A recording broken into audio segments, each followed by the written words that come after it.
that call that made mention of some hearsay. All right, thank you.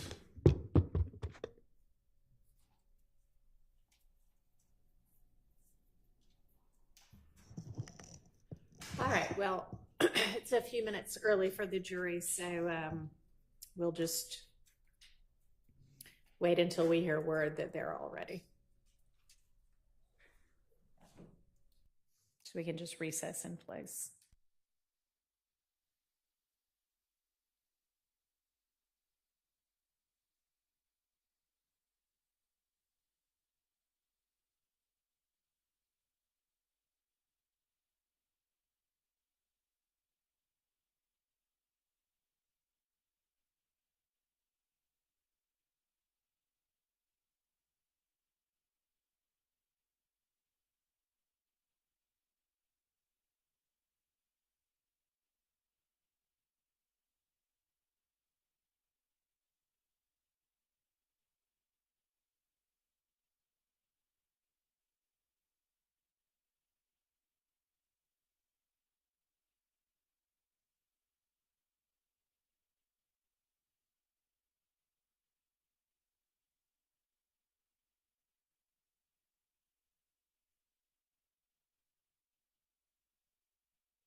Your Honor, I just want to see if the court would give me time to do a proffer with Mr. Copeland.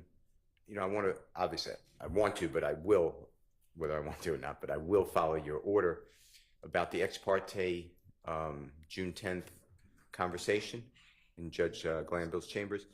And you told me that there's some off limits, and I look at my notes and I'm not sure. I think the state opened the door to it. They asked a direct about that meeting, but I don't want to come close to your order in violation. So what I'd like to do is ask Mr. Copeland about the whole thing. Judge Glanville's there, what Judge Glanville said. You seem to, according to my notes, indicate to me you're not permitting that. That's my understanding. And of course, I need to make a proffer. I mean, the proffer, I guess, is memorialized in the transcript itself, which is in the record. But you know, the fact that Judge Glanville said, we need your testimony. Judge Glanville said, so long as you don't tell a big whopper, as Ms. Love told you earlier, I want all that to come out before the jury. I think it shows coercion, and I think it shows the way that possibly to Mr. Copeland, I don't have any good faith beliefs because I never spoke with him, so I don't know what he would say, but that the prosecutor, well, prosecutors, but prosecutor, I'm going to say, and the judge, the former judge, were holding hands and working together. And I think that that goes to the jury instruction that courts don't have any interest in the case, save a fair trial for everybody. Because I would never, and I will make it clear, I'm not talking about this court, but we were with Judge Glanville for X number of months. And the jurors saw him act a certain way. So I would like to get into that. In addition to that, I plan on, unless, and this I don't believe hurts your order. And if I just interrupted you, Were Go you ahead. about to say something? No, go ahead. Okay. I thought you were finished. I plan on going into the fact that Mr. Copeland did say, it's on the transcript, everything, I did all these crimes. That's not a quote, but it's somewhere in that transcript, and I could get the quote. I'd like to get into that and ask him what he meant by that. You can ask him that. Okay. I'd like to ask him about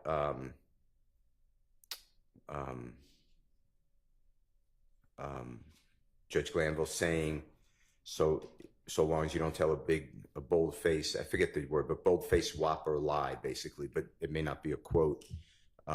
They won't prosecute you. I'd like to get into that and what that meant to him. And I think I'd like to get into the fact that he said, I've been telling everyone I am a liar. The most truthful thing I ever said is what I just said by calling myself a liar. You can ask him that as well. I thought I could. I'm just want to make sure that I'm not violating. So I think I covered it, but it's really that the environment, that he didn't ask for that meeting, what his belief is between the judge, former judge, excuse me, I'll make it clear, and the state of Georgia, the prosecutors, and if he believed that they were working together. All right. Well, Coercion. That's really what I'd like to get into. understand. I continue to believe that that's not appropriate to come before the jury. The things that I said you can get into just now, you can ask him about. In terms of whether whatever happened in this meeting amounted to coercion, you don't need a proffer for that. I mean, that's going to be a legal determination. It's one I have already made. And if I'm wrong and this case ends in a conviction, I'm sure there will be an appeal, and that can be determined. I mean, that'll be a legal determination to be made.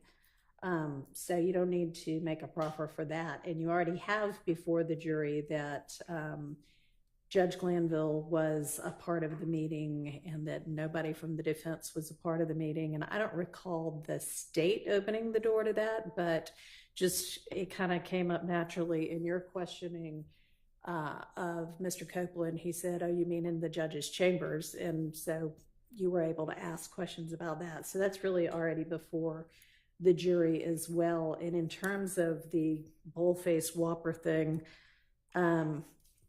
you know, you've, I think, already asked him and can ask him again what he understood to be meant by perjury. And I just think that that's enough. I don't think we need to spend time on that otherwise. So, Can I just make one record? sure. I understand the court's ruling. Yes. I'm not trying to change it, actually, or I'd like to change, but I'm not trying to go against. I understand it's a ruling. I believe that coercion is actually a jury question. I think that the jurors get to take each witness and determine their motive, their interest, and their bias. And I think that this goes into Mr. Copeland's makeup for a trial in this case. So I would like to ask him. Okay, but the thing with that is that we have instructed the jury to disregard all of that, and we've properly instructed him and let him ask questions if he wanted to, and gotten him counsel, and anything that might have come from that we've redone anyway. To a certain extent, but doesn't it carry the witness? When I say the witness, Mr. Copeland, I mean, he's the one that the jurors are judging credibility. The state is saying, it's interesting, witness, because the state is saying he's a truthful man, basically, in 2015. He's untruthful in 2024. I am saying I am diametrically opposed. So we both agree that he's untruthful, and we both agree that at some point he's truthful. So I think that it goes through his entire makeup, and the jury should know what happened to him in the course of this trial. So that's I'm very well aware you ruled. I'm not trying to relitigate a ruling. I entrust it. I just want to make a record in case it does go to an appellate court. Okay. Thank you. No, thank you. Oh, Yes. I have one more thing.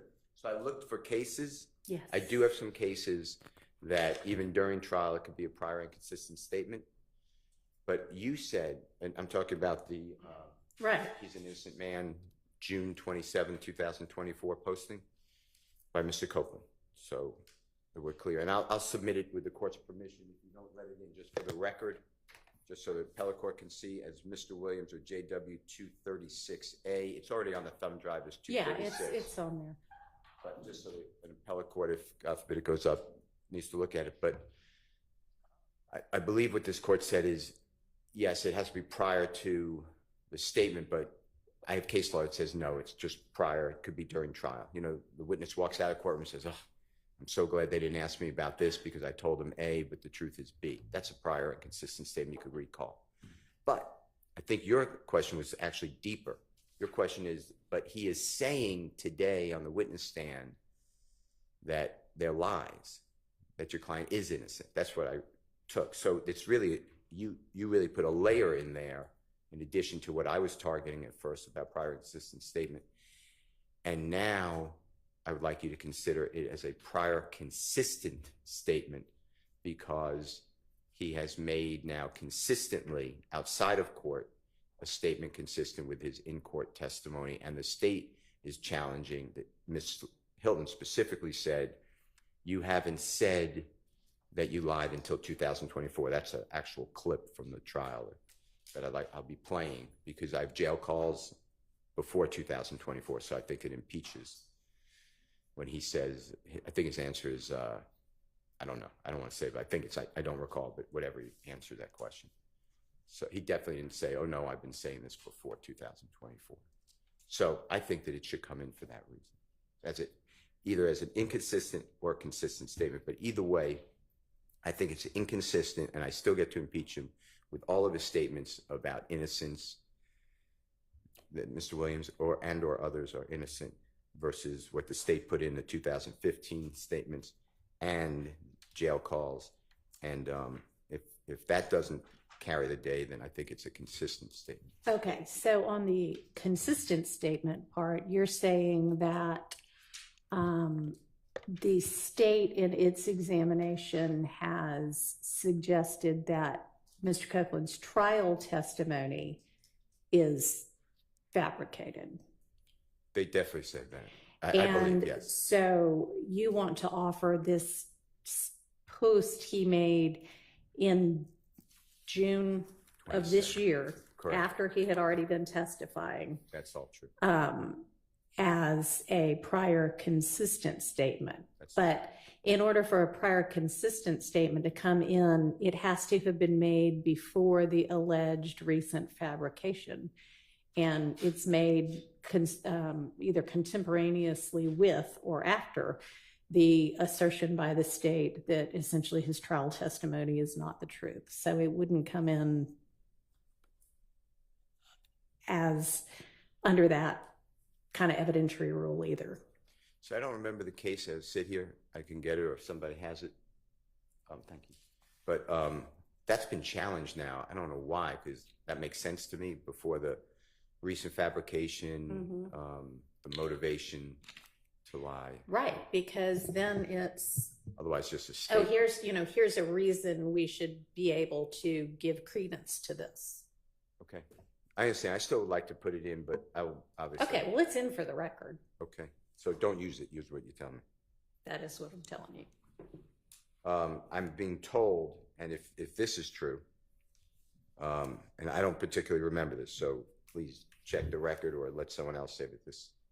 I was handed a note that the prosecution has intimated, or it says said, that Mr. Copeland's just saying that they or Jeffrey's innocent because Mr. Williams is here in court and he wasn't there on the tweet. So if I adopt that argument, if that was said, I can't tell you that was said, but if that was said, I adopt that argument in full. Okay. And just I know it was suggested in motions hearings.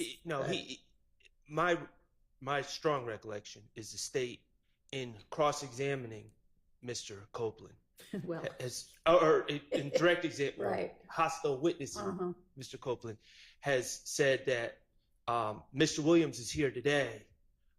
These gentlemen are here today, and this is the first time you are saying that what you said in 2015 is a lie. And the reality is these social media posts, what tweets or whatever an Instagram thing is,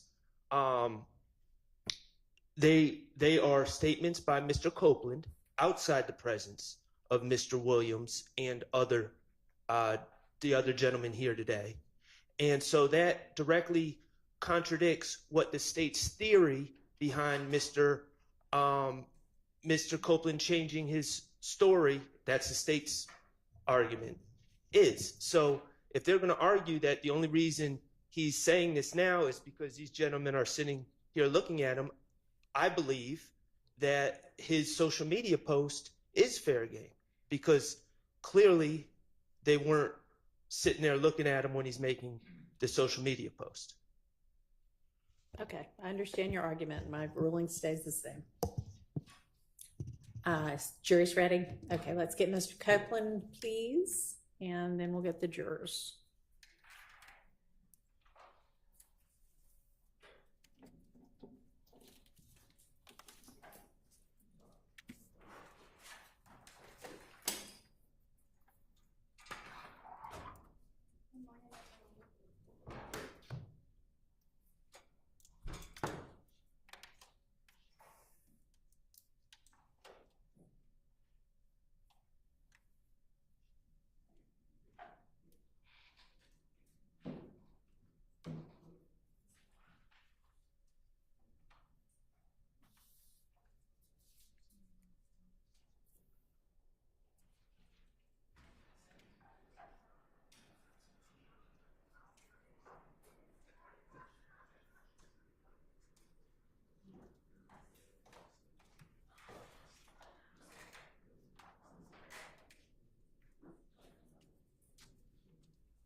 Good morning.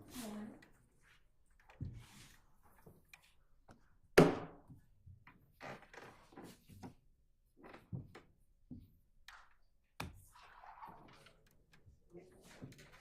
right, for the jury.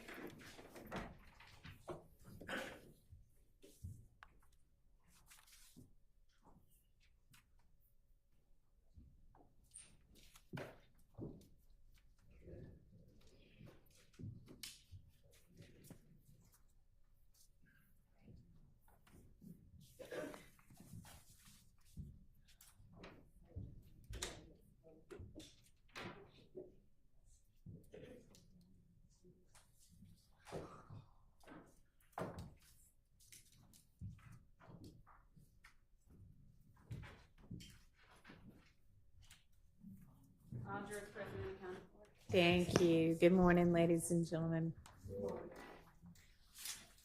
Go ahead, Mr. Steele.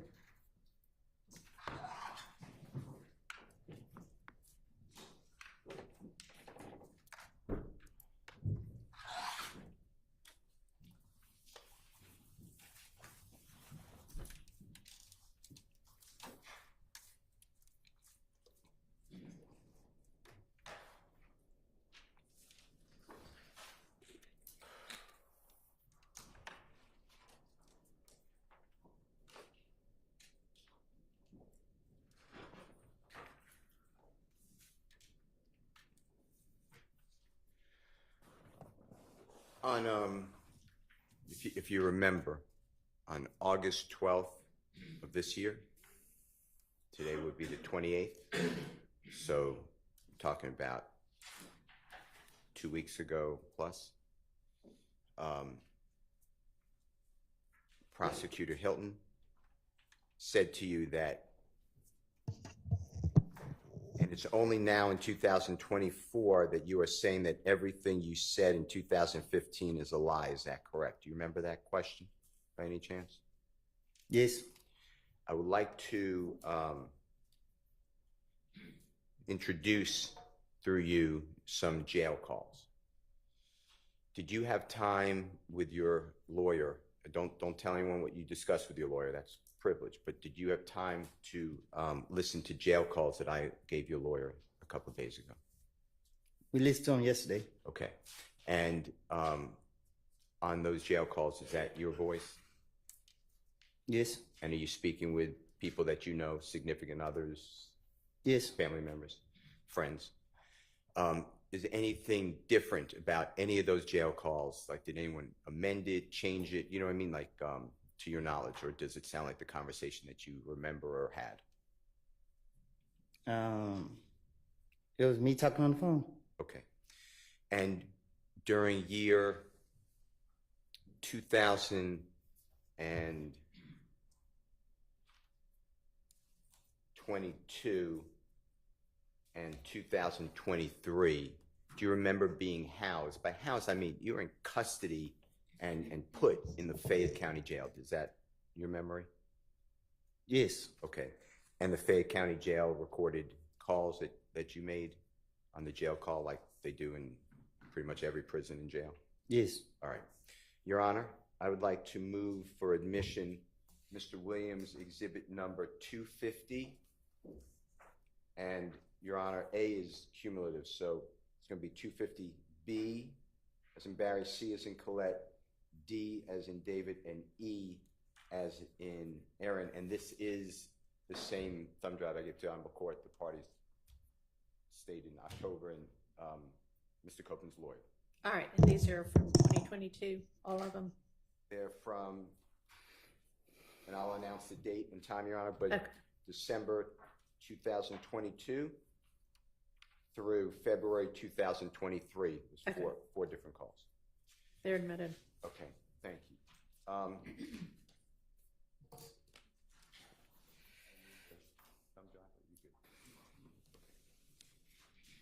Mr. Copeland, I'd like you to listen to these series of jail calls. If you can't hear, you may need your headphone there. The first call I'd like to do with you, I'm going to go in date order. It's not in the order of my B, C, and D, and E. So this is actually 250E as in Aaron. It's December 21, 2022 at 1:23 p.m.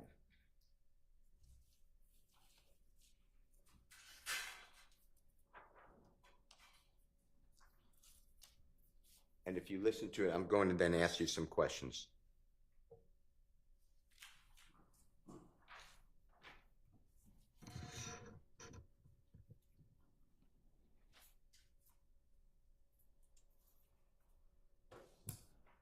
And after it plays for just a moment, I'm going to ask you, if you don't mind, just tell the jurors who you're speaking with, okay?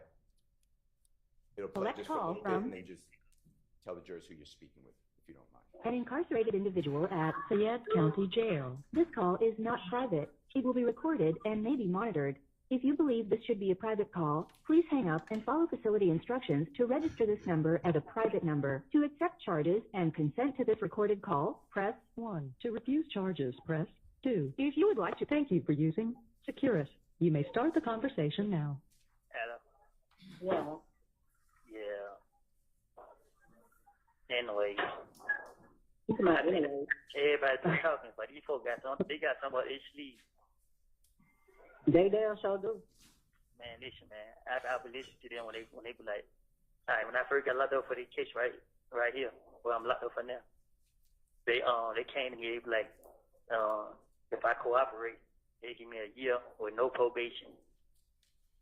If I give my testimony. So I was like, I was listening to him. I was like, I don't want to have nothing to do with this case. I don't got anything to say. I'm not a witness or whatever. So I was like, man, I just asked it. I mean, y'all not putting me a part of it. So the DA man was like, oh, it's okay. We don't need you. Like, we have so many people telling on Young Thug. I was like, well, you know what I mean? I just asked it. Y'all don't try to drag me in it. You know what I mean? So. Hey, yeah, they ain't saying no other name. Yeah. Where they got. They gonna wait till the last minute. No. Get up to that thing. What like happened to church? I don't know. Oh. He like, y'all did this to me. Y'all locked me up, put me in the feds, gave me 5 years. I got out of jail. Y'all still targeting me. But motherfuckers shooting at my family, killed Kenny, and y'all blame everything on me. And then y'all find out I don't have nothing to do with it. And now, instead of y'all just leave me alone, just let me be at peace. Y'all try to drag me into this shit here. It's just shit that really be bothering me. I be like, man, but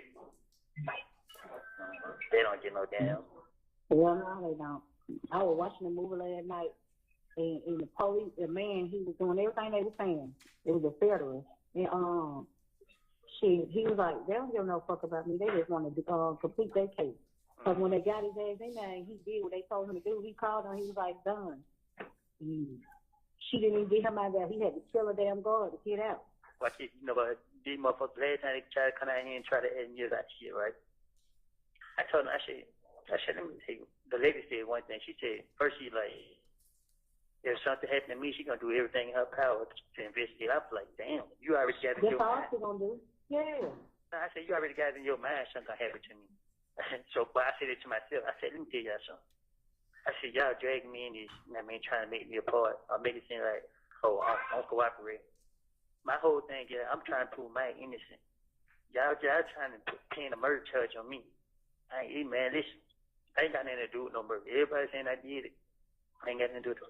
I lied on do it because, I found out that he I can't say that. I can't say that on the phone, but, it's some shit happened between me and him back then. And just so happened I got locked up the next day. You feel me? Mm. You remember Mary's son? Who? Mary's son. That Mary? Yeah, the one who. Oh yeah, I heard. Hey, I would have said all day before. Oh shit. Trez told me about this. Nah, I wasn't talking about that, but I was using this situation to describe what I should say, but you said too much. Well, shit, my bad. But Trez told me about it already. Cause it blew me. Nah, I wasn't talking about that. For that specific, I was just use this scenario.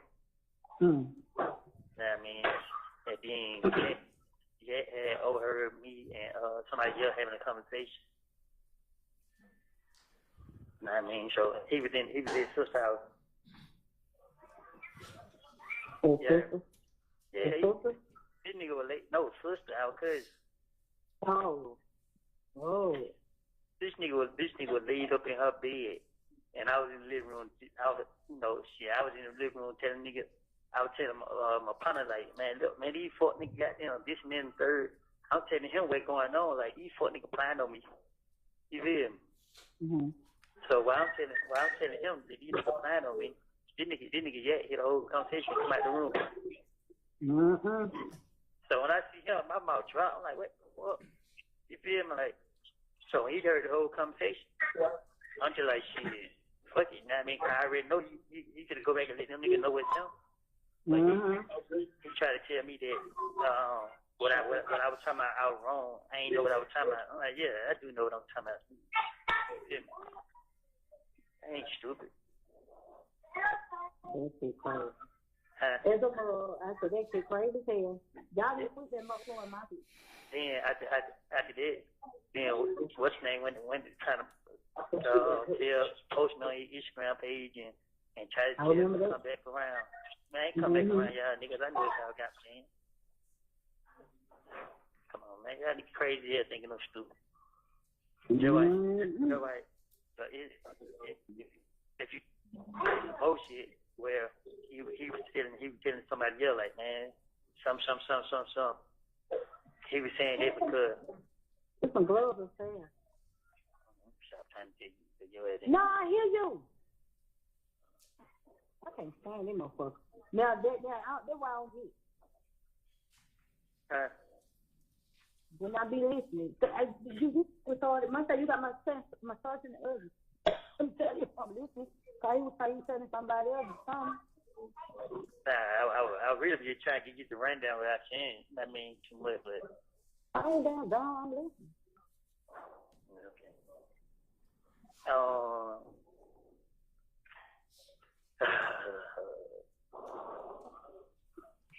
Red said everything else. I forgot that concerned about him, man. I think Red might be sick. You dirty bastard. Cool. He is sick. But I don't think he like passing shit. And then how did his grandma feel? You ain't never asked him about that. Call him back. I think he's done okay. You know he told you he'd be free. He said when he'd be free, he'd be getting out. Hold on, let me call him back. Give me some syrup. Hold on.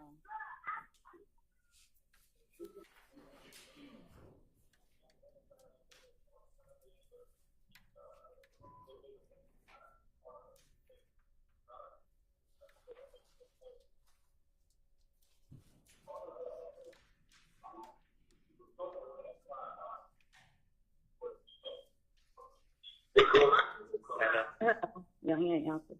Yeah, okay. How much? 7. But that shit ain't going. They ain't talking about that how they was talking about that shit last time. They ain't biting on it.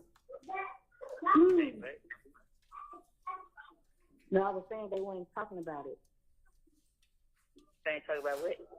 Yeah, well, damn case how they was talking about it first. Yeah. He said no service where he is. For great. Yeah. Okay.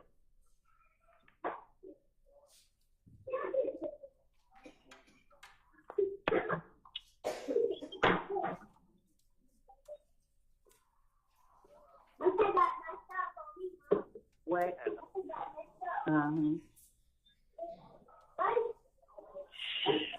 That child got to get the hell up out of the damn room, boy. Call Junior's little bitch ass on 2 way.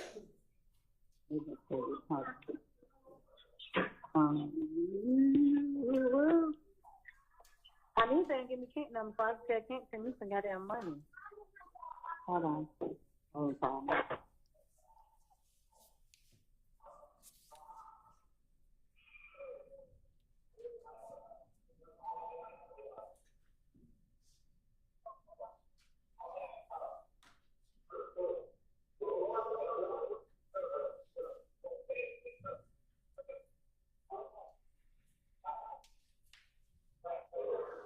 Hello.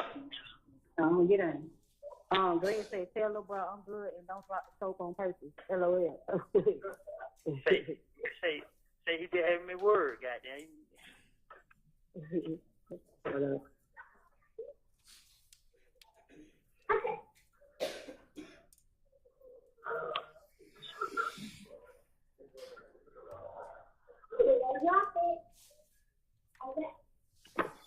He'll be good as long as he done lost that weight he's supposed to lose. As long as he takes your medicine, keep that shit up. Ain't no telling why he lost that weight. That nigga got, He probably had to. You ain't hear what you ain't I hear don't what know how big he was. you ain't hear what he was how he was talking to us last time. No, you got to listen to a person. A person try to cover the truth, but you listen how he said it, you'll hear it more to it. He said, tell him I'm good. He said, tell him I'm good. Then he just said it again. Huh? He just sent it again. Yeah, right now. Yeah. So he said, all right.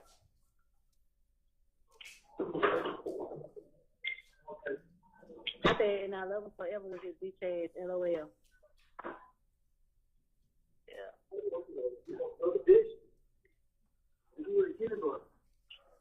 He just started rubbing me the wrong way just now. You so stupid. I ain't no sorry with you. It's kept. These folks got y'all motherfuckers thinking, that I'm working the other one. Shit. Boy.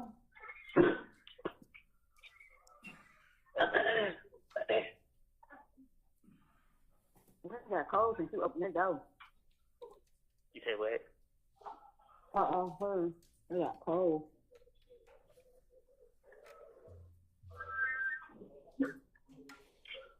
Hello?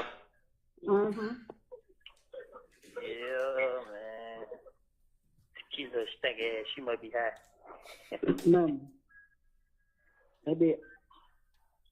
How many minutes? Maybe got a gun on her side. 12. Yeah.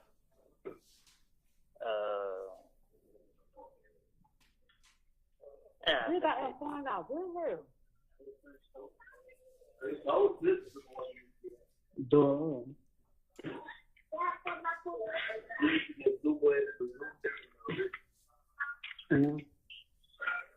Hello.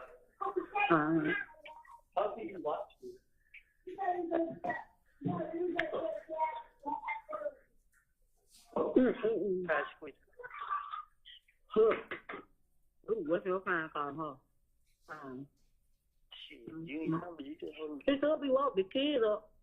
No telling her if you leave.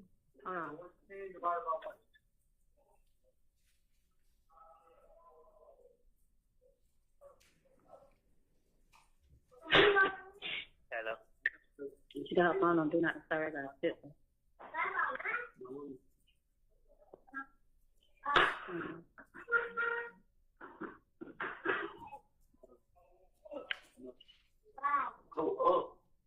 Hands on y'all. Get off the table.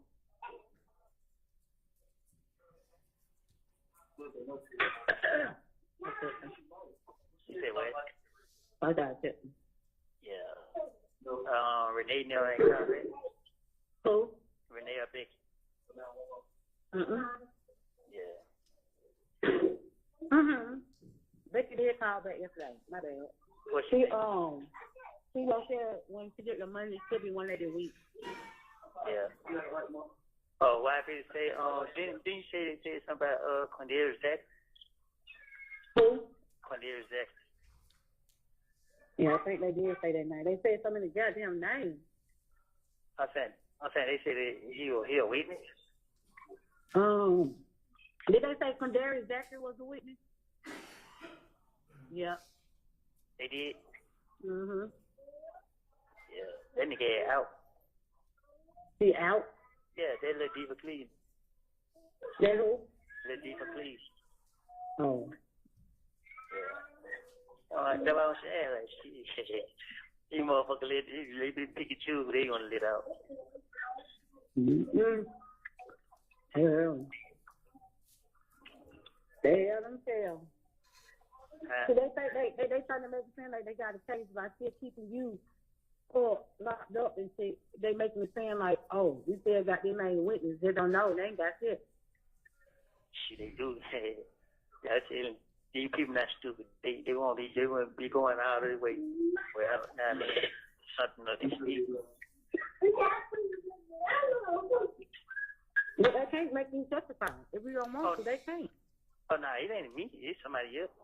I don't know who it is. I'm just saying, it ain't me. See, they made me mad trying to call that lady to the stand, and they done said she was dead several times, because she was a witness too. Cool, Lala. Yeah, I remember her because she was a made on friend. That's crazy. How the heck could she be a witness? And then the judge even asked how she died, so they was like a brain aneurysm. I said, ooh, that scared me. A brain what? Aneurysm. Yeah.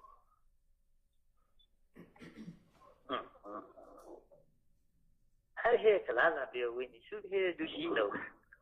When they walked to the whenever they were walking somewhere, they said she was somebody's wife, but we know that's a lie. I think Judge her son, right? Yeah. Yeah. I was like, that's not even her husband, that's her son. I knew that for a fact, because he was going crazy when she passed. And but they was like, when they came to question her again, they said she don't know nothing about nothing. She don't know what they talking about. So I was like, that was funny. But they couldn't bring her to the stand because she passed. Yeah. So the judge had to ask how she passed and write it down. Oh, yeah. These motherfuckers so good, I need 2 more in the oven. Sit down. You don't play with hot stuff. Hello.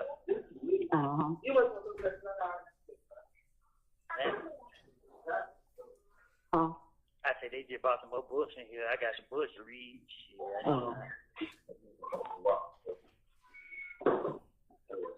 Now let's move. What I finna say, I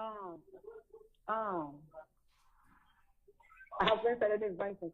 You said bring me to who? The coloring book. I can't hear you. I was saying coloring book. Man. I was trying to think when we see your package. I keep sticking on. I was gonna have everybody to do it. I was gonna be on there, but you can't even do it. It's not letting you click on it. Shit. You do get the motherfuckers send money. Shit. I know. And then I had pieces No, it was saying we could select a package, but you can't. Yeah. Cause these folks, man, they don't sell no tater chips on the show. They don't sell no soups on the show. They only sell pies and candy. They Got fuck it. that up. Trying to make y'all some damn diabetes. But see, me, one pack of cookies, it might take me 2-3 days to eat one pack of cookies. That's me. I got to want the cookies when I want them. Once I put me some in the earth. Hello.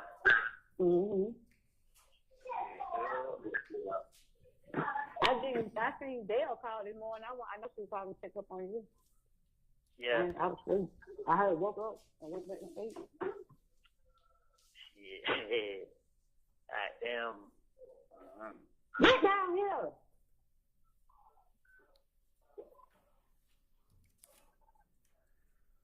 You wet, Woody? She called early. Yeah, she called like 10 songs. Yeah. You already done broke the scene. Sit down. You have 1 minute left. Hello. Uh-huh. Yeah, but shit, I don't know. I ain't got shit to talk about. Shit, your ass. Why you worried about that shit? Stop worrying. Nah, I ain't worried. I just thinking like shit. Anybody else sit down phone and shit. Oh. What? You bitch don't want to talk to me or something? Yeah. No, I don't say that shit crazy. I don't know what's going on. I don't make no sense of it. Yeah. So I shit me either. Yeah, I don't get no fuck. You know what I mean? Exactly. At the end of the day, I ain't letting it to me. It's just shit. I know you started talking to me when you got shit to talk about. You know, I understand you want to call your whole system. Your ass and me saying nigga know what you. How the hell I be knowing what you be saying? I can go in and out. Because if you out, you definitely wouldn't tell me no sense. I was what you want. All right. Boom. Right. I'll be called back. All right. Thank you. The caller has hung up. Thank you for using Securus. Good. Mr. Copeland, would you mind telling the jury, the person you're speaking with, who that is in relation to you? My sister. Okay. And did you hear, and I'm going to ask the court, I'm going to replay it, but did you hear their December 21, 2022, during this conversation with your sister that you mentioned that you lied on Thug? Did you hear that in there? Yes. Can you play Mr. Kokomo at 3:21? And I'll tell you when to stop, and then you announce the time, okay?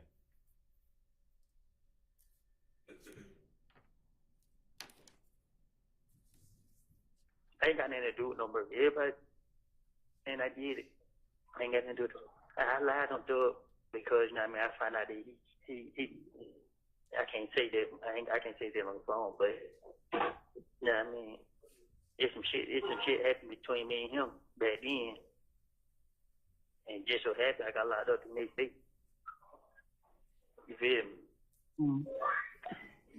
You remember Mary's son? What number did it stop at? Time stopped at 3 minutes and 46 seconds. Ms. Winfrey, did you get that? 3 minutes and 43 seconds. 3 minutes and 46 seconds. You were right. Mr. Copeland, were you arrested in April, if you remember, April 2015 by law enforcement? What year? 2015. 2015? Yes, sir. I don't know.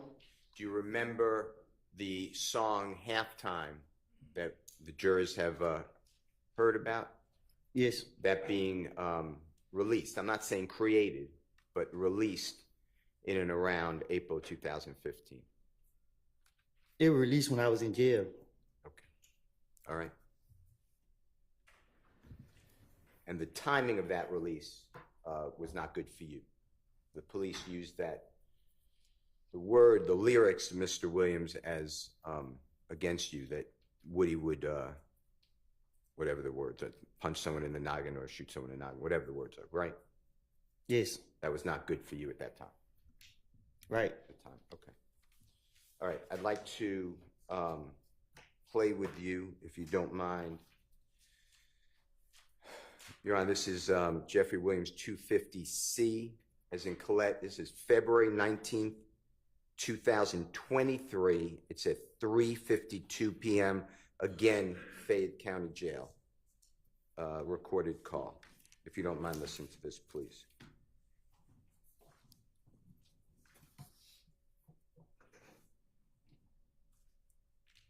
Hello, this is a prepaid collect call from an incarcerated individual. Fayette County Jail. This call is not private. It will be recorded and may be monitored. If you believe this should be a private call, please hang up and follow facility instructions to register this number as a private number to accept charges and thank you for using Securus. You may start the conversation now. Hello. Hello. Yeah. Yeah, I'm trying to tell you the phone. You know the damn phone gonna hang up. No, I thought you hung up. Nah. Push that thing back up on the door. Hello. What been going on? Shit, the same shit. Yeah. Same shit. Anybody call? Becky called. That girl called and I said, these hoes don't want no information. Girl called about your business. And what she say? She talking about hold on, she text at 3 o'clock in the morning again. She got one more time to text at 3 o'clock. I'm bust her ass. She's like, can you tell him to call me? I don't have money on my phone, but if y'all do tell him to call me, you are the other sister. Thank you. Yeah. But he said,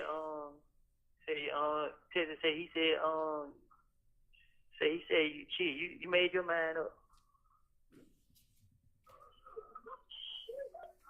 Oh, I did my phone. Where Becky went?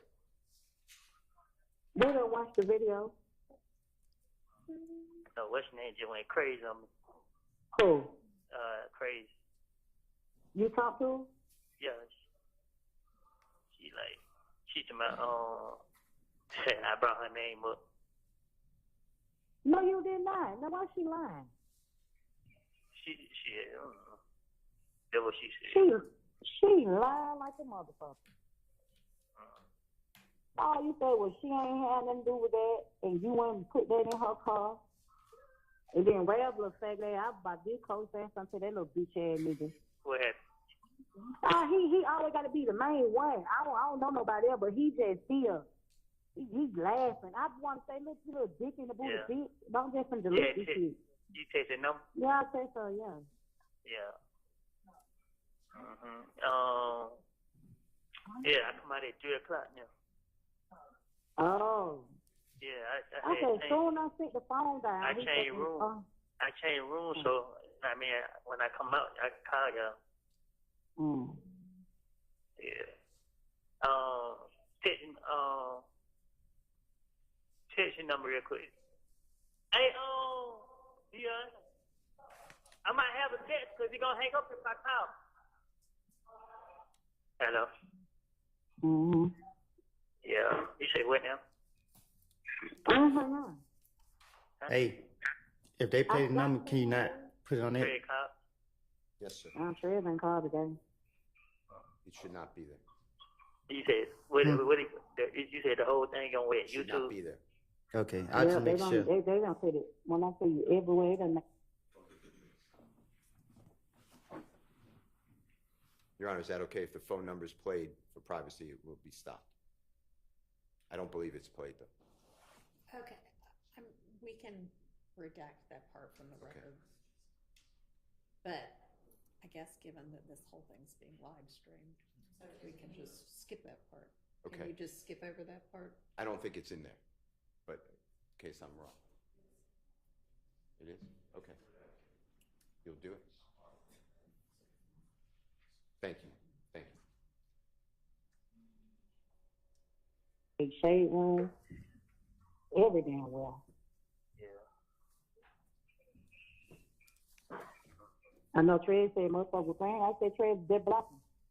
You just know to be fucking ready. Somebody put up on you, just air their ass out. So I think we ain't gonna do all that. I don't give a damn. Yeah.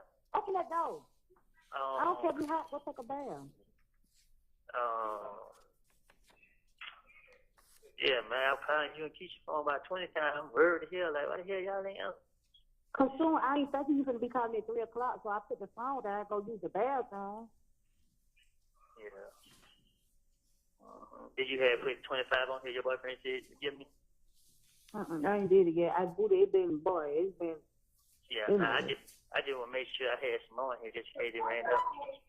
The killer got the jail number blocked. When you get a chance, tell her to take the number. I forgot to say that bitch, that girl. Like I'm gonna tell her. Wait, what happened? She still know she coming or going. Huh? I said she don't know if she coming or going. Oh, excuse me. Yeah. Yeah.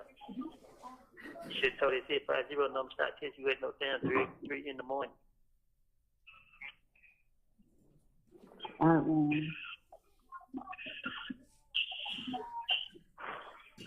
This shit here crazy. What happened say?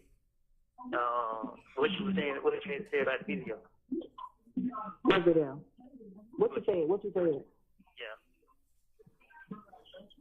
What you said? I didn't hear you. You said what I got to say about it? Yeah. I mean, shit. What am I supposed to say? I don't know. Yeah, I don't know. I just. I mean, I honestly don't know. I don't know. I'm just like, I don't know. Yeah. It's what made me mad because I'm like, who the fuck put it out there for one? But, how they were saying, like, you ain't, I mean, what the shit? You that told the shit. What it was saying? What it was saying? It was just taught about the diamond shit in the hood. The club at the diamond. What about it?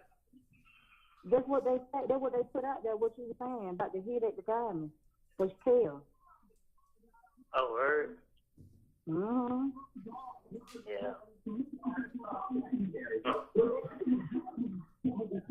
Yeah.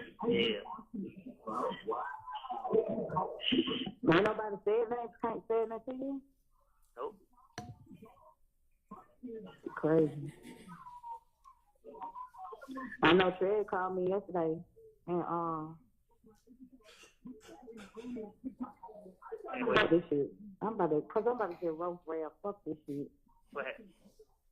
He's like the boy for real pulled that Johnny Brasco. I said you a real fuck boy. Yeah, man, I ain't stand real.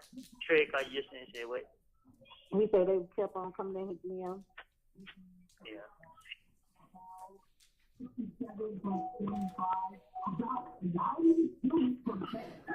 man. This shit here, boy, I ain't gonna lie to you. This shit got me so fucked up. I be depressed as hell, lately. No, fuck that shit. I know. Now I just called y'all phone. Y'all ain't answer, so I like, shit. Ain't nobody expect you to call at 3, and you know this is time Keisha go to work. Yeah, that what Keisha just said. She was like, you know, she had to get what's that piece of her mind. She gave crazy she's like, man. She told why she was on the phone, like, man, fuck hell, like, that man. She was like, she gonna put some money on my foot and give you some money to put on the phone. I like shit, alright. I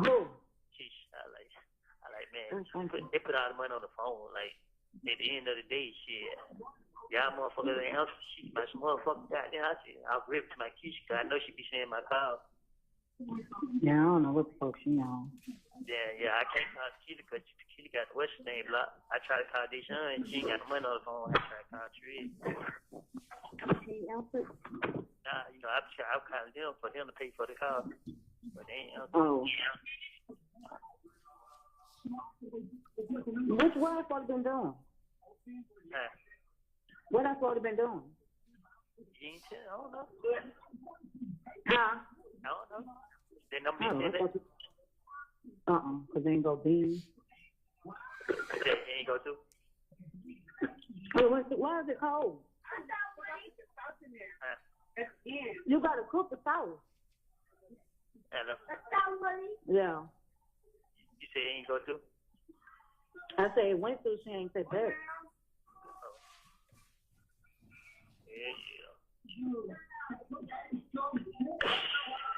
Man. It ain't one thing, it's another one. That's why you gotta keep that faith, keep praying. Fuck with these motherfuckers saying it is what it is. So fuck them. That's what I've been doing. I've been praying every day. You know what I mean? But she like, the more I pray, goddamn, the more the devil try to work with me. Because he know you praying. He know you turning to God.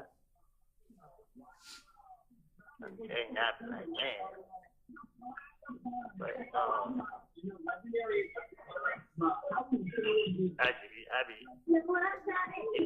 said, when you get a chance, prosecute tell her ugly ass she got the jail number blocked. And I will be tell you to got, put her number on here and tell her she don't need to be sipping no other jail card. Wait this one. Tequila. Yeah. Because when you're in the kitchen, don't answer the phone. I don't have nobody else no more here to call. I'm gonna put her number back on there. Don't put her number back on here. It's Until she take it out. yeah, she take it out. Try to put I just try to call Squeeze collect too. I thought he was gonna answer. It take it so long for him to pick up. I thought she quit the number on there, so it shouldn't be collect. Man, she Squeeze don't even answer. Like she just quiet all the way through. So I be like, I don't be knowing. Yeah. I'm trying to see that she if they deliver, she ain't saying anything. Why would you say them motherfuckers, what the girls that you be calling? They said all that on there, and she really mad because the lady said, "Why you want to be with their son?" And he was like, "Because she got 3 children." So she was like, "So you don't need to be with the other girl. She ain't for you." That's why she really mad. Oh yeah. Go get it up. All you worry about is the money. You determined to come and get the money. Money. Who? The girl. What girl? Crazy. You said what now? That's all she worried about, coming to get the money. What, are they paying the jail card? No. They played everything that was in the thing. They played it's not even 3 hours long. That was a lie. This shit was like 20 minutes long. And half the time you just in there. It wasn't 3 hours long. It was like 20 minutes. What did it say about the money? No, she was saying all she wanted was the money. That was her main concern. Aaliyah money, about the money. And you didn't really say her name. You just said that was your girl. And then they asked you when you was somewhere, you was like, I was at the girl house somewhere. Yeah. Oh, it's not before I got locked up. I was at the girl house. Yeah. And they was like, where's the address? He was like, we ain't together no more. She went through my phone. Then the other officer was like, shit, my girl goes through my phone. I'll be homeless too. Yeah. Oh, shit. Yeah. I'm not doing stuff. The motherfucker out there to myself. Let me tell you something. I went through the same thing. It was different. I'm talking about my situation. It was like the more I prayed, the more the shit was coming at me. I got on my knees and cried to God. Once I got on my knees and prayed and I cried, got all that off my chest, I was relieved. And then things started turning around for me. Man, for real, like you, the way this shit going, like, man. She said, tell him that when I asked him to tell me what was going on, he had every chance to. I shouldn't have to learn about shit from other people when I talk to him down there every day. But he want to be, bitch, fuck you, hoe. Fuck you talking about, bitch. Keep reading. What? Keep reading. I read what she said. Oh. She said, tell him that when I asked him to tell me what was going on, he had every chance to. I shouldn't have to learn about shit from other people when I talk to him down there every day. But if he want to be like that, then cool. Say shit, I ain't been no way. She say, call it real quick. I ain't got time for this shit.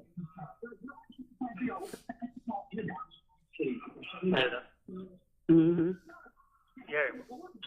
John got the car because you know I know the car. Yeah.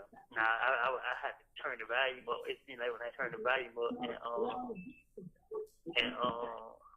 it did do it more.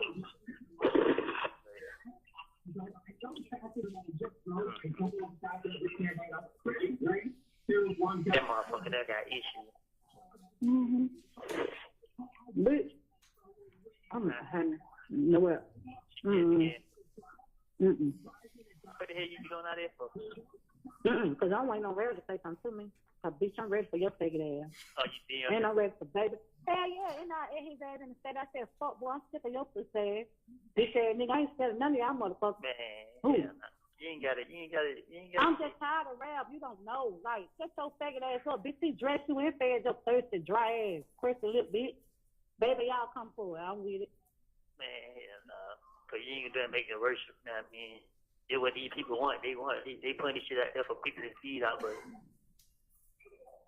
hello? Yeah. Yeah. You know what I mean? They want people to react to this shit. You know what I mean? Cause it's crazy. All the people they done locked up, they ain't putting nobody else interview out. I knew what we had. Becky said she gonna look for a lawyer, and I am too, because like everybody said, this was a lawsuit. Y'all gonna put my life in danger? Like, come on, no, hell no. How the fuck is it leaked? Y'all gotta make it make sense. The defense attorney. Yeah. They talking about. It's not very sick. The big thing very sick. I said, y'all come, what is it?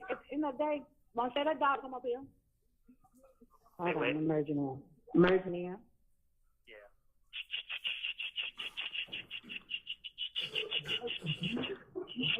Tell him. You talking about what? What you talking about me? Bro, you sitting here goddamn going off on me like it's my fault and shit. Like, come on, bro. Because when I be asking you stuff, I be asking you for a reason. I shouldn't have to find out for some other people. Man, I told you in that postcard I sent you. Like, nah, man. No, you didn't tell me nothing. No, that's not what you told me. All right, bro. I ain't trying to argue with you. Nah, I mean. I wasn't trying to argue with you. That's why I tried to tell you. Call me. That's why I didn't talk to you the other day. I didn't want you to feel like. Nah, I ained saying you did. I wasn't trying to talk to you. I just didn't want to argue. Like, what? I ain't saying you did or anything. I just said that shit, I ain't mad at you. Nah, I mean, I can't. Shit, you ain't did nothing to me. Shit, I blame myself, thinking I got all the sense. Nah, this shit backfired on me. Hello? Mm-hmm. Yeah. I don't care. See, people doing this shit intentionally. It still ain't gonna make me touch, bro. I mean, I know that, though. But my thing is, when I be asking you stuff, when I asked you last time, bro, why you just don't tell me everything? Why you be... We can't talk about this on the phone, right? Shit. But you could tell me that. To be honest with you, I didn't even know nothing about it.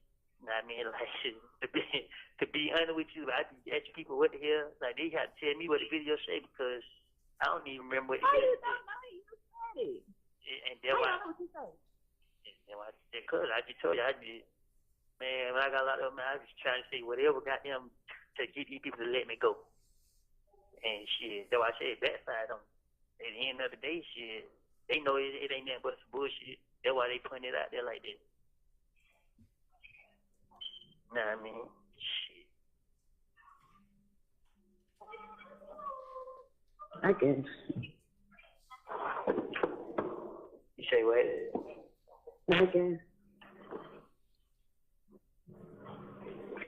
Shit. I just trying to get you to like.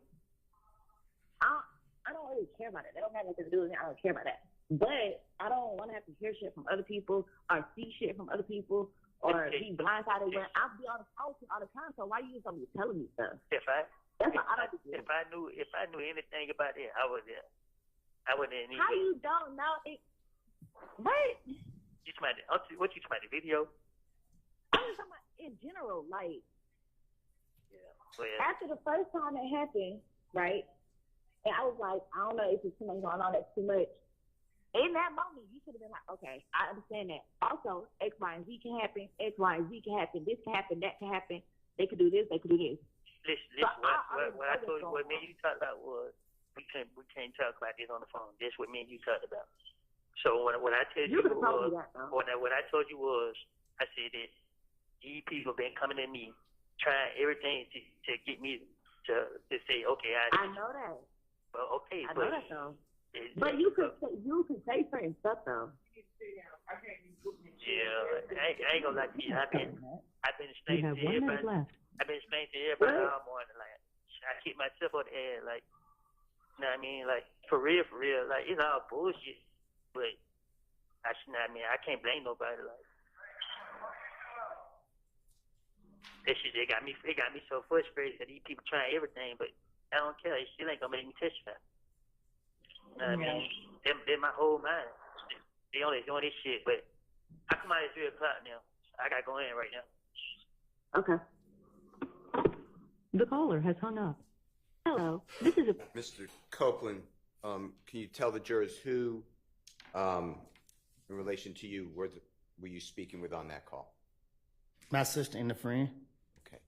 And during that call, did you hear your voice, yourself, explain that you blame yourself for thinking that you have all the sense, but it backfired on you,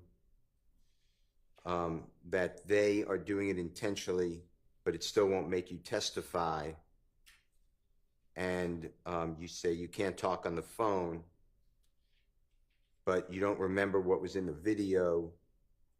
You said when you got locked up, you were saying anything to get them to let you go. It backfired on you, and it's nothing but BS. You say the word, and that's what they're putting out there. Did you hear all that? Yes.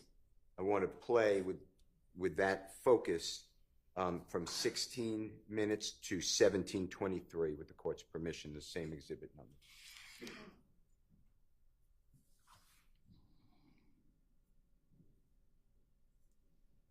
Dang, I just said that shit, I ain't mad at you. Know what I mean? I can't shit, you ain't did nothing to me. Shit, I blame myself, thinking I got all the sense. Nah, this shit backfired on me. Hello? Mm-hmm. Yeah. I don't care. These people doing this shit intentionally, it still ain't gonna make me testify. I mean, I know that though, but my thing is, when I be asking you stuff, when I asked you last time, Bro, why you just don't tell me everything? Why you be? We can't talk about this on the phone, right? But you could tell me that. To be honest with you, I didn't even know nothing about it. You know what I mean? Like, to be honest with you, I be asking people what the hell. Like, they had to tell me what the video say because I don't even remember what the How video you said. not know? You said it. And that's How why. you know what you said? Because I just told you, man, when I got locked up, man, I was just trying to say whatever got them to get these people to let me go. And shit, that's why I say it backfired on me. At the end of the day, shit, they know it ain't nothing but some bullshit. That's why they putting it out there like that. Know what I mean? Shit. Mr. Copeland, I'd also like to ask you whether you heard on the same exhibit recording that you said that that they, and you can explain who they is to the jurors if you don't mind, are coming at you to get you to say some stuff, and you explain that you say that you've been explaining to people all morning that you've kicked yourself in the backside or ASS, and you say that it's all BS and you can't blame anybody. Did you hear that? Yes. Okay, I'd like to play 1825 to the end. Your Honor. If Mr. Combs said he heard it, I don't know why we're replaying, so I have an objection to replaying it if he said he heard it. It is so hard for the jurors, in my opinion. Well, you just read what you said was said, and he affirmed it, so we don't need to hear it again. All right. Mr. Copeland, this is going to be Mr. Williams or JW 250B. So I'm going backwards, but B as in Barry, and this is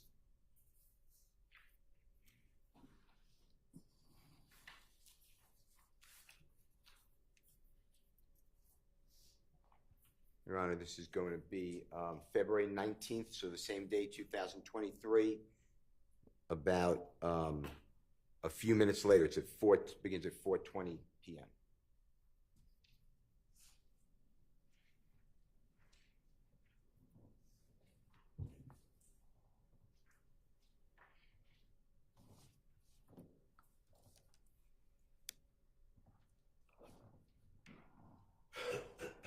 Hello, this is a prepaid collect call from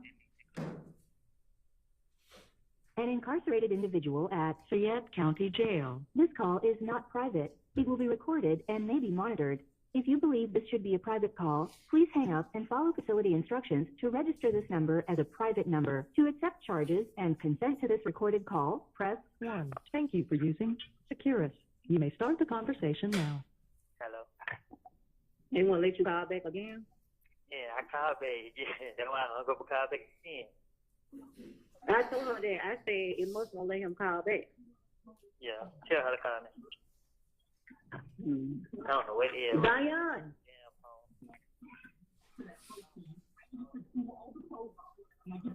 Hey. Good. I'm at 8. Your car's gonna be going through. They go through. They going through. Hello. Mm-hmm. That's straight. Anyway. I wonder why I thought y'all don't hit my phone. Y'all don't hit my mobile phone. Oh shit. I ain't man, I don't even know nothing about this video. Yeah. Oh, hold on, y'all. Put it over I there. don't know nothing about the video. What you mean? Like the interview. Put it right there. What you mean you don't know nothing about it? Like shit. I just was like shit when you she just telling me yeah. Like y'all gotta refresh my memory. Oh, hold on. She's on that woman.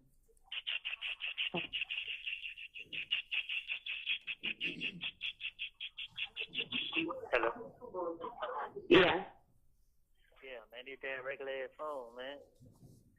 I like to see you go back in. Shit ain't open the door, so I'm still out. Oh. They told me to go in, but shit, they ain't open the door. Oh. But what all I'm saying here, bro, I didn't get mad at you. I mean, You said what? I said all I was just telling you was I didn't get mad at you. Yes, you did. Tell her you made her mind up. You did. Not it. No. Yeah, because I'm saying I was gonna tell her to say you don't have to explain yourself, but I just like shit. You just don't. I want to explain myself. Basically, you said the same thing twice. I'm like, No, I did say, because also you didn't understand what I was saying the first time, so I reiterated what I said. nah, I understood what you said the first time. You know what I mean, I didn't. I just like shit. Like I told her, shit, man. That what happened when I think I got out of the tent. I ain't really think this shit was gonna go there far. You know what I mean, because shit, they knew I was bullshitting. Well, but shit got me mad as hell. Yeah. But I was just calling you back, though. I ain't gonna hold you up. No. Why you come out at 3 now? Huh? I said, why you come out at 3 now? Because I didn't want to come out at 12 no more. I only came out at 12, so I called my lawyer and shit. But I be having other people that be want me to call them, but they be wanting me to call them later. So I said, I just come out, change time, I come out. So did you, they ever came down there? The lawyer ever came down there? Tuesday. Oh. That's why when it's just crazy, all this shit going on, they ain't putting nobody else out there. They just trying to make it seem like it's me because, you know what I mean, they feel like this shit was gonna break. Yeah.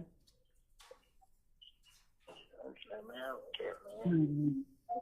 That shit don't ever make me mad and mad. I ain't blame nobody but myself. Yeah. I ain't never worried about no Got nothing. one. You said what? Nah, I'm saying I ain't never worried about how nobody thinks about me or feel. Shit.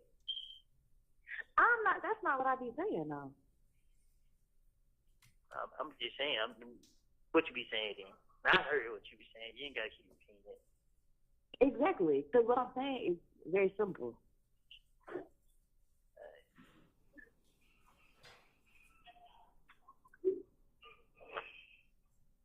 I don't know what you be speaking me to say.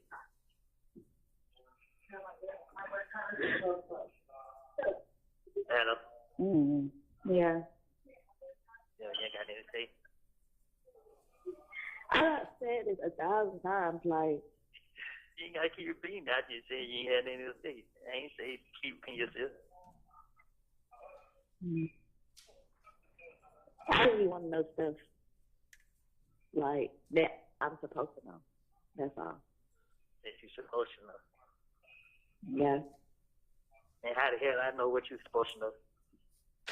Then tell me everything if you don't know what I'm supposed to know then. Don't that sound like common sense? Who talking to like this? Yeah, bro, you laughing, bro. This shit here, man. This shit got me so mad with myself, man. You be acting like you don't be remembering stuff or remembering what you be doing. Like, how you do? You think I be playing? You think I be playing? I be dead ass serious. So you don't remember you? Good. Let me tell you something about me, bro. When these motherfuckers locked me up, bro, and they got me. If I wanted to get anybody locked up or say anything, I could have started out by saying who the gun belongs to. Like, I'm sitting in jail for another nigga gun. You know what I mean? So a lot of people look at that video or the interview and they be thinking like, oh damn, this what's going on. And my imagination is crazy. Like, I put the shit together in a heartbeat and get what? And try to talk my way out of it. If it didn't work, it didn't work. Shit, at the end of the day, it ain't nothing. That's your problem. You talk too much. Sometimes you need to shut up. But now when I tell you, now you saying shut up. No, I'm just saying, like, in general, like, sometimes you just shut the fuck up. Talk too much. Wow, you don't think I'll kick myself on the head for this? I don't know what you. Shit, you probably got some more shit up your sleeve. Say it again. I said, I don't know. You probably got some more stuff up your sleeve. Nah, if I had most stuff on my sleeve, I would have been out of jail in December. I ain't sitting in jail because I'm scared to get out or whatever. I'm sitting in jail because it's only one reason they want to it's only one reason they saying they'll let me go. Yeah.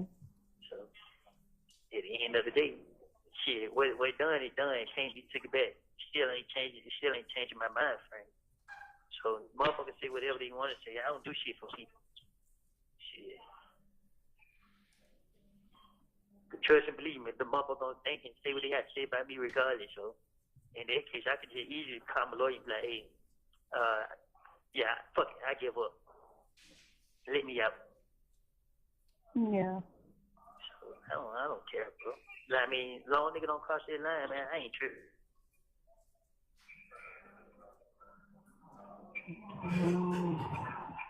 Thank you. Yes.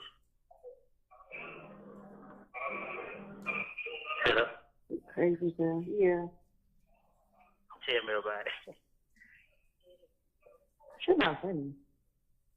I'm not laughing, bro. I'm just. It's not funny. Trust, I know it.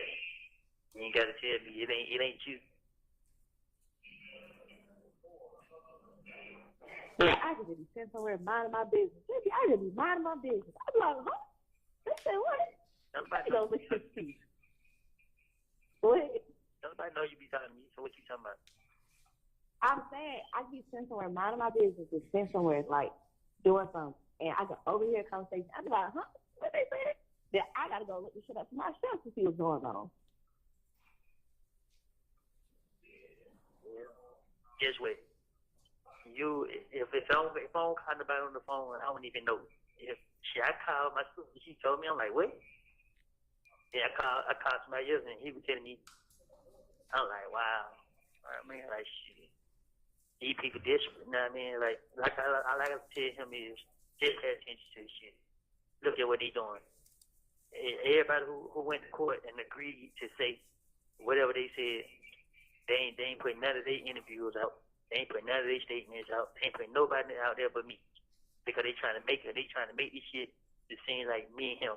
When they came up here and see me, they tried to tell me, Jody, we want to know about, hey man, listen, I just want to know why I ain't going to court, why I ain't getting out. I don't know nothing about nobody. Just I made all this shit up, trying to finish my way out of jail, and I ain't do nothing, make it hard on myself. And you know the motherfucker did? They ended the interview and left, because it ain't what they wanted to hear. Yeah. So I just like, all right, I go through this shit, you know what I mean? This shit is life, you know what I mean? But before I sit there and be the reason what somebody else down for, this ain't me.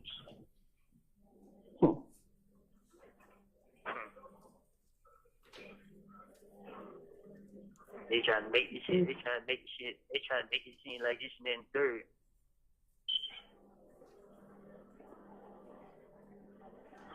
You're not making no. You didn't make it no better.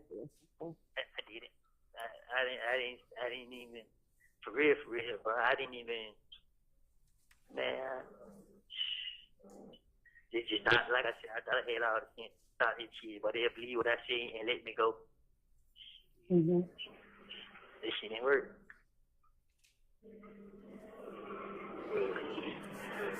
But. Okay.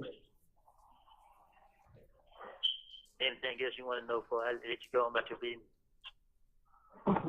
Anything else you want to tell me about my business? You got them, you kept me up and you got everything to say like shit, like I be here pretty deep. I jumped you off. Nah, you ain't jumped me off. I just exactly. I didn't even say nothing, but I knew that the other day I was upset. So if I got on the phone with you, I knew it was going to make shit worse because I was in a bad mood. So I just told her, I don't want to talk right now. Yeah. But let me tell you, bro, I ain't, like I said, bro, I wasn't mad at you. I was more mad at myself. You know what I mean? Because for real, I knew better. What? I knew better. But like I said, I don't care. They shit don't do nothing. It just give me, I ain't gonna lie, it made me mad right now. It just give me more strength.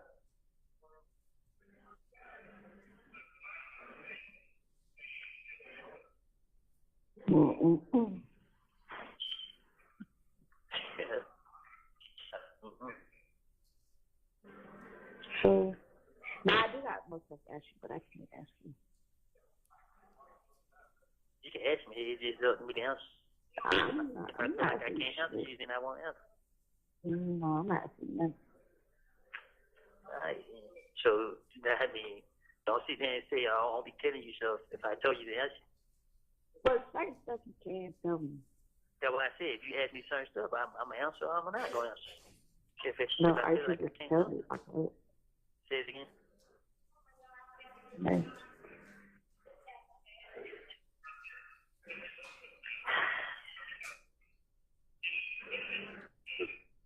It's crazy.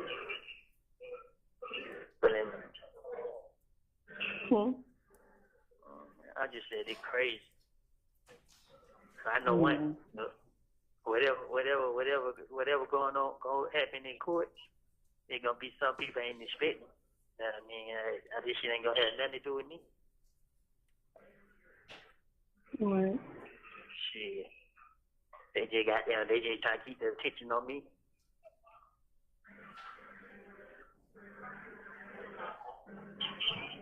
Because you put yourself in it to begin with.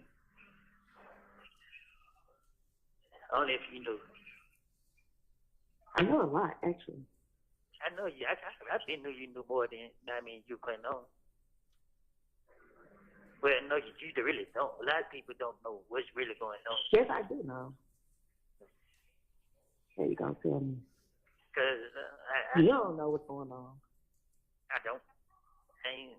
When it comes to certain stuff, yeah, but.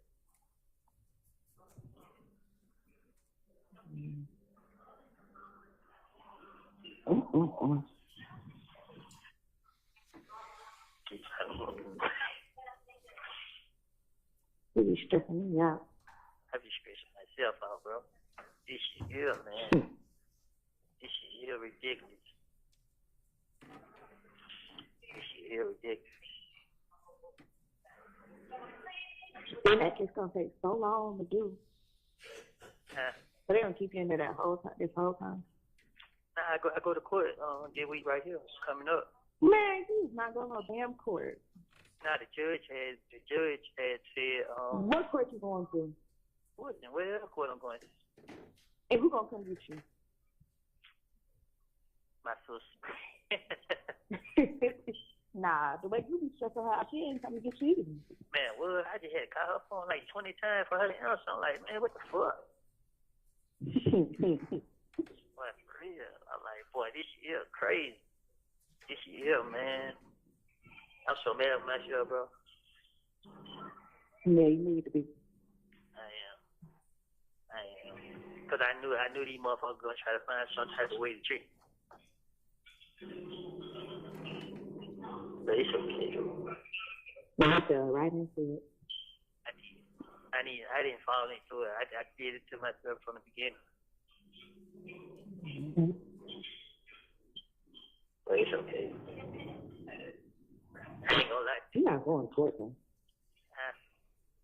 You're not going to court. Why you say that? They ain't been taking you? Yeah, but it's the third time, so shit. If the judge concerned about it, they gave me 2 court dates in the same month. Why the hell they gonna do that if they not gonna bring me?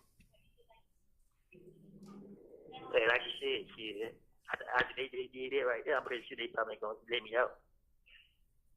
But I'm not tripping. I'm not tripping. This shit ain't doing No, nothing. what they gonna try to keep you in here the whole time? While they having trial? That's crazy. Man, shit. It really shit is against the law, but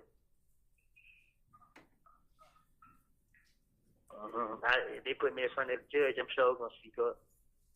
I'm gonna explain to the judge exactly what these people doing. Like, ain't no in here they gonna be holding me in jail.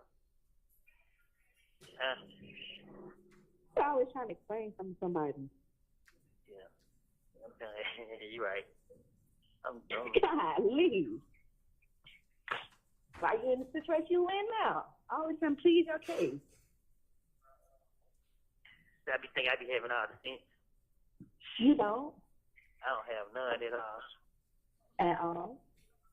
I know that. I don't know who made you think that. So. I had a fucked up way of thinking like, shit, but if I got down, if I line this motherfucker right here, I know they're not gonna touch this motherfucker or do nothing. And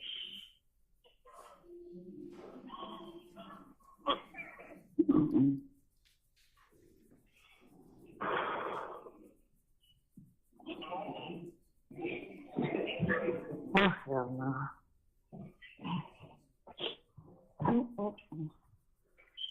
say what? Hey, today. Then I really feel like they got motherfuckers in here, goddamn, working for them. You work for them. I do. I ain't last.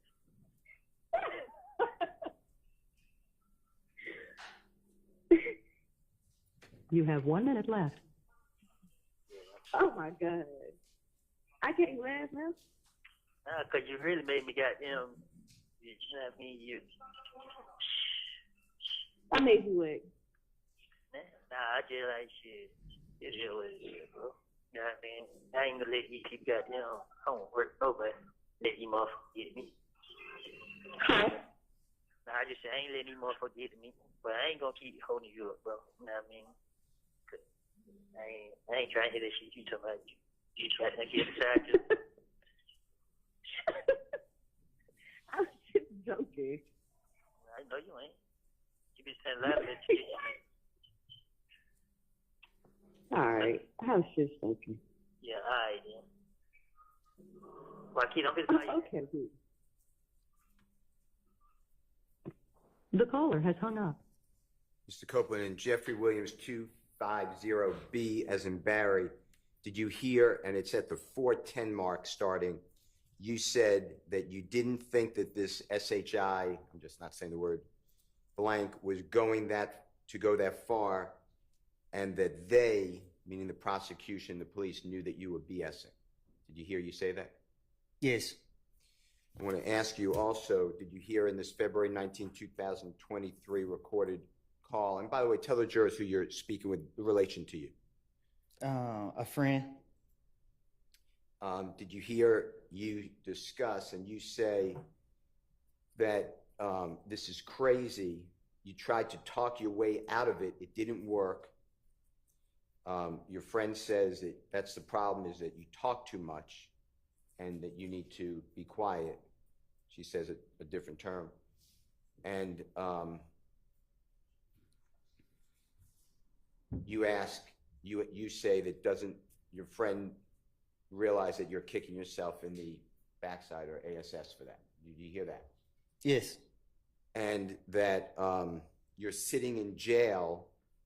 There's only one reason that they will let you out, meaning the police and the prosecutors. Is that who you're referring to? Yes. And you said what's done is done. You can't take it back. Did you hear you say something to that effect? Yes. Okay. Did you hear on this recorded call that you said that they didn't put anybody else out there but you? They are trying to make it seem like it's you and Thug. You said that when they came to see you, they asked about it. You just wanted to know why you weren't going to court. You don't know anything about anybody else. You said you told the police and the prosecutors you made all of this SHI blank up to try to finesse your way out of jail. Did you hear something to that effect?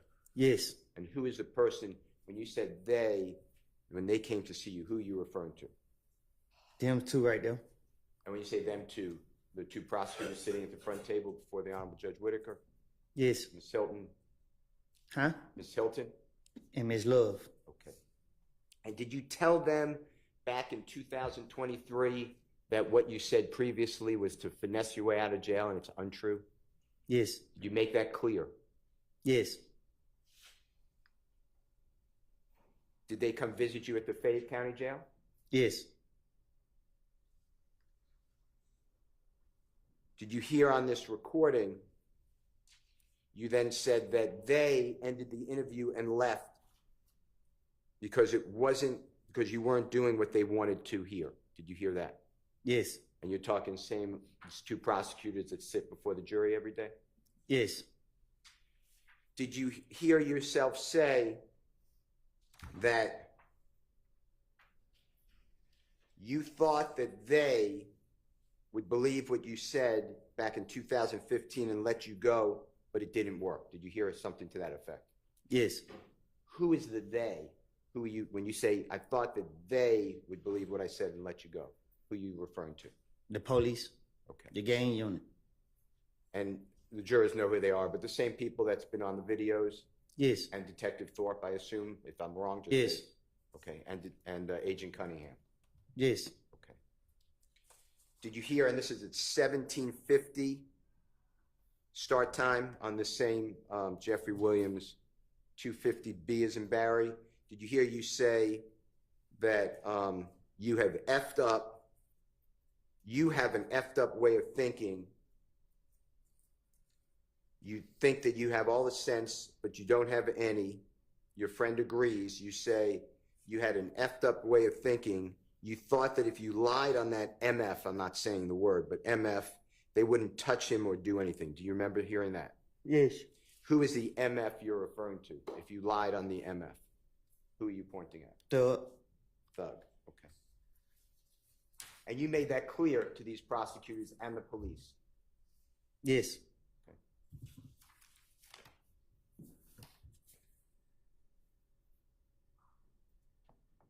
You mentioned in the last recording that the jurors heard, as well as this recording, there was a lot of talk about a video. Do you know what I'm referring to? There's a lot of talk Yes. about the video getting attention. Do you know what I'm referring to? Yes. Tell the jurors what you are referring to on your calls that we just heard. Interrogation footage, video. And was it one of the ones that we saw or the jurors saw in this courtroom before the Honorable Judge Whitaker?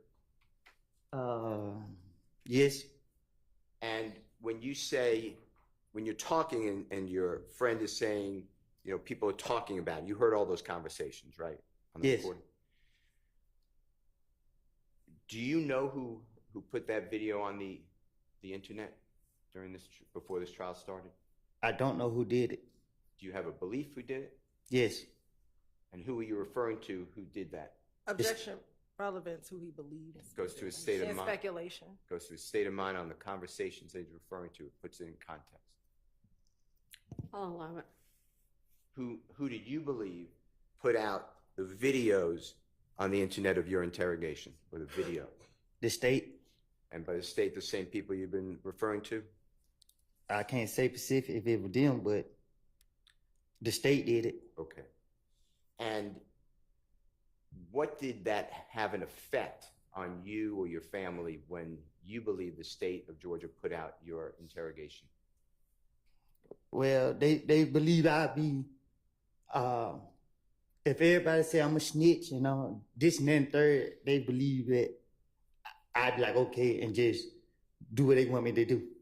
And is that, there was a mention in the last recording that your friend was saying, or your sister, we're getting a lawyer, they put us in harm's way. Was that a lawyer for what? To go out to the state. For putting that video out? Yes. Okay. To see who put it out. Okay. I'd like to go to, Would this be a good time for a break? sure. Okay, let's take a bathroom break. For how long? How long? 10 minutes. Okay.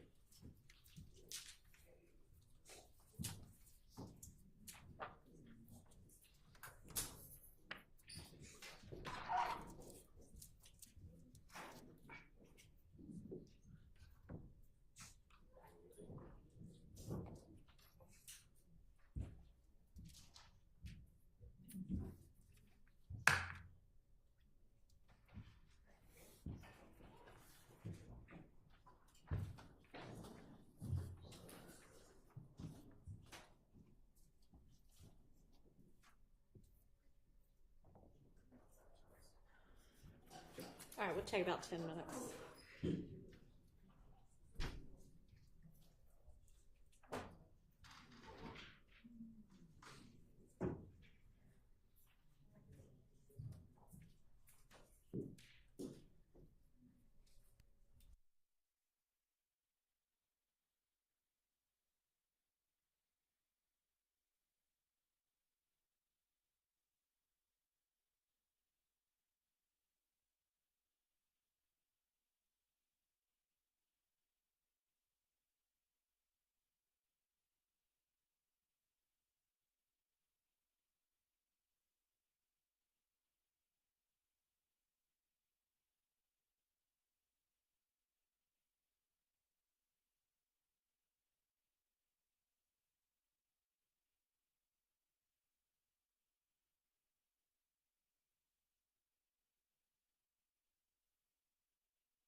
Your Honor, I'd like to,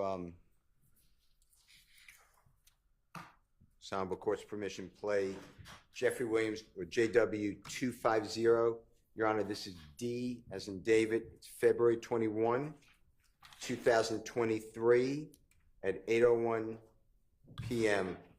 Fayette County Jail call. Okay.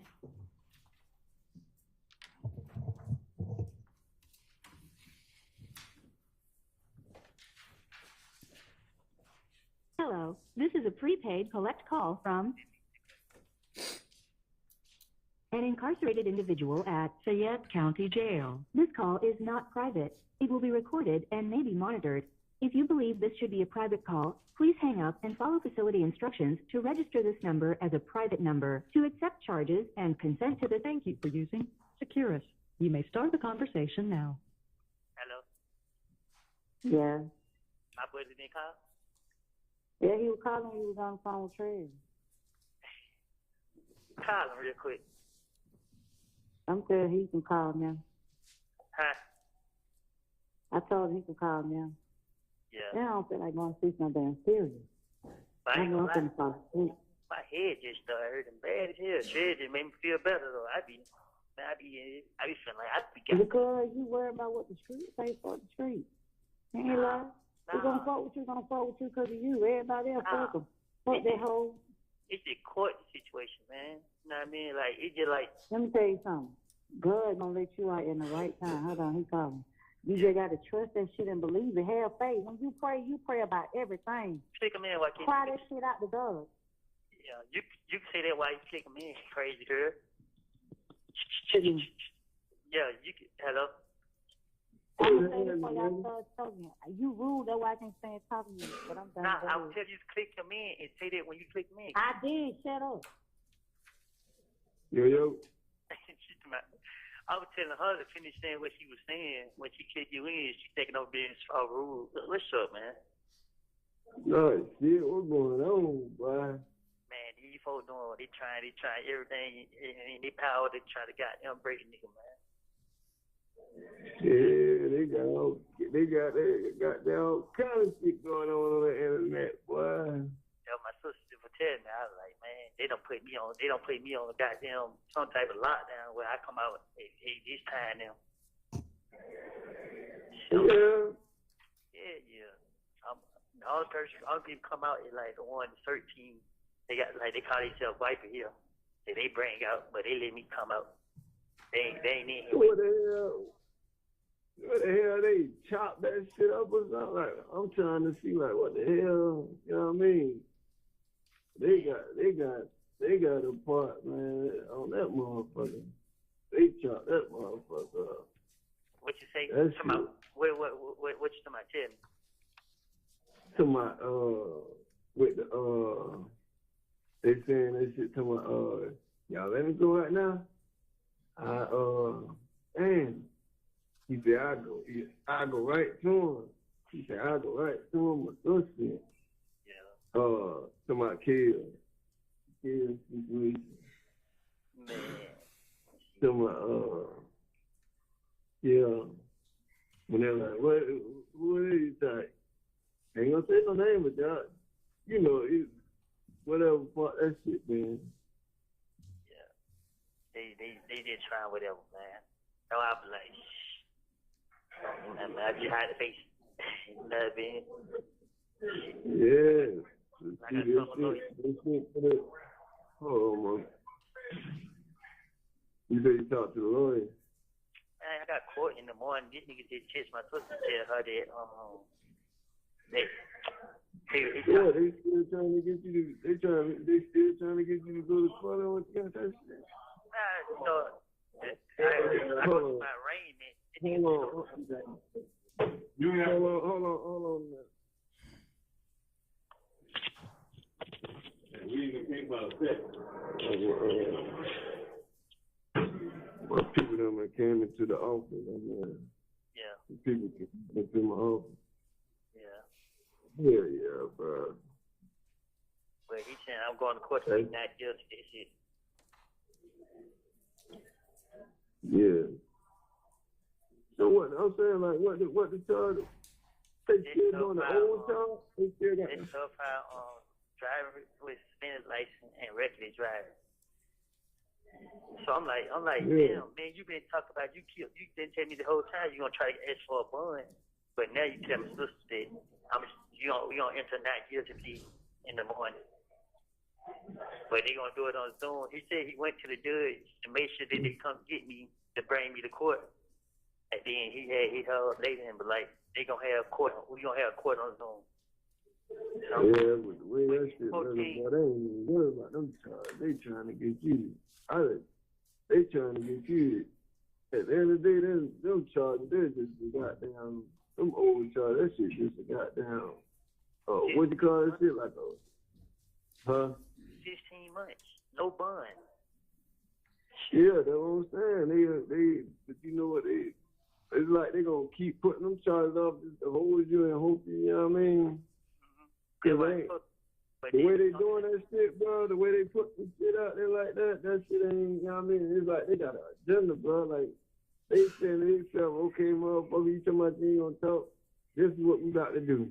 Oh, you ain't gonna call, guess what, we gonna keep putting this shit out there to make you feel like, you know what I mean? To make everybody, like, they just do it, they just shit. They going crazy with that shit, bro. Yeah, I told her that was their ammunition. I'm like, shit, you know what I mean? Like, I ain't tripping. Shit. Yeah. I mean, like, man, you know, shit get goddamn crazy. I keep trying to contact his lawyer, and I'm telling him, like, look, you say you gonna come see me today. You ain't come see me today. You know what I mean? Then he just playing too many games, and now they done put me on this damn ass lockdown. And I ain't even gonna be able to get in touch with this nigga. Like, I ain't gonna be able to talk to him unless he comes to the phone after 7 o'clock. So I'm like, yeah. So I'm like, man, and my sister did you call? I had to tell her to goddamn let you know, goddamn, I be out there anytime 'cause I know you be at work. So Yeah. I ain't know if you can answer. Yeah, cause I hit up and I was like, hey, you know, I always want to know how you doing. And I especially when I be seeing shit, I be feeling like, damn, I ain't want him to be on this in this stress and shit like that. You feel me? Man, stress ain't the word. I'm like, I know, man. Make me angry, like. Huh? I said she just make me angry. Yeah. Man, that shit, they got that shit. They got that shit. And then they just play like 2 minutes, 3 minutes of that shit. You feel me? Like, I don't want to lose, bro. That shit on the. Yeah, but that shit's so crazy. Motherfuckers all jump on. I don't even know how the fuck they even find them pictures on my page. They all under that motherfucker going crazy. I ain't even commented back on their like, oh, you was his mentor. So you ain't told him something? I'm like, I just seen that shit today. They must have been did that shit a couple of days ago or something. I'm like, how the fuck these folks found my shit? What the hell? I don't even, who the hell is y'all? Man, crazy thing about it, but she, I know they mad because, I mean, they feel like, like, you know how you got a dog that motherfucker see his tail, that motherfucker be shaking his tail. Yeah. They feel like they what I did. I made them chase their tail. Yeah. So now they trying to show a motherfucker like, oh, okay, you wanna play a game with it? Cause listen, bro, they came to me when I first got locked up. They offered me 1 year in jail, no probation, no papers, no nothing. I turned that shit down. I turned them down every time they came to me. I turned them down. Tell my lawyer, no, turn them down.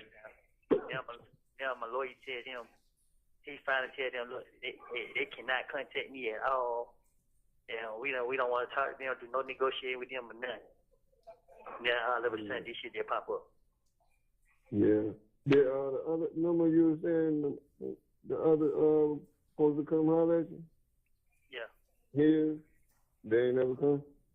Nah, I told my lawyer like when this shit I told him like, oh man, I don't want to talk to nobody. You know what I mean? Like. Yeah. Yeah. At the end of the day. Yeah, like everybody trying to trap you right now. Yeah, so I just like at the end of the day, I don't want to talk to nobody. 'Cause I'm not gonna put myself in the worst situation. I'm just gonna face these choices I'm locked up for, and just, I mean, deal with it, with whatever comes. If they drag me to court, I got my Fifth Amendment rights. I'm gonna take the fifth, and then I'm gonna go from there. You know what I mean? I don't want to talk to nobody. Yeah. You know what I mean? 'Cause I was trying to think of all, you know, I was trying to think of all kind of shit myself. I ain't even gonna lie. yeah, I be so paranoid. Shit, I just like, man, I don't know what is what, who's who. Like, Yeah. everything Best about thing I need to it. do. Motherfucker fail to realize that if you look at anything that was said, no, ain't nothing that was said, motherfucker was charged. So if motherfucker, if we paid attention to it, you see, I was saying anything, but the main thing I kept saying was, let me go. Shit, they let me go, then I was out of there. But I mean, he wasn't going for that. But see, and you know, just the public, just people don't know all that though. Like people that's close to you in your circle or something, they know. But far as the public world, like they don't know that. All they know is what they see. They don't even know. They don't know what's going on. All they know is what they hear in front of me, what they see, and what they hear in court. For real. So they just take everything and run with it. Exactly, like everybody on this shit. Yeah, everybody there, all them niggas on tour, please, and point the finger. Ain't nobody focused on none of that. They only focus on me. Like, man, look at this. Yeah. And it's because of how they putting that shit out there like that. Like they putting pieces of the video out there, and they chop and get just the worst part of that motherfucker. Yeah. Like, come on right now. Y'all let me go. Y'all catch them in the act. I leave y'all there, and y'all catch them. Y'all follow, and y'all arrest them in. Like, you know what I mean? They put that part on that motherfucker. Yeah. You feel me? Like, it just, they try. But remember, I used to always tell you, bro, that's the only thing that gotta be, because remember, I like, boy, if anything ever happens, you got a right to that discovery. That's the only thing I was always feeling, man. Man, listen, my whole thing is, I feel shit. I just like. Well, at the end of the day, I feel like I'm more. You know what I mean, I feel like fuck him regardless. It ain't not. You know what I mean, him. Fuck him. You feel me? It ain't about him. Kind of at the end of the day, shit. It's like, you know what I mean? It's like what they putting you through right now. You feel me? Yeah. I ain't feeling sorry for him. Not him. I'm feeling sorry for you. You feel me? Yeah. Like, shit, at the end of the day, shit.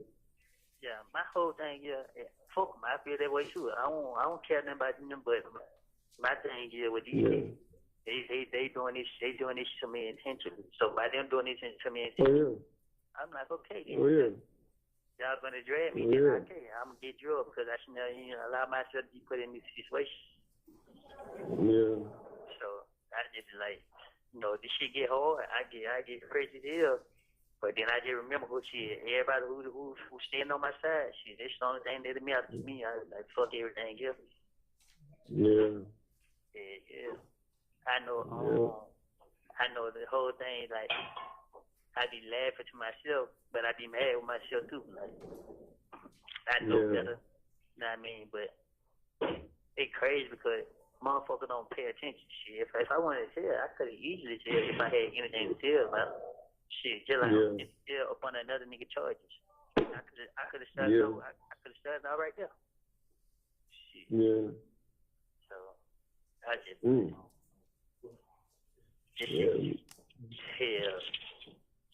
Just try not to stress yourself, bro. Try not to. It just only thing that began to me the court. The court part, they be got discretion, man. But everything else. You say you go to court tomorrow? Yeah, but the nigga saying I'm only going to court to plead not guilty. I'm like, bro, listen. At this point, man, ask for a no low plea, bro. Let the judge let's see what the judge try to give me. The judge might say time served. You know what I mean? Whatever, man. I'm just ready to get the hell up out of the way.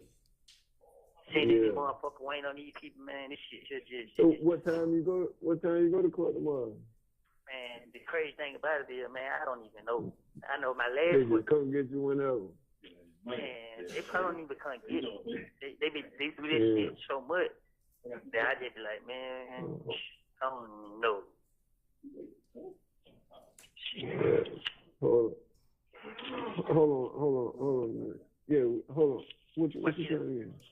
What kid? Hey, look, I love you, bro. all right, I'm trying to get you on tomorrow when I come out. Yeah, I'm gonna catch you. Just give me 2 minutes. Hello? Yeah, What'd you say? I'm gonna hit you tomorrow when I come out. Yeah, man, keep walking in my office, man. Like, God damn, bro, y'all don't see that nigga goddamn, you know what I mean? Like, what the fuck? Yeah. I'm gonna hit you tomorrow. Yeah, hey, what you got? You about to go in? Yeah, my time up. All right. I got like 2 minutes. I got 2 minutes. So I could try to tell my, yeah, hell, you know my head up, nigga. You know what I mean? You do the same too. Shit, I am, boy. I'm goddamn just waiting on much. Some shit to fall through, you know what I mean? Motherfuckers will have you waiting forever, boy. You know, you motherfuckers will wait you, boy. Yeah. Oh, I really be hard. I just be like, shit. Yeah. I be in the motherfuckers so goddamn spook. I be thinking, goddamn, they be goddamn. They have goddamn. Motherfuckers. You already. Shit, ain't no thinking. Shit, boy, seem like how they motherfuckers. Boy, shit, ain't no thinking. I would be thinking, I would be knowing that shit. Somebody in this motherfucker. Yeah, you know. Ain't no way. I just ain't trying to say it like that. Hey, that motherfucker trying hardball, boy. Yeah, well, I tell you, like, and it's so crazy because they not being around the bush with it. They straightforward. Yeah. Oh, okay. How the fam them talking? They talking their head and all kind of shit. The fam, like your sister and brother them. Mine's here. Huh? Mine's here. Yours? Oh shit. Yeah, my family just like shit. You know what I mean? Shit. As long as I just keep my head up. You know what I mean? This shit. Okay. Yeah. But now, listen, bro. When I told that motherfucker they wasting their time, bro, that lady looked like she wanted to get on her knees and beg me, please, bro. I just looked at her like, man, get out my face. Like, you know what I mean? Oh, a lady? It was a lady? The one who be in the courtroom, the deputy DA. Oh, that main one? Yeah, like, it was, man, she like, yeah. I guess they just determined. I'm like, man, listen, man, I made all this shit up, man. Just trying to talk my way out of jail, bro. You know what I mean? Like, man, the motherfucker look at me like, man, I asked, like, shit, what you want me to say? What, we just want to know how it is growing. I didn't grow up with these people, man. I'm from a whole nother neighborhood, like, but I ain't even put it forward. I'm just like, I look at her like, man, this shit, I wasting y'all time. You know what I mean? Because I heard motherfucker like, when they gonna try to talk to my attorney, and then they'll be coming back. I said, y'all be coming back for what? Y'all wasting y'all time. Y'all might go find somebody else. She trying to find me. Like, she not you closing the door like you could have leave. Yeah. The motherfucker closing the door for 3 times, opening it back up like I was gonna change my mind. Like, man, come on. Yeah, shit. I done did 5 years. I done did 51 months in the feds. And I've been doing goddamn so much time in the damn state. Yeah. Every day. How long you been locked up so far? Man, 15 months. Boy, God damn. Oh, that's it, 15 months? Man, it seems like longer than that, boy. Nah, because I did 14 months, got out for 3 months, and then now I've been locked up 16 months. You have 1 minute left. Hey. Yeah. Hey. Yeah. This shit be so crazy. Sometimes they don't even let my calls go through. I be calling home, goddamn, be wondering why my sister and I be Yeah. hurt. And then they finally pick up the phone, and that shit, only one car don't came through. I be like, man, wait, well, Yeah. yeah. Shit, I'm about to go to the damn game tonight, man. I'm gonna go to this game and goddamn shit. Kick back with my old lady or something later on. She wanna go out to this little seafood spot, you feel me?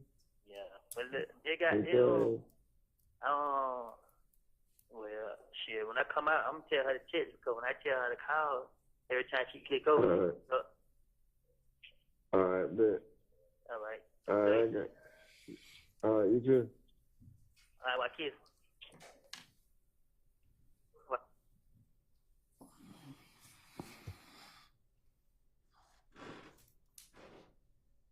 Mr. Copeland, can you tell the jurors, just orient them, what relation was the people that we heard besides your voice on the recording?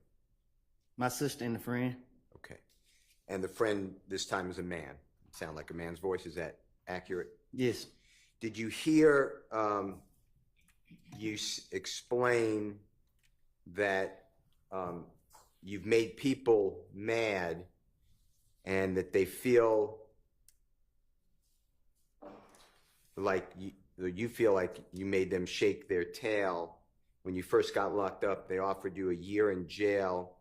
You turned them down, and now your lawyer has told them not to contact you at all. And then all of a sudden, the video of the interrogation pops up. Do you remember hearing that? I said, chase they tail. Chase their tail. Okay. And who are the they that you're talking about when you say you think you made them mad? Say that again? Who is the they? Who is they when you say you think that you made them mad or chase their tail? Who are The you? police. And then at 10:05 on JW 250D, as in David, did you hear yourself say that people failed to realize that if you look up at what was said, nobody was charged with what you said? Do you remember hearing that? Yes. What were you referring to on that? The 2015 interrogation. And it's now February 21, 2023. This year? No, when this call was made, February 21, Oh. 2023, so a year and a half ago, maybe. Is that what you're referring to? In that call? The length of time? Yes. Okay. And then do you remember hearing the same statement at the 10:05 that you would say anything? Your main thing was you were saying thug and was trying to let you go, trying to get them to let you go. And you said that if you would let go, you were out of there, but they weren't going for it. Do you remember hearing that? Yes. Do you remember a little later you said that it is crazy that people don't pay attention. If you wanted to tell, you could have easily told if you had something to tell. You remember hearing that? Yes. Do you remember hearing at 17:20 that you explained that you told them people that they're wasting their time, and the lady acted like she wanted to get on her knees and beg and plead? You said you told them to get out of your face, and then the man asked which lady. Do you remember that? Me love. And then you said on the recording, the deputy DA. That's who you just pointed to? Miss Love. And you said you told them, Miss Love, that you made it all up trying to talk your way out of jail. Is that what you said on the recording? Miss Love. You told her that? Yes. Back in February 21 of 2023 and before that? When she came to see me at Fayetteville jail. And then she wouldn't leave, and you said, what does she want you to say? Do you remember saying that? Huh? You asked her, meaning District Attorney Love, what does she want you to say? Remember hearing that? Yes. And then you said that they asked about how it was growing up, and you said, I didn't grow up with them. You're from a whole different neighborhood. Did you hear that? Yes. And you told Deputy District Attorney Love that she and the others are wasting their time. Yes. Who else was with Miss Love?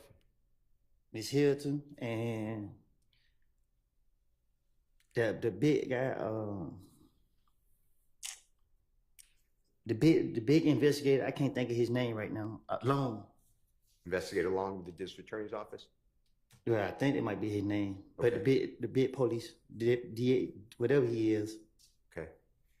And you told Miss Love, Miss Hilton, and who you believe is investigator or police officer Long to go find someone else that they're wasting their time. Did you hear that on the recording? Yes. And that did happen? Yes. And you said that the door, that she opened the door 3 times like you were going to change your mind. Who are you referring to? Miss Love. And when you say open the door, just tell the jurors, like, what kind of room are you in? A little small room. Were you allowed to go in and out of the room on your own? I was in jail. So who was going in and out of the room like 3 times, opening the door? Who? No, she wasn't going in and out. They were leaving. I was complaining about my court. Every time I had to go to court, they weren't coming to get me to take me to court. So they kept holding me in jail, and I would miss my court, and they'd give me another court date, another month, like a month away. So she was asking me who my lawyer was, that she was gonna reach out to my lawyer and try to get them to get me in court. So if they were to help me get in court, would I cooperate? I said, get me in court and we'll see. You wanted to get out of jail? Yes.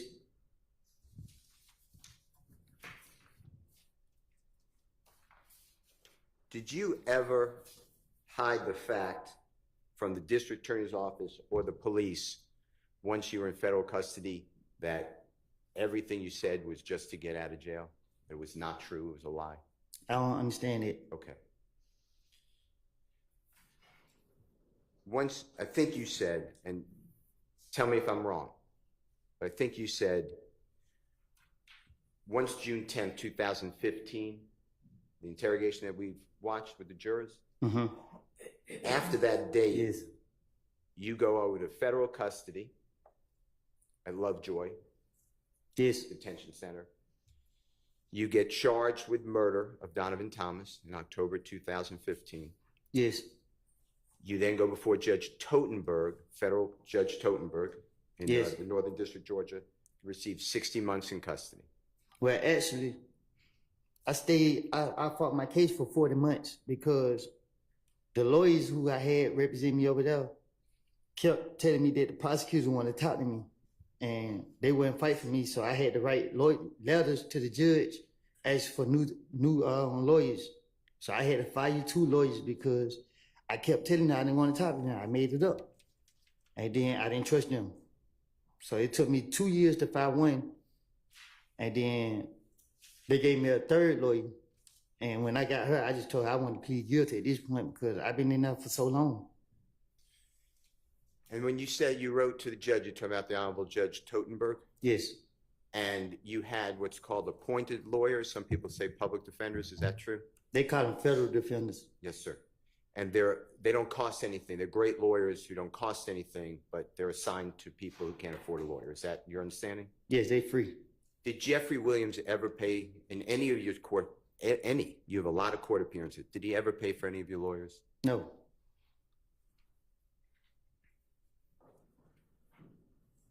With regards to that time that you were going through Judge Totenberg to get the 3rd lawyer for 40 months and then you pled guilty to 60 months, which is 5 years, right? Yes. You made it known to the district attorney's office of Fulton County through your lawyer that you made all of this up, that you lied. I didn't talk to the district attorney when I was in the federal over there. It was the federal U.S. attorney kept telling my attorney that she wanted to talk to me. And that you made it clear to the United States Attorney's Office, the lawyer for federal prosecutors, that this was all made up. Well, the first lawyer tricked me down there.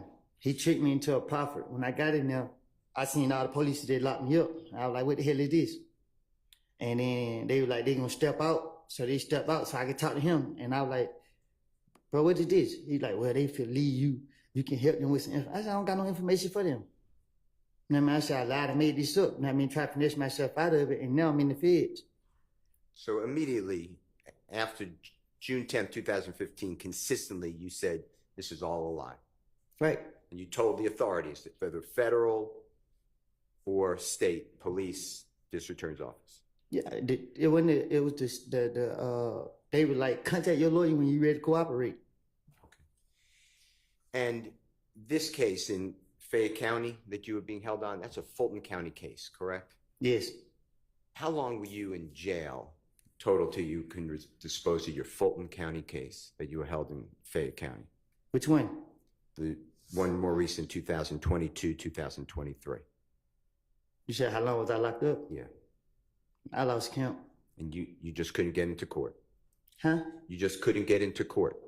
Every time I had to go to court, they wouldn't come in to get me.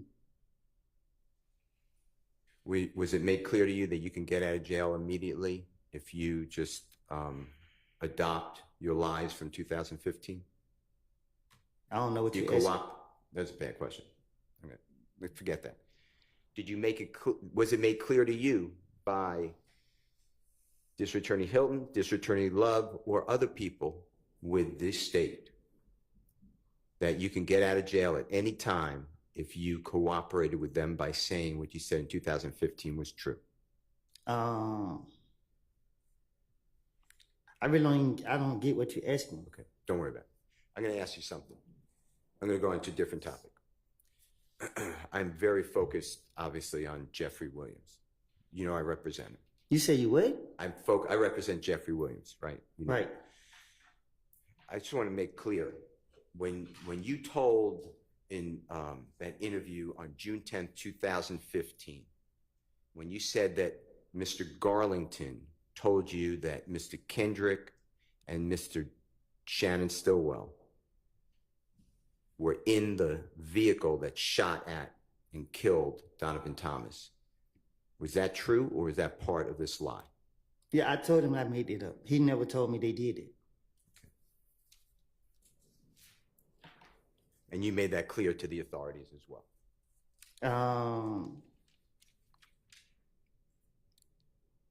I can't recall if I told them that, but I can't forward to tell them I made it up. Okay. All right. I'd like to go through a jail call that the state played for you. Ms. Hilton played for you earlier.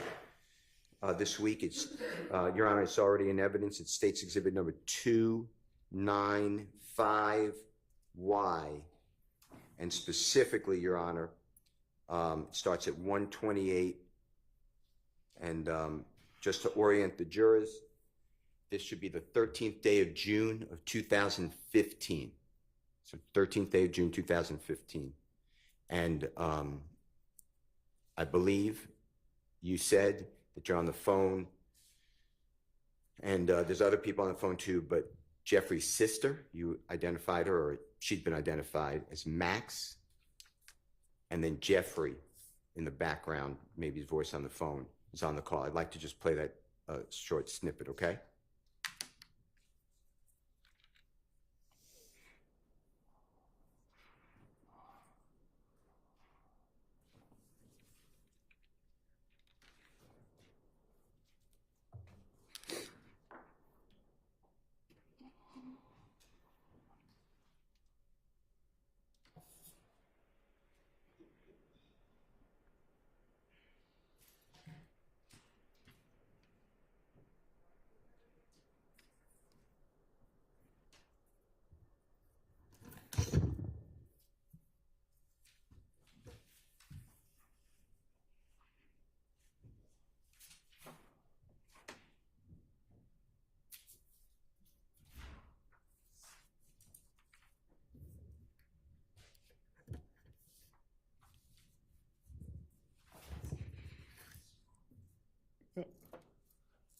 I can't hear that. I don't think it's playing.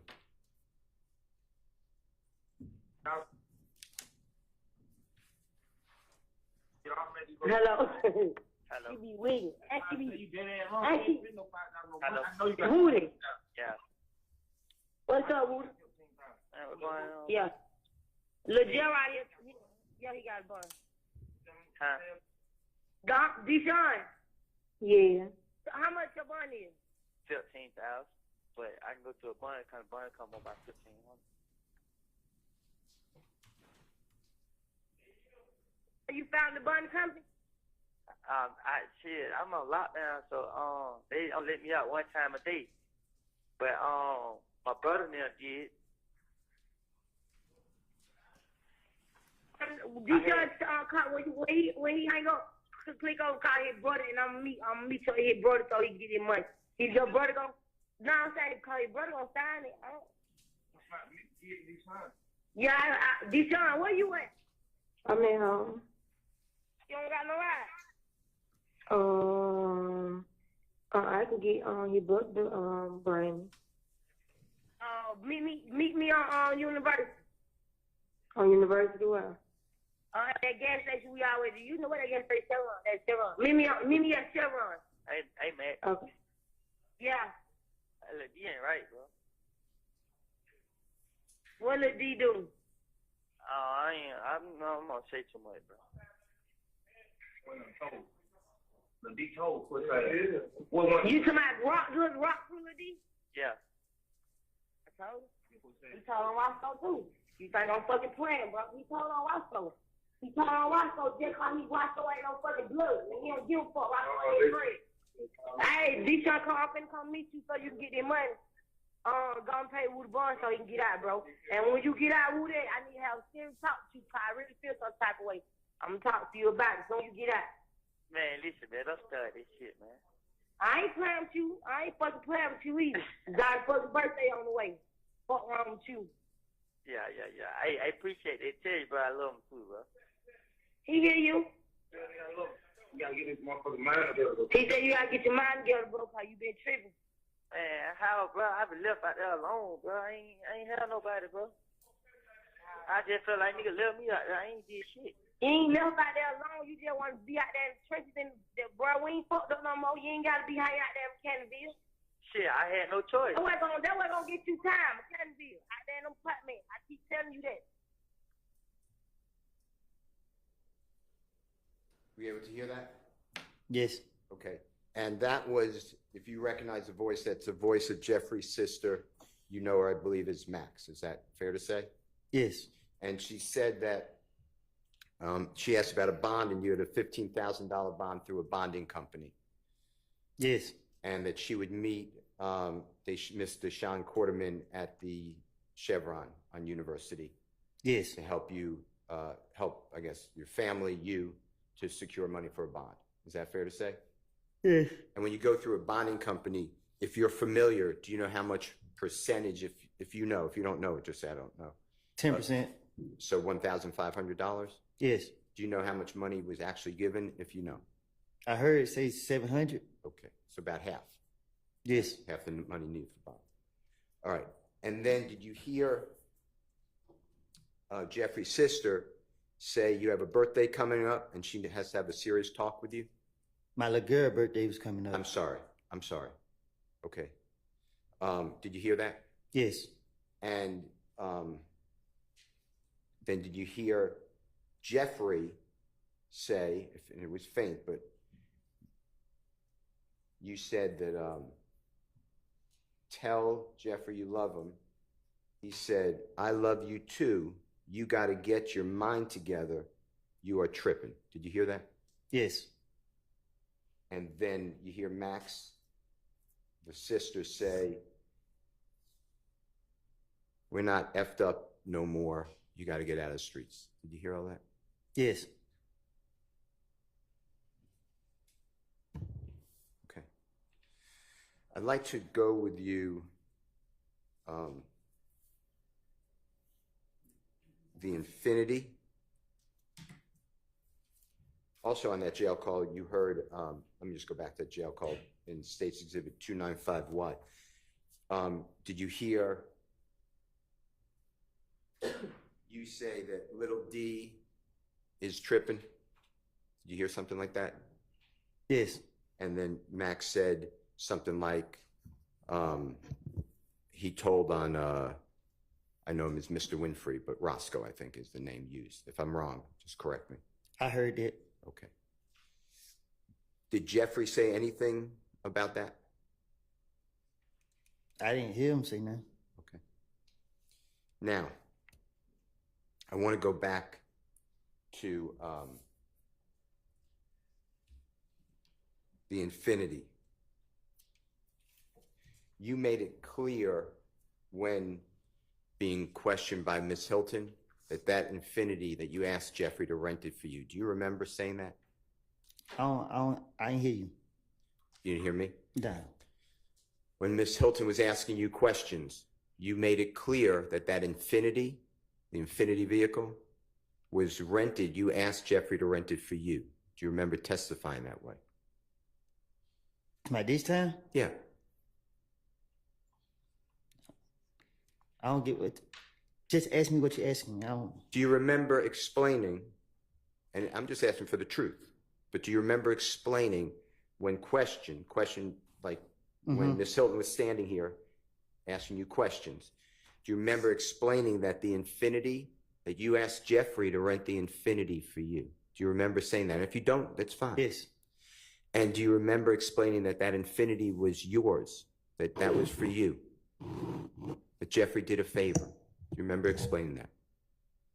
I said we just get it anytime we want it. Okay. I'm going to show you what I've marked as Jeffrey Williams number 253, because you gave, I thought, I may be wrong, but when I asked you about the infinity, I thought you told me something different. So I just want to see if this is true, okay? This is Just from... said counsel testifying about what he thought saw. I apologize, I won't do that. Prior inconsistent statement, but okay. This is Jeffrey Williams 2, that's wrong. No, Jeffrey Williams 253, Your Honor, and this is from August 12th, 2024, questioning by Miss Hilton of Mr. Copeland, and it's from the live feed, Your Honor. It's a short clip. And just listen to this, and if it's wrong, just correct it.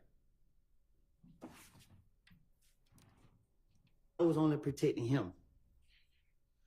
So when you told the detective about what happened the night of Donovan Thomas's murder, were you protecting Threat? Yes, I was gonna keep Threat name out of it as much as possible. Did Threat have something to do with Donovan Thomas's murder? I don't know what Threat got something to do with it, but I know that they was the last person I gave that car to. What car? The car, the Infinity car. And I wasn't gonna say nothing about it. What Infinity car did you give the Threat? The Infinity car that I had. Okay. Is this the same car that you went to the rental car place with Thug and Thug rented the Infinity? I'm talking about the gray Infinity car that me and Zachary was riding in. I wrecked the car, put up on Threat, gave the car to Threat, and I left. Okay. Is this the same Infinity that you told police that you went to the Hertz rental car place with Thug when he rented the Infinity?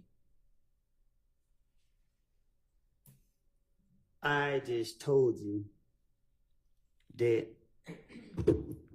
I gave Threat that car. Ms. Copeland, that's not what she asked. So listen to what she asked and then answer that as best you can. You're saying you gave Threat that Infinity. Is that what you're saying? Hold on a second. Y'all just confused me. What you say, Yana? Well, I wanted Ms. Hilton to ask the question clearly and you listen to it and answer it. So ask the question you asked him a minute ago if that's what you want the answer to. The Infinity that you're talking about, is that the Infinity that you went to the Atlanta airport with Thug when he rented the Infinity?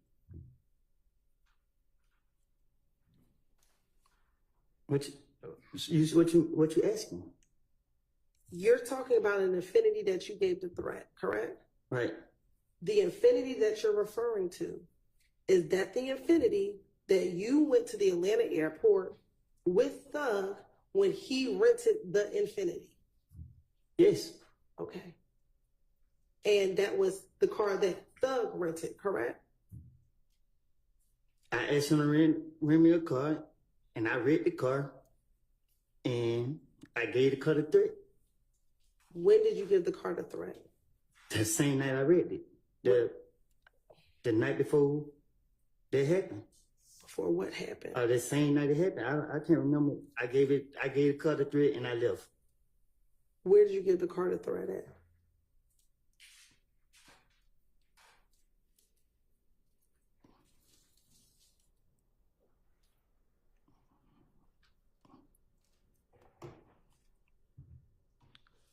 At the studio. What studio? I pulled up and gave it to him and pulled right off. What studio?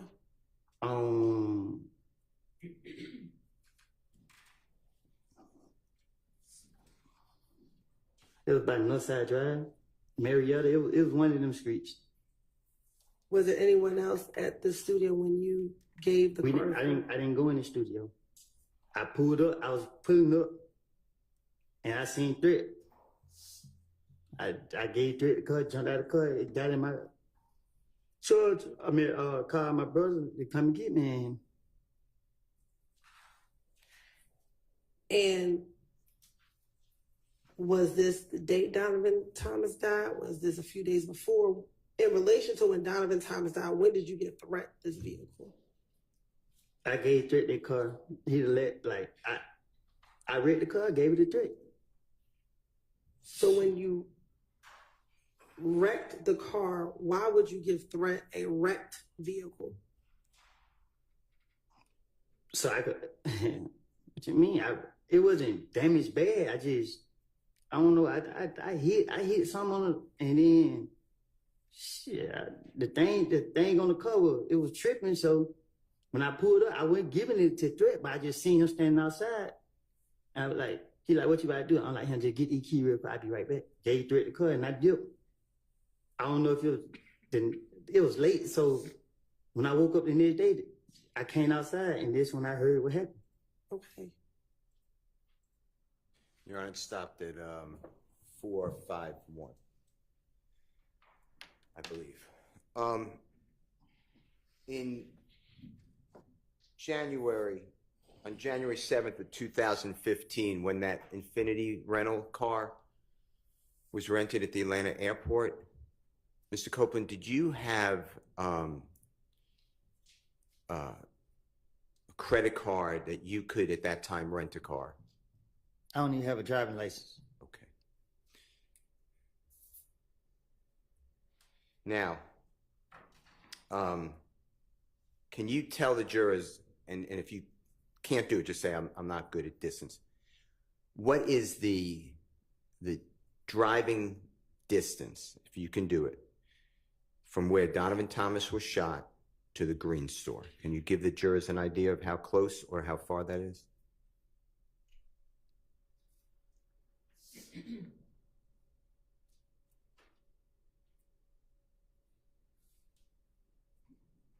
5 minutes. Okay.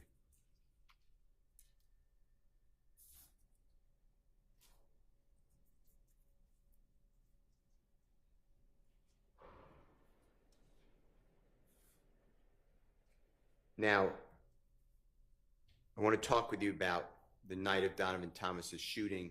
Eventually that evening, is it true that you're at Jeffery Williams' home? I didn't hear you. Were you at Jeffery Williams' home at all after Donovan Thomas's shooting later that night or early the next morning, before you went to the police department? I was all over the place. Okay. Do you personally know whether Sprinter vans were already summoned to come and pick people up that evening to take them down to Miami for Jeffery Williams to perform and do shows and work in the studio? And if you don't know, just say, I don't know. Yeah, I don't know. Every time we went with him, it just be like, spare the moment. Okay. When you went to Miami, not the night of Donovan Thomas's killing, not the next day, but the next day. And if you don't remember or I'm wrong, just correct me. You went with Miss Quarterman, Deshaun Quarterman, and your child. Is that true? To my when I went to Miami? Yes, sir. After Donovan Thomas's shooting, a couple of days later. Yes. It was just me, my baby mama, and my little girl. And do you remember if you flew to Miami or you drove? We had to drive because I don't think I ever caught a plane with her. Okay.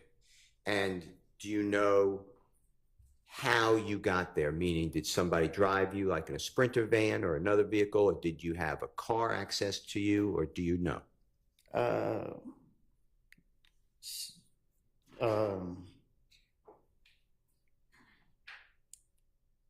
I can't remember how we drove down there, but I know we drove down there. I don't know if it was a Sprinter, a van. I can't remember how I got down there. Okay. And is it true that immediately after Donovan Thomas was, God forbid, killed, that your family, you and your family's homes and persons were being shot at? What you mean? You left the Atlanta, Georgia area for safety. Is that true? Yes. Okay.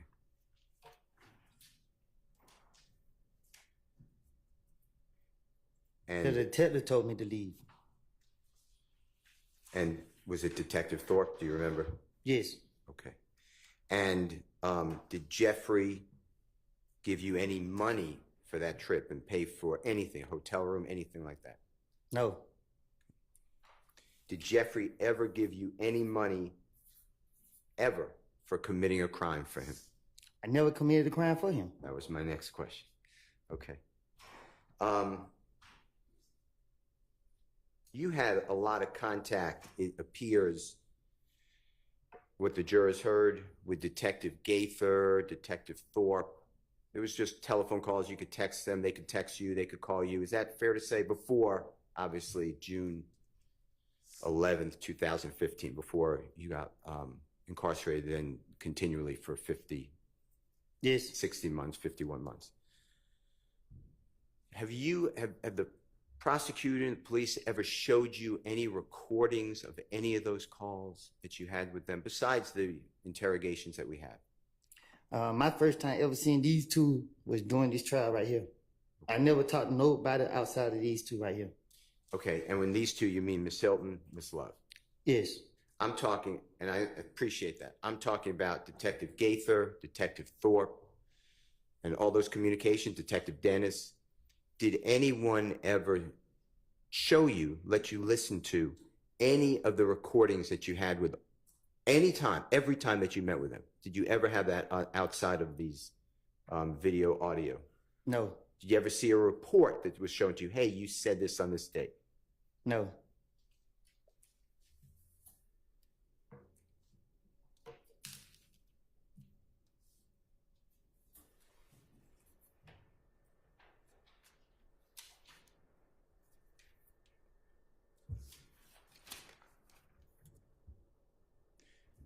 Your Honor, may I have just a minute? May.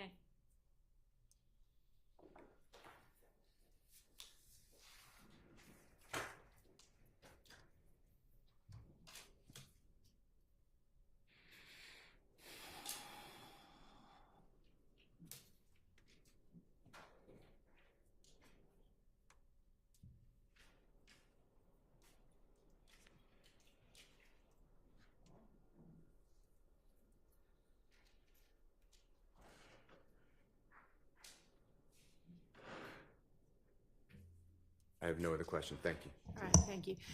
Mr. Weinstein, I think you indicated you might have a fairly short cross-examination. Go ahead. All right, go ahead. Good morning, Mr. Copeland. Good morning. My name's Doug Weinstein. I'm Diamante Kendrick's attorney. I think you know him as Yak, right? Yes. Okay. So when I refer to him, I'll just call him Yak. I know you weren't feeling well yesterday. How are you feeling today? I'm feeling better. Thank you. Okay, good. I'm glad to hear that. I'm not going to ask you a lot of questions about years ago because it's been about 9 years. I can't remember what I had for lunch yesterday. But I will ask you a few. So let's talk about 9 years ago. You've stated repeatedly that you would tell the police anything to stay out of jail, right? Yes. You said yesterday, tell me if you remember this, you said yesterday, quote, Rice Street is not prisoner jail. I don't know what that place is. It's the worst place in the world. Do you remember saying that? It is. Why do you say that? Because it's the worst place in the world. Okay. That I don't been to. Okay. So let's talk about finessing the police. Okay? I think you've heard the word, I'm just going to say it once, you've heard the word bullshit a bunch the past couple of days. Right. So we'll just say BS. Is that basically what you were telling the police, BS? Yes.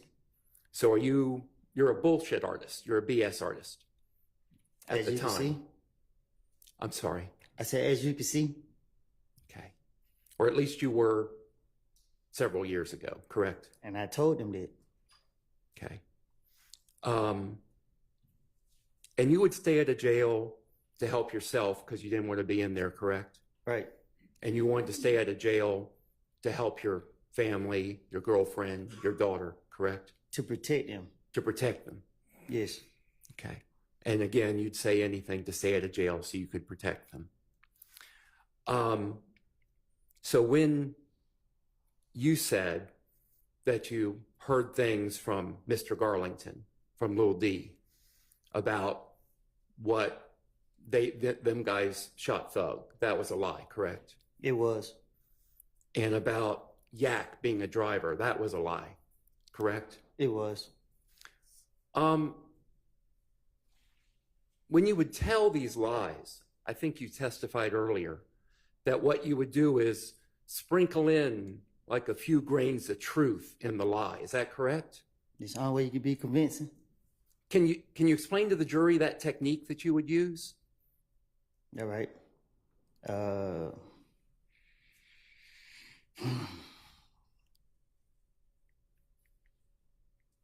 You hear stuff, you know what's true, and you know what's not true. So you take this right here and put it with that right there. And you would have you finished your answer? Yeah. Okay.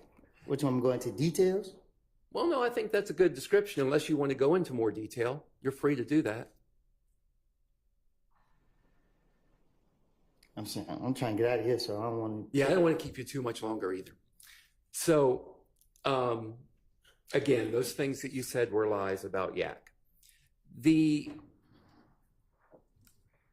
reality is that you told the prosecutors, these two prosecutors here on my left, you told them before June 7th of this year that what you had told the police, what you had told those detectives in 2015 was a lie. I told them when they came to see me that, yes. And you told them on June 7th it was a lie. June 7th of this year. That was that Friday. I don't know.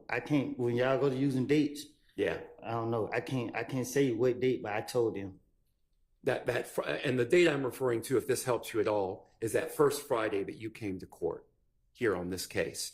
You told them it was a lie on that date. I can't say what I told them. I can't say what date. Okay. And after they sent you away to jail for the weekend and you came back on that Monday, you told them it was a lie, that you had lied back in 2015 as well, correct? I don't understand it. Okay. Well, I'll take that question back. All right. I don't want to confuse you. All right. Okay. I recall earlier in your testimony, you said something to the effect, and these aren't your exact words, but you said, my hand to God, you're telling the truth now. What you said back in 2015 was a lie. Do you remember saying that? And I still am saying it. That what you're saying on the stand today is the truth. Yes. I was watching an interview you gave. Tell me if you remember giving an interview. It was published to YouTube on the 9th of August this month, with DJ University. Do you remember the interview you gave to DJ University? In Chicago? I don't know where he was I based was in. sitting on the sofa? Yes, you were. Yes. Okay. And you told DJ University about coming to God lately. Do you recall that conversation you had with him? Yes. Would you relate that conversation to the jury, please? Objection on irrelevance. It goes to his credibility today on the stand, Your Honor. Just ask, instead of the conversation, just ask him whatever you want to ask him. Okay. You told DJ University that when this indictment came out in this case in 2022, May of 2022 and then August of 2022, and your name was not on that indictment, that you realized that God was at work in your life. Do you remember that? And what did you mean by God was at work in your life now?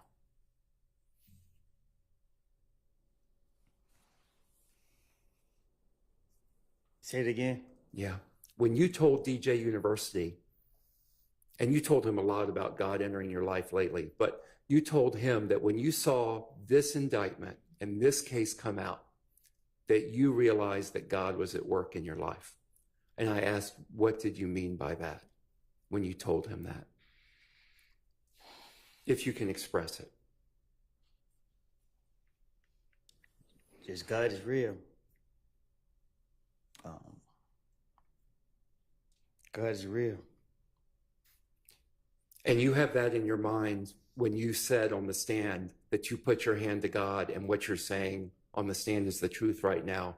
That's with you knowing that God is real. Is that correct? Say that again. Yeah. That knowledge that you have, that belief that you have that God is real, you have that in your mind when you took the stand and you raised your hand up and you said, my hand to God, what you're saying now is the truth. And what you said in 2015 was a lie. Yes. That was with God in your mind, correct? It's in my heart, not my mind. Okay. So having told the prosecutors repeatedly that what you said in 2015 was a lie, did they tell you why they were still putting you on the stand today? Can you say that again? Sure. No, the short part. Okay. Did they tell you why they were putting you on the stand? Okay. Despite you having told them that what you said in 2015 was a lie. I don't know. Why did he put me on the stand? Okay. Thank you. I don't have any further questions. Thank you for your time. Mr. Matthews?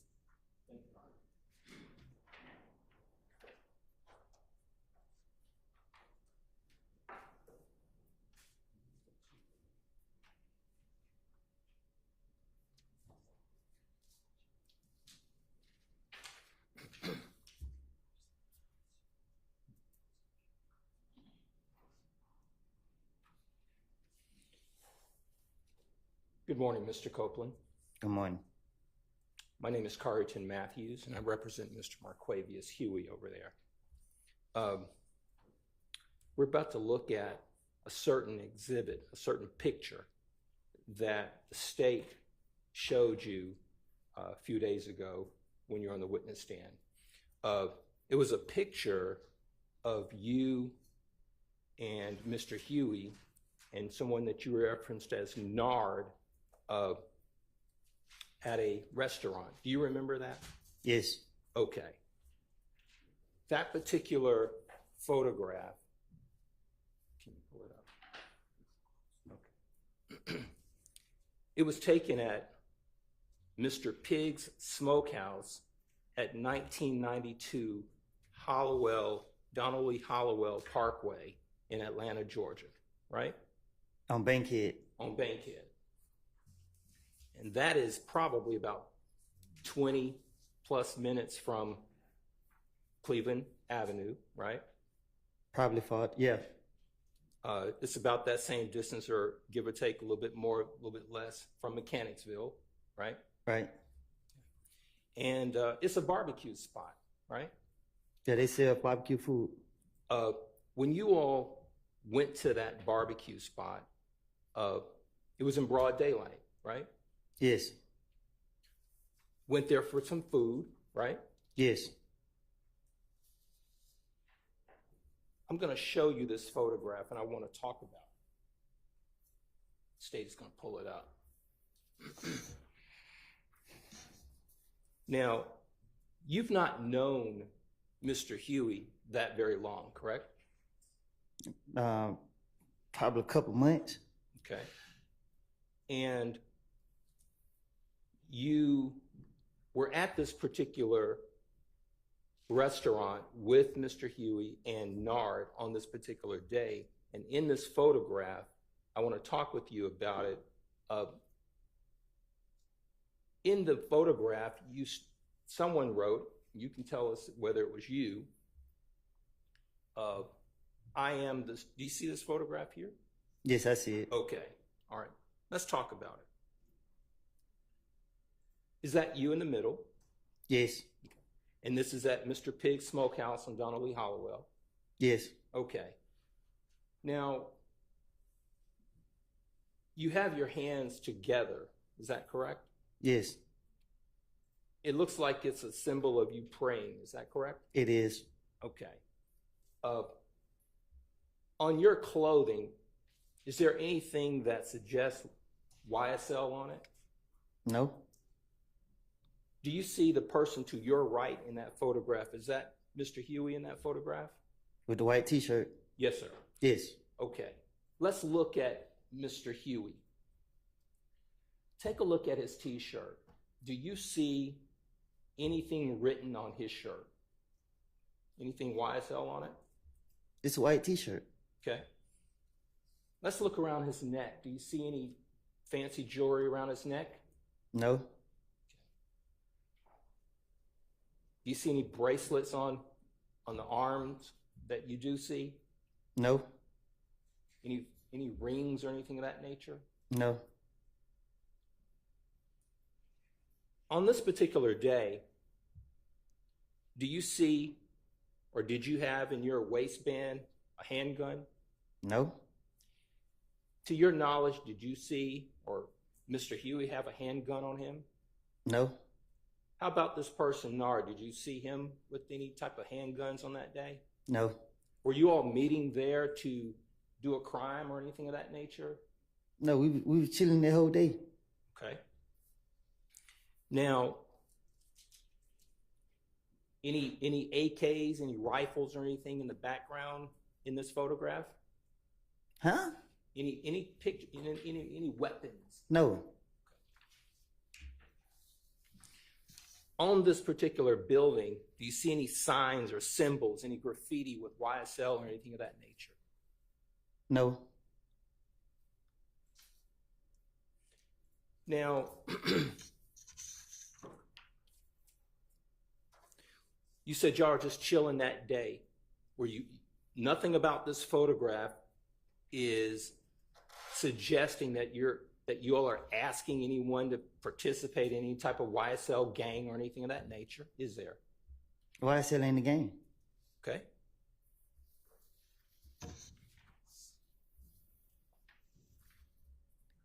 And I see on this particular photograph, it says, I am the streets, out now on all platforms.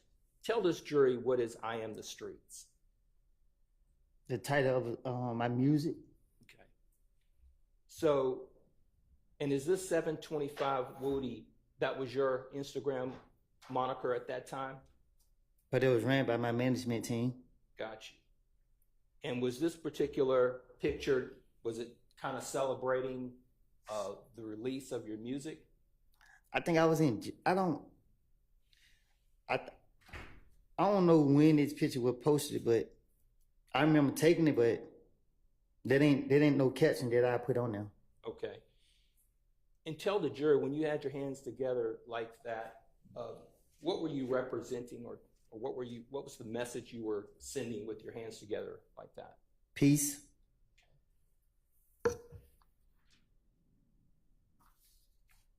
Now, on this document that we're looking at, on this photograph, at the bottom it says, "Free the guys." Can you tell the jury if you know what was that about or what that represented? That we was incarcerated, or that at least one of us was incarcerated. Okay. And was there anything in your mind criminal or wrong about saying free to guys? Well, I don't know who posted it. So on my page, if there was posted on my page. Okay. It's not something you posted. I didn't have a phone in jail, so no. Okay.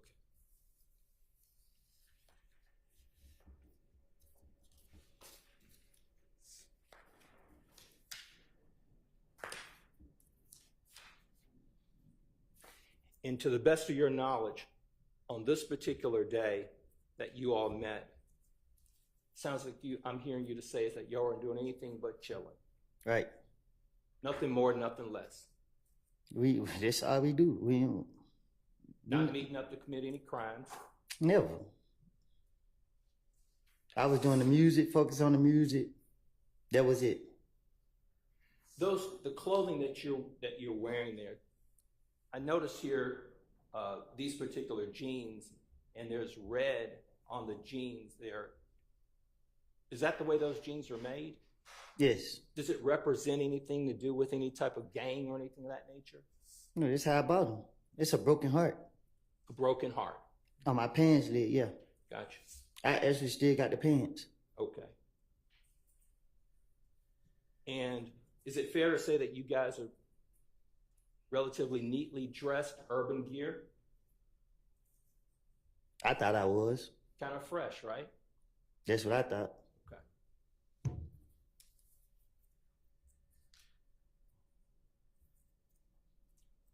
Have you had any conversations with Mr. Huey since this particular day that you're aware of? I don't know what you mean. Have you talked to him? What you mean? Have you had any conversations with him? In other words, do you... After this? Yeah. I don't... You saying...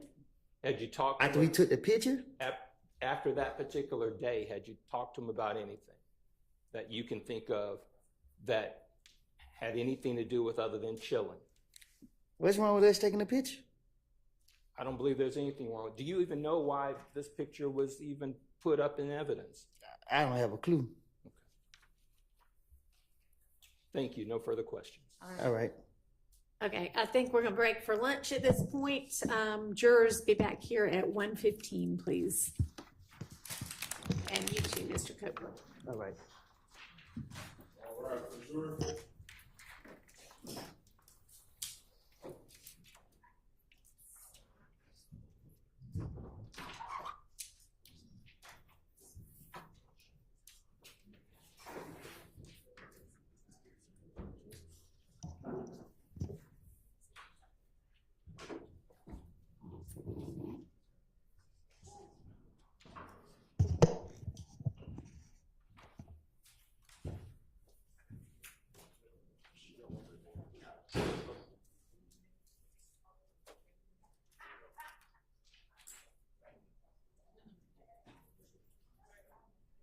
All right, y'all can have a seat. So I have an answer back from the juror with the potential job. September 25th is when they would want that juror to start out there in Arkansas. So I guess I need to hear what y'all's position is at this point.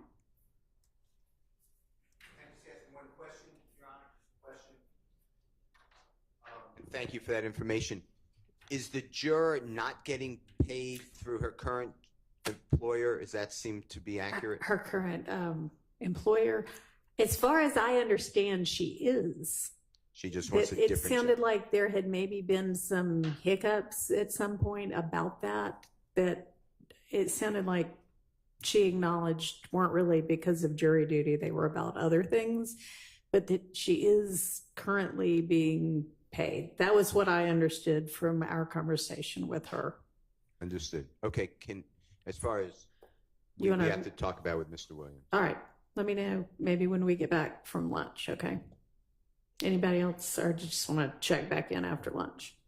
All right, I'll see y'all at 1:15.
decided about your position on the juror?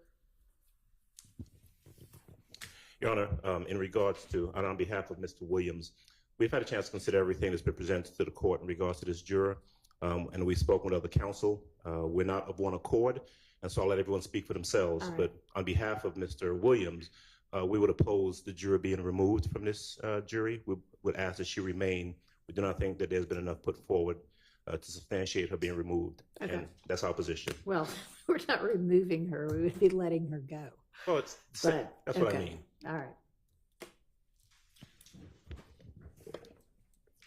Mr. Kendrick is not opposed to the court letting this juror go. Okay.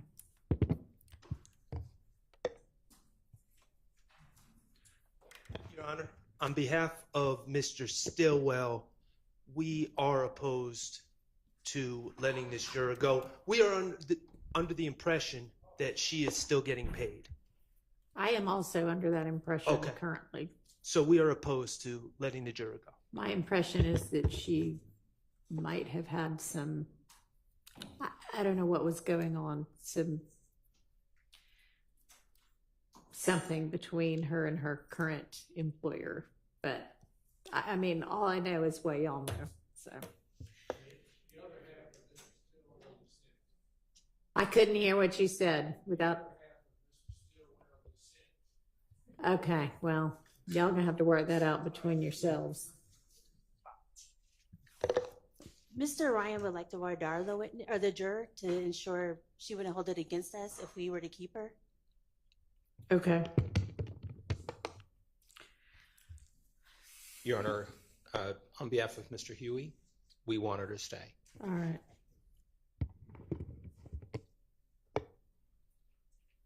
Your Honor, on behalf of Mr. Nichols, we are not opposed to letting the juror go. All right. Thank you.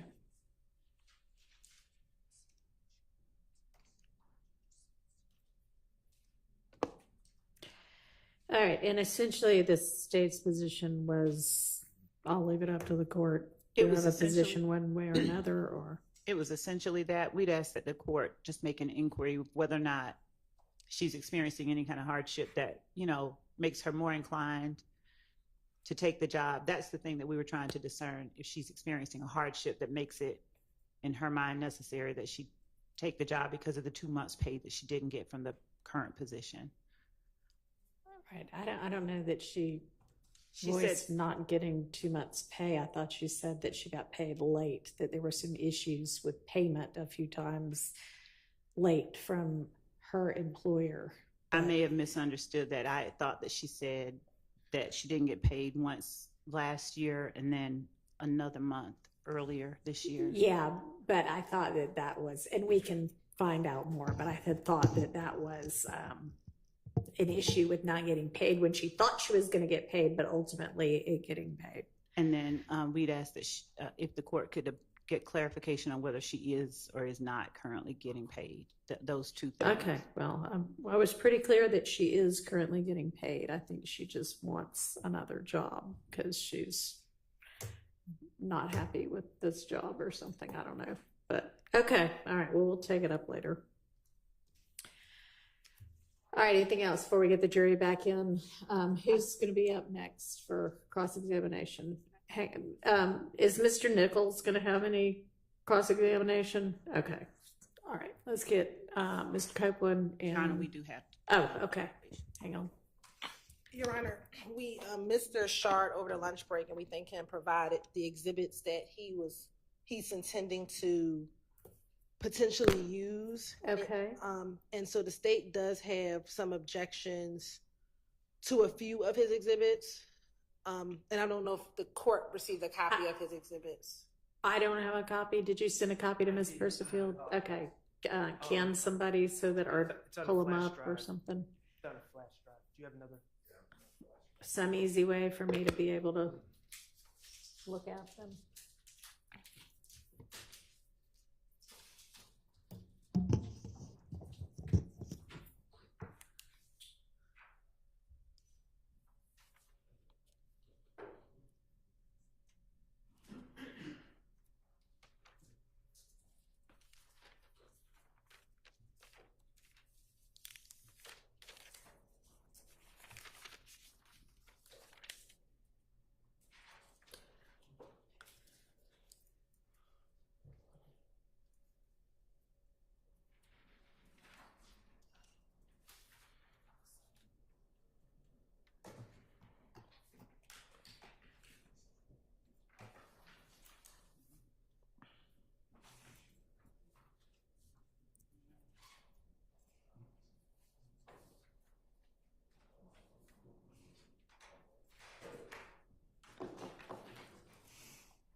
Are these like audios or videos or something, Miss Hilton?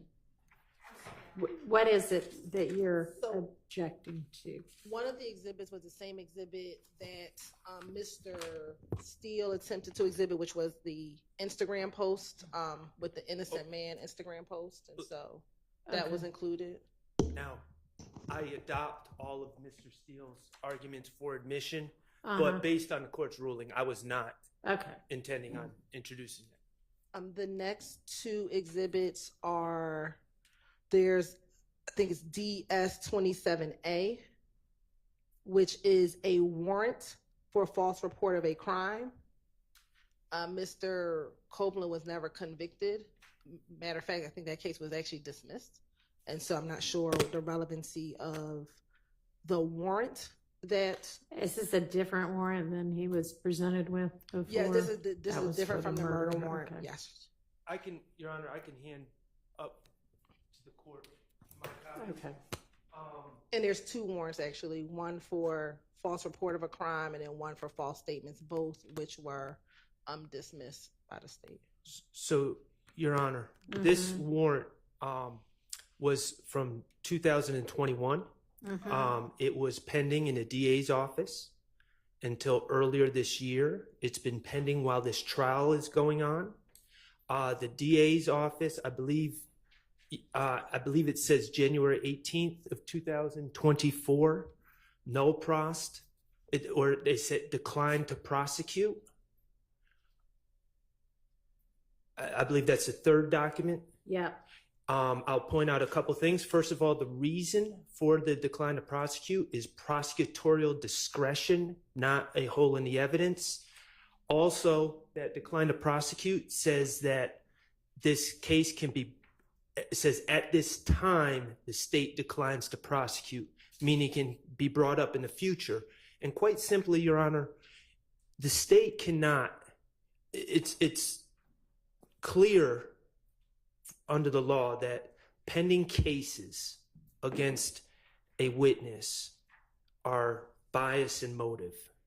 The state cannot evade the reality of pending cases by just simply dismissing cases against their witnesses before they testify. So this case was pending during this trial.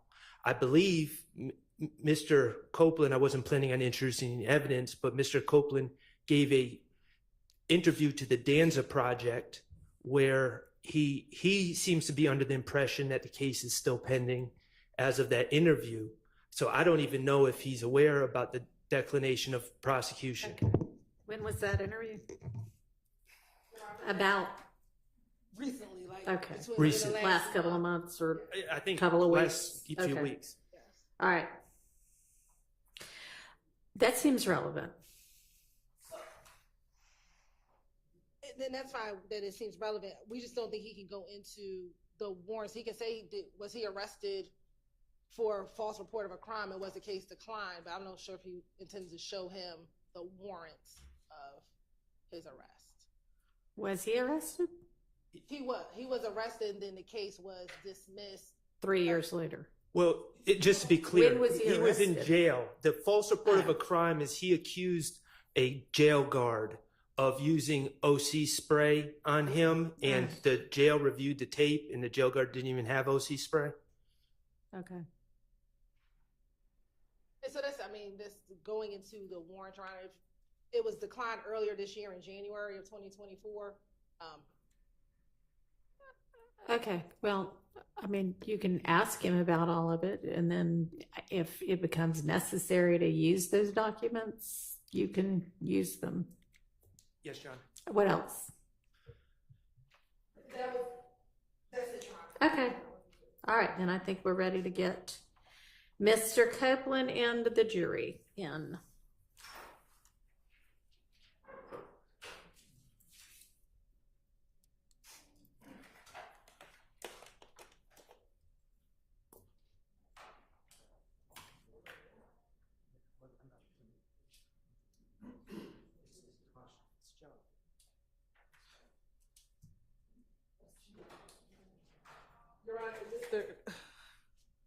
We just had one other thing Mr. Shar just brought to our attention that he intends on introducing, and I didn't know. Do we need to ask Mr. Copeland to step Yes. aside? And sorry, we thought we were ready for you, but we're not quite. Just hang very close.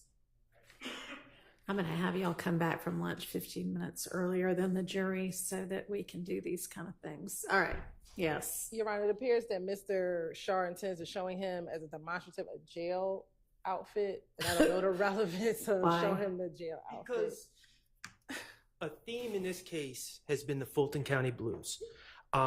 In particular, on June 10th, 2015. He came in wearing that, right? Well, I'm talking about 2015. Oh, 15. Okay. 2015, he's June on 10th, June 10th. Okay. He's on video. Yeah. All right, there's a lot of June 10ths. He's on video, and he's not wearing a jail outfit because they haven't brought him to the jail yet. Okay. Part of the reality of Rice Street, and I'm not asking this to go back with the jury, it's just a demonstrative. Part of the reality of Rice Street is you wear the outfit, you lose your individuality, your identity, you're thrown in the Fulton County. No, that is nice and dramatic, but no, we don't need to do that. May I use a picture? No. Okay.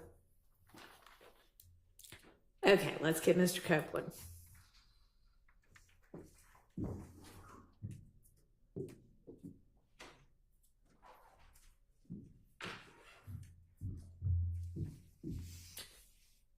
And the jury.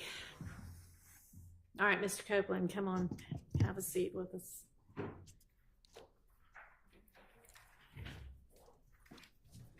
Well, I guess stand up for the jury.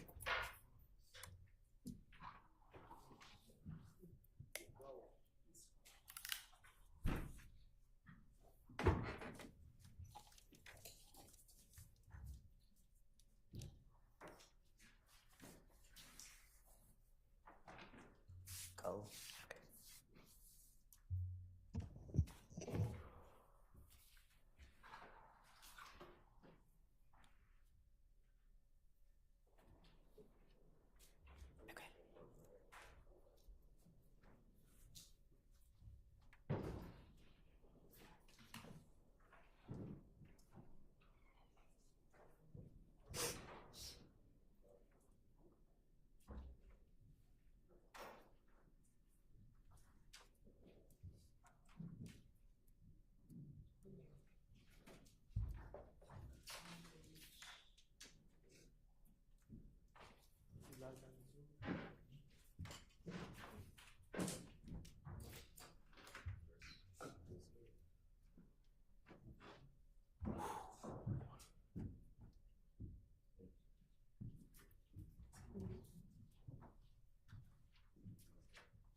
Thank you.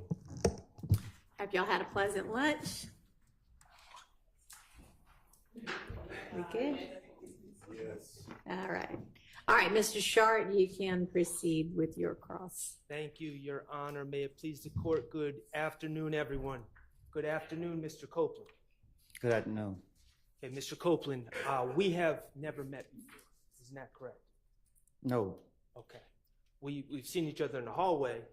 No, we never met before. Yeah, we never met before. My name is Max Shard, and I'm the attorney that represents Shannon Stillwell, okay? All right. All right. And I know you've been asked a lot of questions, and I'm going to try not to repeat questions that you've been already asked. I'm going to do my best. All right. All right, great. You do not want to be here today. At all. Okay. And the reason you don't want to be here today is not because you're scared, correct? You know that. Okay. It is because what you said in 2015 was lies. You said it again? What you said in 2015 were lies. Right. Okay. And specifically, when you said that Demekion Garlington told you something at that McDonald's about Mr. Stillwell, that was a lie. Right.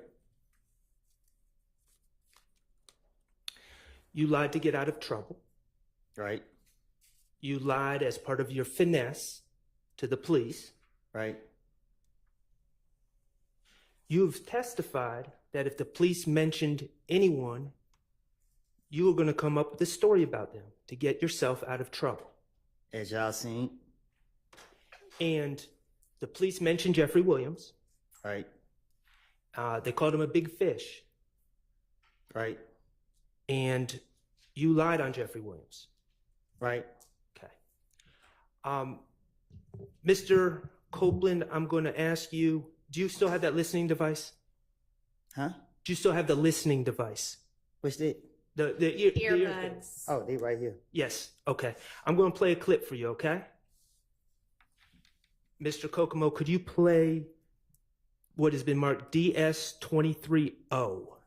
And for the record, this is a clip from State's Exhibit 378 Yankee Echo, which is the June 10th, 2015 interview, and it's from 9:53:35 to 9:54:10.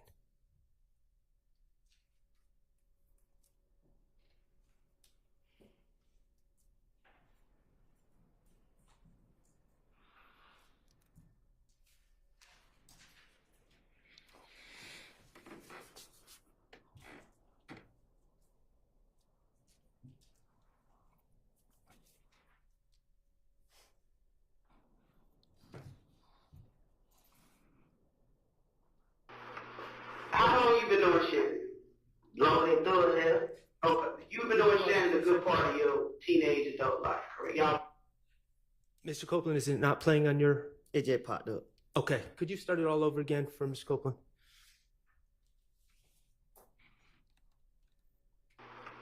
How long you been doing Shannon? Long as through as hell?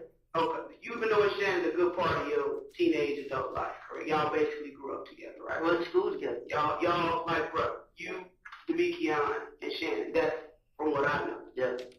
So I can pretty much assume that if it's something like that that they did, even if you weren't involved in it, you know about it.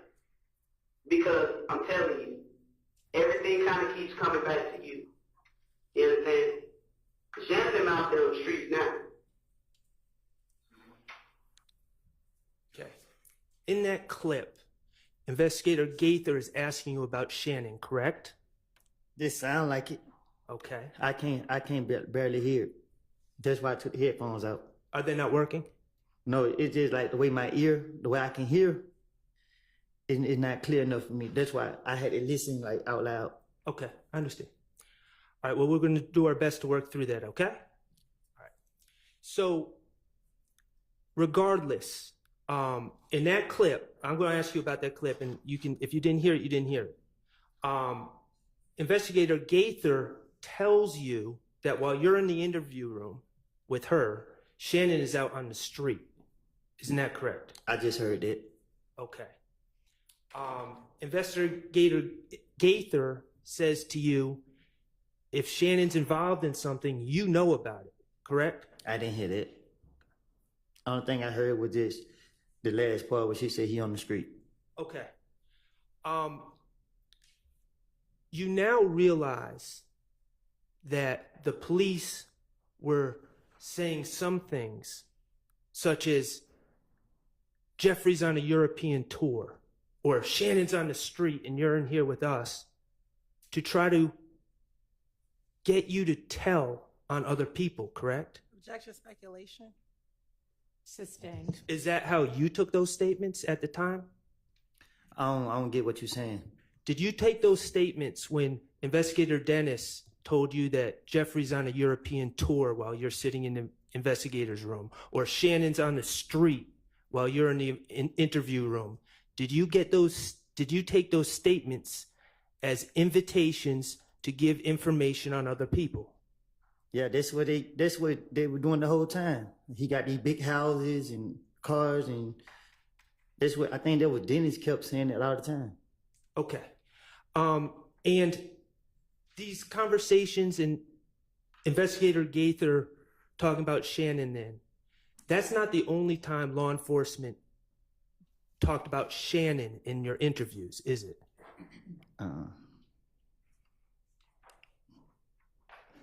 They would talk about Shannon a lot. Yeah, right. And let me ask you this. These interviews that we have, are those the only time you talk to the investigators about this case? No. Okay. You would have phone conversations with investigators, right? Yes. Phone conversations with Investigator Gaither that aren't recorded? What you mean? Did you record the phone conversations? Mm-mm. Have you ever heard a recording of the phone conversations? No. Okay. So as far as you know, phone conversations with Investigator Gaither, you had those, right? Yes. And as far as you know, they're not recorded.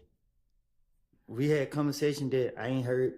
How many conversations would you say you had with Investigator Gaither from January 1st, phone conversations from January 1st to, we'll say June 10th? Weekly, daily? I can't, a lot. Okay, what about Investigator Thorpe? You talked to him on the phone? No. Okay. What about... But I did, but... Not as often? Yes. Okay. What about when they bring you to the interview room? Okay, obviously we see videotapes of you in the interview room. Do the police talk to you outside of the interview room before you go in there? Yes, they do it all the time. Okay. And are those conversations about what you need to do? Yeah, some like that. Okay, and what officers had those conversations with you, to your recollection? Shit, everyone they have me. Okay.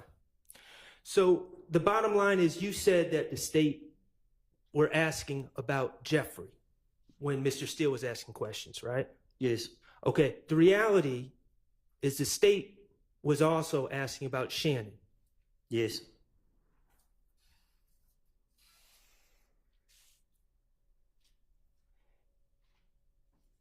And the reality is you didn't only lie on Jeffrey, but you also lied on Shannon. Yes. And you also lied on Mr. Kendrick, correct? Yes.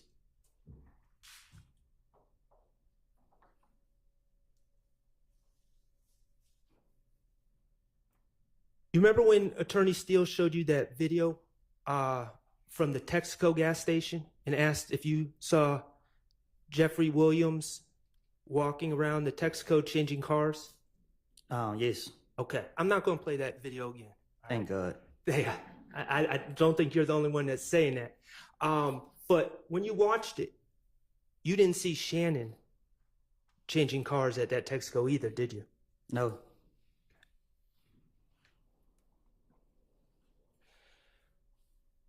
Regarding these lies you told in 2015, you have repeatedly told the state that they were lies, correct? I told everybody who listened to me. Okay. I want to ask you about, you mentioned it briefly with Mr. Steele. Remember that on June 10th of this year, we're talking about this year now. Remember when you were in the judge's chambers? I'm listening. Do you remember that? Yes. Okay. And just so we're clear, you didn't request to speak to the judge or the prosecutors, did you? I had no clue where I was going. Okay. And you had been in jail the weekend before. Yes. And guards brought you to the judge's chambers. Took me straight in there. Okay. And when you were brought to the chambers, Miss Hilton was there, correct? Yes. Okay. And the SWAT team. And security, whatever they were. You're saying the SWAT team. I was not there. No, I didn't see you. Okay. Mr. Stillwell wasn't there. Who? My client, Mr. Stillwell. Shannon. No. Okay. And none of the other defense attorneys were there? No. Okay.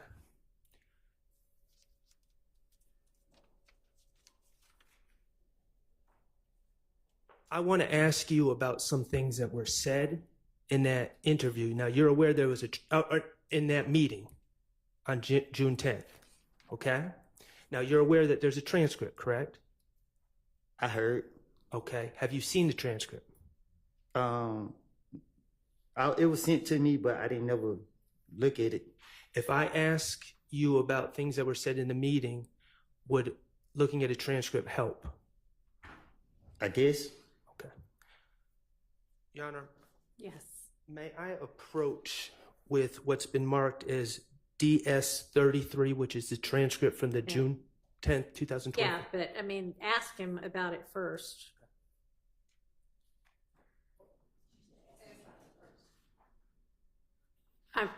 Ask him about it, Oh, and okay. then if he needs to see it, then Okay. you can give it. Okay. You can hand it to him, but Thank you. Don't look at this unless you need to. Okay? All right. there you go.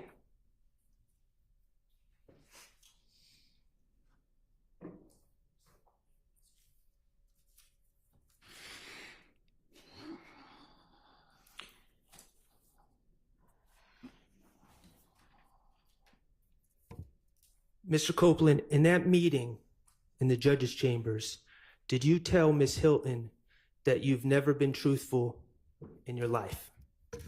Yes. Except when you're telling them that you're a liar. Right.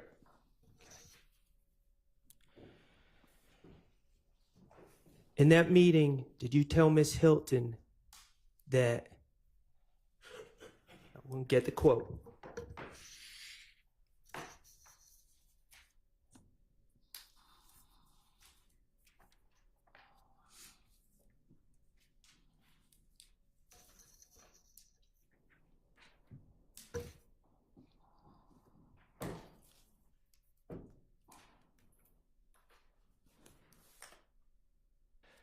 so when the police question me, they don't question me every time they lock me up. I don't know how many times that was. I done told them whatever different story I could think of to try to finesse my way out of the situation. I don't recall what I told them. Yes.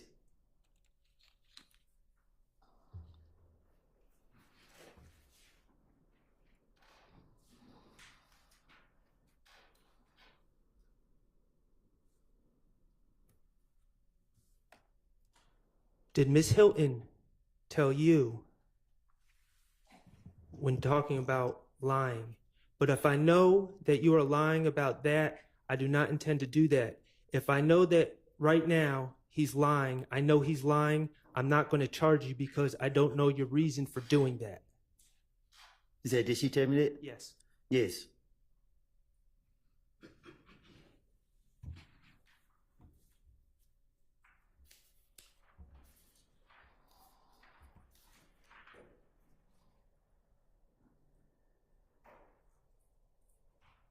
You were offered immunity by the state, correct? Well, not offered. I say that you didn't want immunity, but they gave you immunity. Yes, they forced it. Okay. To Miss Hilton, did you tell her I did these crimes? Yes.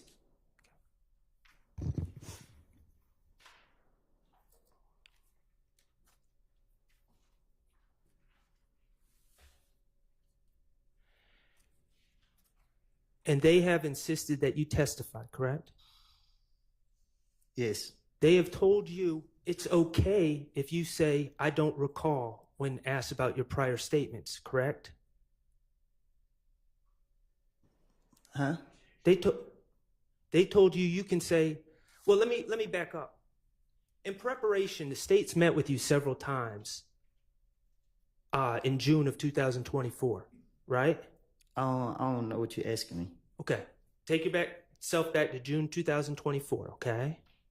That was before. What year this year? This is 24, so a couple of months ago is what he means. Couple months ago, right? Before you testified at all. You remember the week before you testified? Mm-hmm. Okay. You remember when the state and Miss Hilton and maybe some other people started coming to find you in the community? Yes. Okay. You had a lawyer at the time, right? Yes. His name was John Melnick? Yes. Okay. Jonathan Melnick. To your understanding, did the state, when they were trying to find you in the community, did they reach out to your attorney or did they go behind your attorney to talk to you? Objection, Your Honor, relevance. So, to your understanding? on the relevance, I mean, we've kind of been through All of this. Can I? Try a different question. Was Mr. Melnick there for those meetings with Ms. Hilton in the community? No. They took you to the courthouse one day before you were to testify, correct? No. 2 days. 2 days before you were to testify. And was Mr. Melnick there for those meetings? No. And you told the state that what you said in 2015 was lies. I told Ms. Hilton. Right.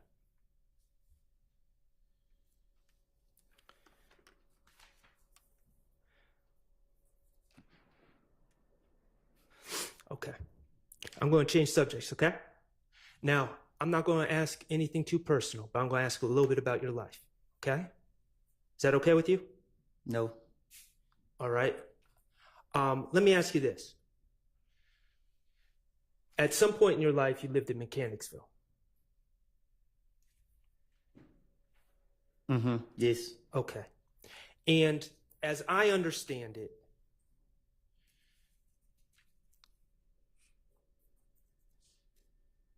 your life hasn't always been easy.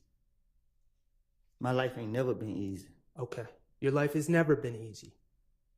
And there have been times where you have been in dangerous situations in your life. Is that fair to say? Yes. Okay. I want to ask you about some ways that you avoid dangerous situations. Okay. When you are approaching a stoplight, a red light, do you stop at the red lights? Objection on relevance? It's very relevant. I assume he's going to get to it. Do you stop at the red lights? Hell no. Okay, you said hell no. Yeah. Okay. Why don't you stop at red lights? Because I want to live. Okay, and when you say because you want to live, what are you afraid of at red lights? What is your concern? Somebody pulling up on the side of my car. Someone pulling up on the side of the car and shooting you, correct? Yes. Okay. And so when you pull up to red lights, you might stop briefly, but then you... I'm not stopping at all. Okay, so you just keep going. Right through it. Okay.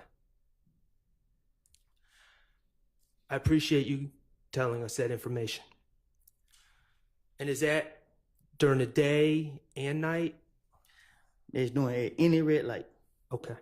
If the police right there, I turn off. And you've actually told the police this in a prior interview in 2021. You told them that you don't stop at red lights, correct? You told Investigator Flores that. Prior did. Right. Okay, what about tinted windows? Do you prefer to drive cars with tinted windows? This must.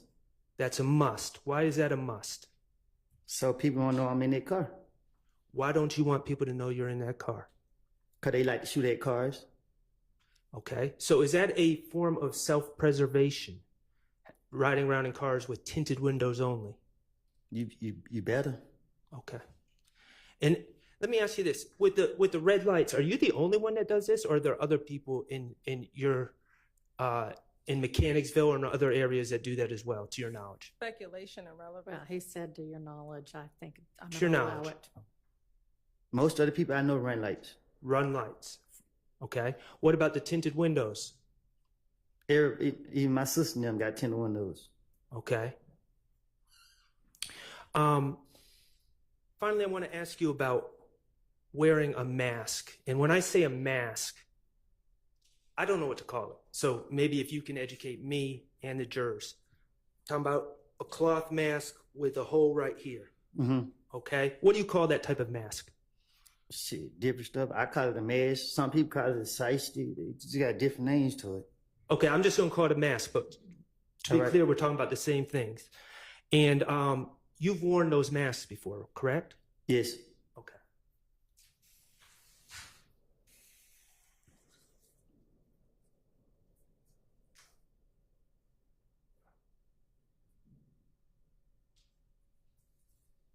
Your Honor, may I approach? You may. Mr. Copeland, I am handing you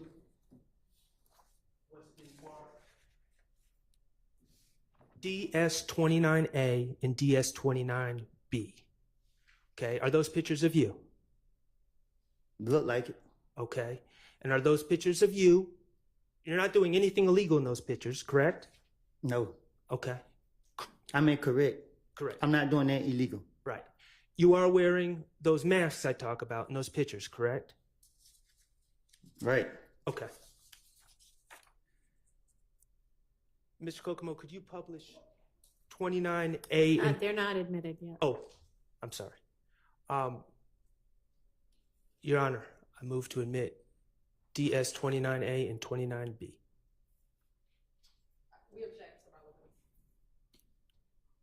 I assume this is going to be kind of the same lines of testimony. They're admitted over objection. Mr. Kokomo, could you just publish one of them, 29A?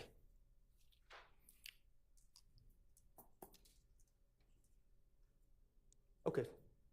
We're going to publish 29B.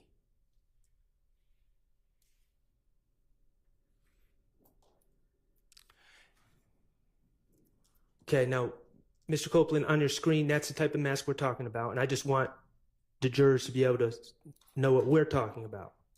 Okay. What are those masks made of? What you mean? Like what material? I ain't make it. Are they made of cloth? I don't know. Okay. Are you the only person to wear those masks? No, everybody wearing them. Everyone wears those masks. What year did you start notice everyone wearing those masks? When COVID came. About 2020? When COVID would cause us to wear the mask. Okay. And are they... Okay. It became more like a fashion thing. That's what I was about to ask you. It became more of a fashion thing. Right. Okay. And where can you buy those masks? Shit. Anywhere. Gas stations sell those masks? Yeah. Okay. Corner stores sell those masks? Beauty supply store, all that. Okay. They're not rare. Huh? They're not rare. They're not weird? Rare. They're not unusual. Unusual. They're common. Right. Those masks are common. Mm-hmm. They come in all different colors, yes. all different sizes. Yes. Okay. All right. Just because you're running a red light, does that mean you're committing a crime? Other than a driving infraction? It depends on, yeah, I guess. I don't know. Well, you do it to preserve yourself, correct? To avoid being shot. Right. Okay, avoiding being shot is not committing a crime, is it? You're just protecting yourself. Okay. When you're riding around in tinted windows, you ride around with tinted windows to the grocery store and other places you go about on your everyday life, correct? Right. I'll say objection on this point. I just don't know if this is a relevant line of questioning. I'm asking Well, because it's it relevant. is cumulative. Okay, well, I have one more question. Okay. When you're wearing that mask, you just wear that mask in your everyday life, when you're going to the store, when you're going to run errands, doing whatever, correct? Right. All right, thank you. Okay. Mr. Copeland, you said that Rice Street is the worst place in the world. Yes. You have said that you'd rather die than go to Rice Street. Yes. Okay. You talked about your stay in Rice Street in, I guess it would be February 21st of 2015, when they arrested you on that probation warrant, and you stayed there for several weeks, correct? Yes. Do you remember exactly how long you stayed there? Yes. How long? 3 weeks. 3 weeks, okay. So that would have been February 21st to the middle of March of 2015. Yes. Okay. And in that, first of all, in Rice Street in general, there's dorms, right? Not where they put me at. Well, I'm just talking about in general right now. I'm going to get to where they put you at in a second. There's dorms, and then within the dorms there's cells. Yes. Okay, and the cells, how big are the cells? 18, and some ones 16s and other ones. Talking about feet? You said cells? Yes. Like rooms? Yeah. How big are the rooms? Yeah. 18 rooms and some, 16 and some. The individual rooms are small, correct? Yes. Okay. And everything is made of either concrete or metal, correct? Yes. All right. Most of the time you have a cellmate. All the time. Okay. No privacy. Correct.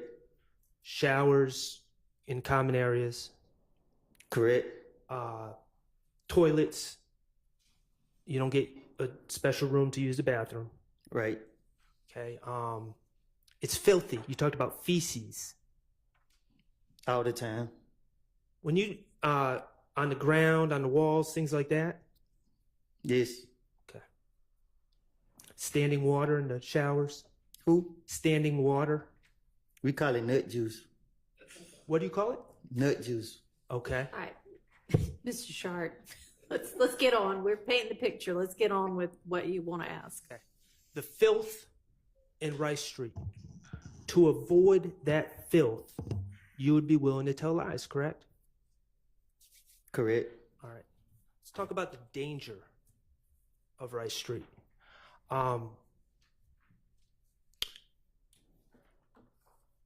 What's a shank? A knife. Okay. Knife made of just a random piece of metal, correct? Whatever you can make with. Whatever you find. Are shanks common in Rice Street? Is they who? Common. What you mean? I keep using that word. Is it unusual for people to have shanks in Rice Street? When I say people, I'm talking about the inmates. You saying, do they have them? Yes. Yes. You better have one. Okay. And is it a concern of yours that someone that doesn't like you would have a shank in Rice Street? Yes. Okay. You know jail, you know Rice Street to be a particularly dangerous place, correct? Yes. And it's a particularly dangerous place for you, correct? Yes. You would lie to avoid the dangers of Rice Street, correct? Yes. Okay. I want to talk about the isolation.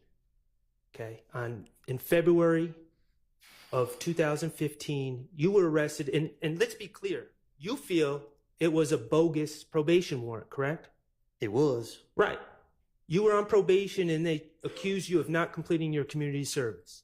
And I didn't even have community service to do. And even if you did, you never heard of anyone getting locked up for failing to do community service on probation.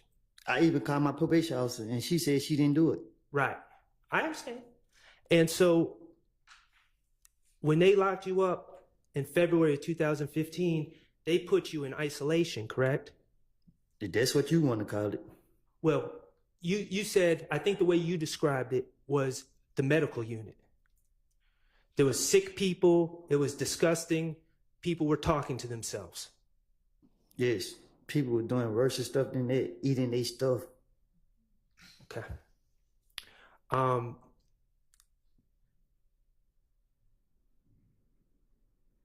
You would lie to avoid going back to that place that took you and put you in February of 2015, correct?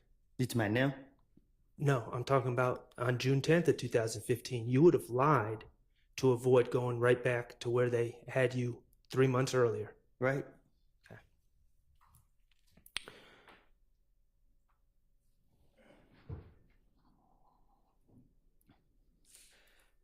Mr. Kokomo, could you play DS23Q, which is States 378 Yankee Echo, June 10th, 2015 at 4:16:13 to 4:16:36.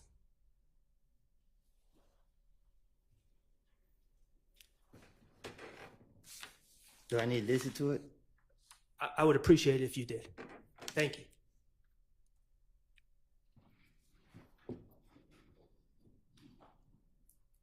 Man, I'd rather be dead than in jail anyway. I'm just saying. What I'm saying is, man, I do whatever it takes. Whatever, man. I hate jail. I promise you God, man. Because you can't, you want to be out. I'm going to take these niggas guns and bring it to y'all myself. I would set them up myself. I would do whatever it takes. I will, man. I will.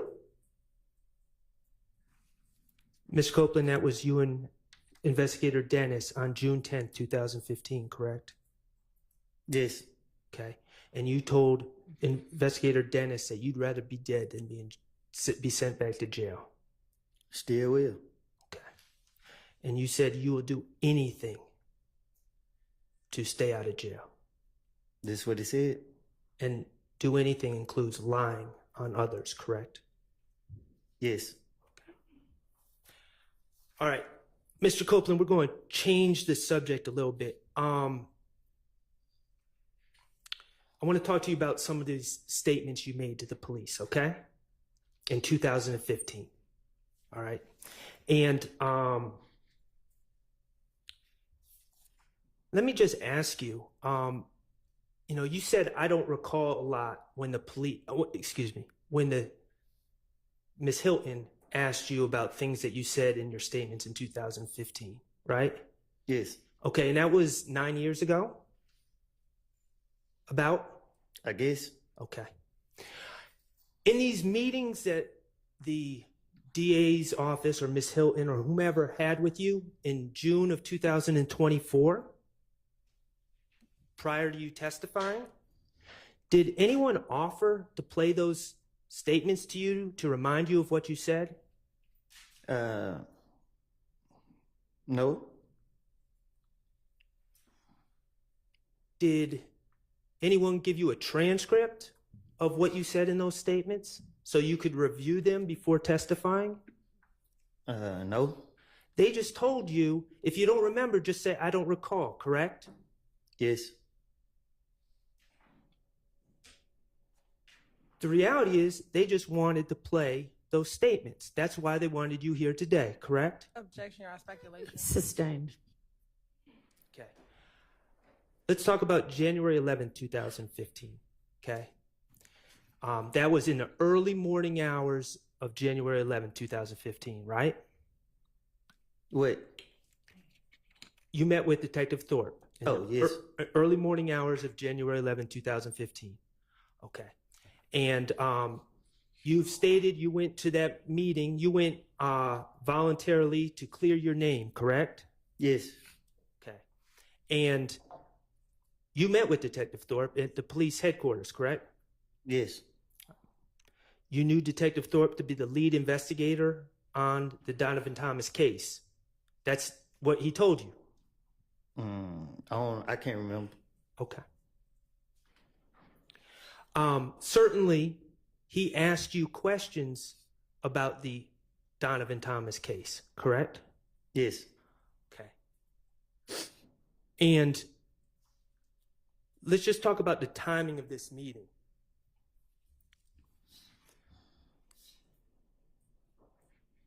If, and I know we're saying it did not happen, I want to be clear on that.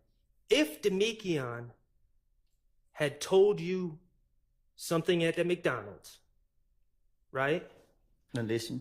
This meeting with Detective Thorpe would have been hours after Demekion made that statement, correct? It would have been the same night, just after midnight. But he never told me that. I understand. I understand he never told you that, but I'm saying if he did. Are you saying that? The meeting was mere hours after. It would have been. Right, it would have been. Okay.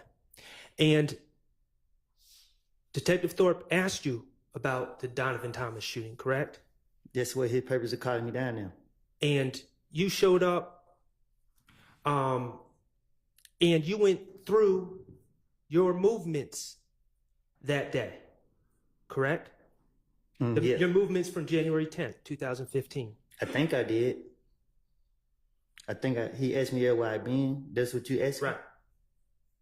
And you went into details about everything that happened that day, correct?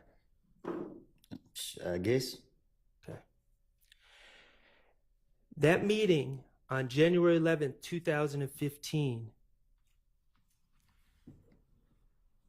you never claimed that Demekion Garlington told you that Shannon Stillwell, Diamante Kendricks, Duwop, and Nard killed Donovan Thomas, did you? You never told him that on January 11, 2015.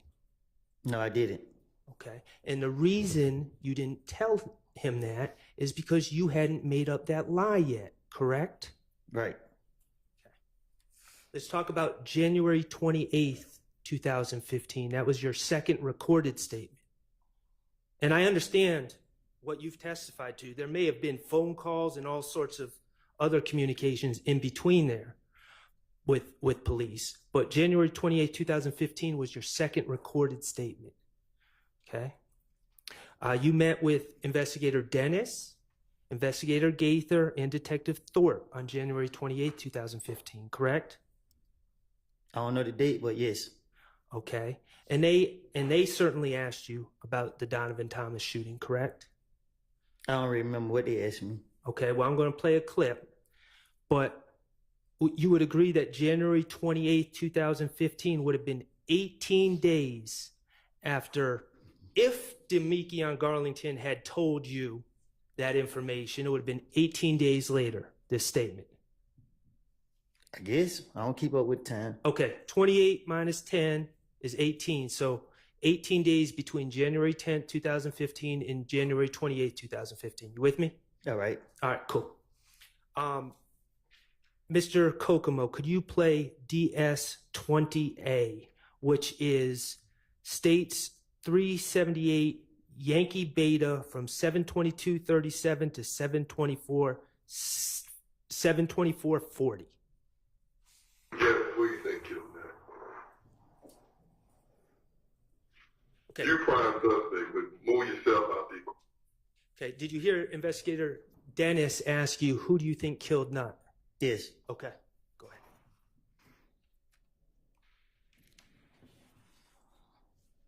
Who you think did? I'll probably say that. I'm just saying, like, word on the street is, you've been tried, convicted within the street. Now they said two of my other partners were locked up for it, but who? They my head and Doc. But they ain't have anything to do. Who was Doc? Doc locked up. Who was Doc? Clarence. I think that's his name. I think it like Mason. Yeah. So they saying they did. Out though, ain't he? Yeah, head out. Yeah, head out. They saying they did. You know what I'm saying? They trying to make it seem What like. you think? Like, I'm not. What do you think? What do you think happened? Okay, right there, you said to Investigator Dennis, when asked who you think killed Nutt, they're saying, meaning the streets, right? Right. Streets are saying Head and Doc, who are two people you know. Right. Those are street names, Head and Doc. Right. Streets are saying they did it, but you don't believe that. Right. Okay. Like real shit? I think it got something to do with them.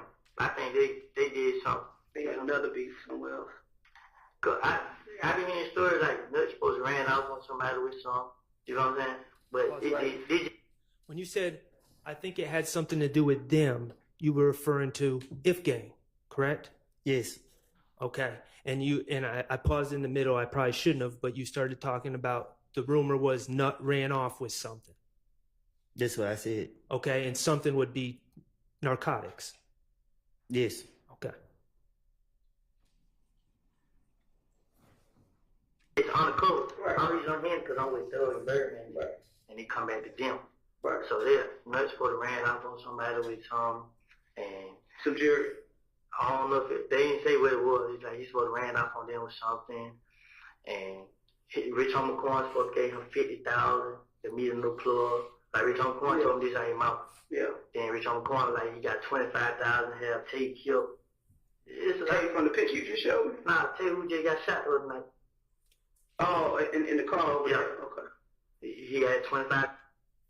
Okay, so you continued to say that the rumor was that Nutt, or I should say Donovan Thomas, you said Nutt, ran off on someone, and that something would have been narcotics. That's what I said. Right. Nowhere in that answer did you say, well, Demekion Garlington told me that Shannon and Mr. Kendricks and Duop and Nard killed Nutt. I did say that. You didn't say that on January 28th. I didn't say that. Correct. I'm going to ask you to listen to what's been marked as DS20B, which is that same interview from 7:50:56 to 7:52:50.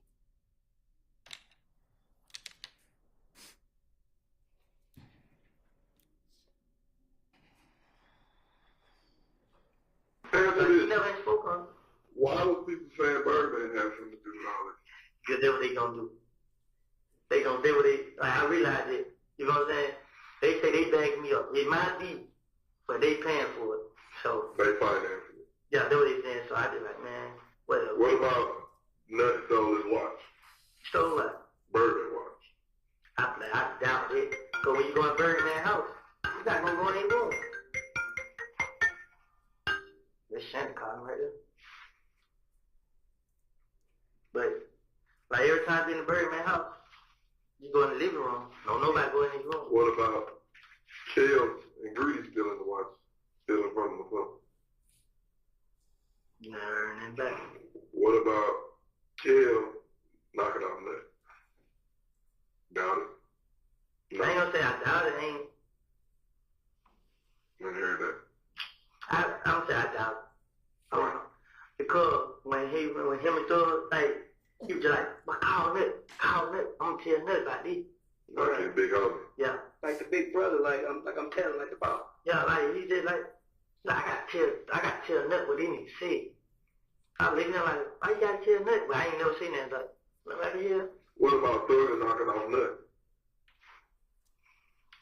Like I said, I really can't say, like, when it came out of Nut, I don't know. I don't know nothing about it. Who did you hear? You said that you heard just in the streets that Head and who was the other dude? No, they say they got locked up for it. Head got locked up with the gun, they killed Nut, and all this shit here. Who told it? It'd be 50% truth, 50% falsehood. It'd be 100% lie. No, he did get locked up. Okay. So in that clip, Investigator Dennis is again asking you about your theories about who killed Donovan Thomas, correct? That's what I heard. And he floated a theory about Birdman being behind killing Donovan Thomas because Donovan Thomas stole a watch of Birdman's. Right? You heard that? Yes. And you said you don't know anything about that or you doubt it, correct? Yes. All right. And then he asked about Greedy. And Greedy is Donovan Thomas's brother, right? I guess. Okay. And you said you didn't know anything about that. Right. Okay. And then he asked about Kel. Yes. Kelvin Watts, Shell Kel, killing Donovan Thomas. And you said you never heard anything about that. Yes. And then he asked about, I think he said Thugger. We're talking about Jeffery Williams. And you said you don't know nothing about that. Right. Correct? All right. That second time when you were asked about your theories about who killed Donovan Thomas, you never said that Demekion Garlington told you that Shannon, Mr. Kendricks, Nard, and Duop killed Donovan Thomas, did you? Because he didn't tell me that. I understand. Okay, I'm going to play DS20C, and I'm going to ask you to listen to this clip as well.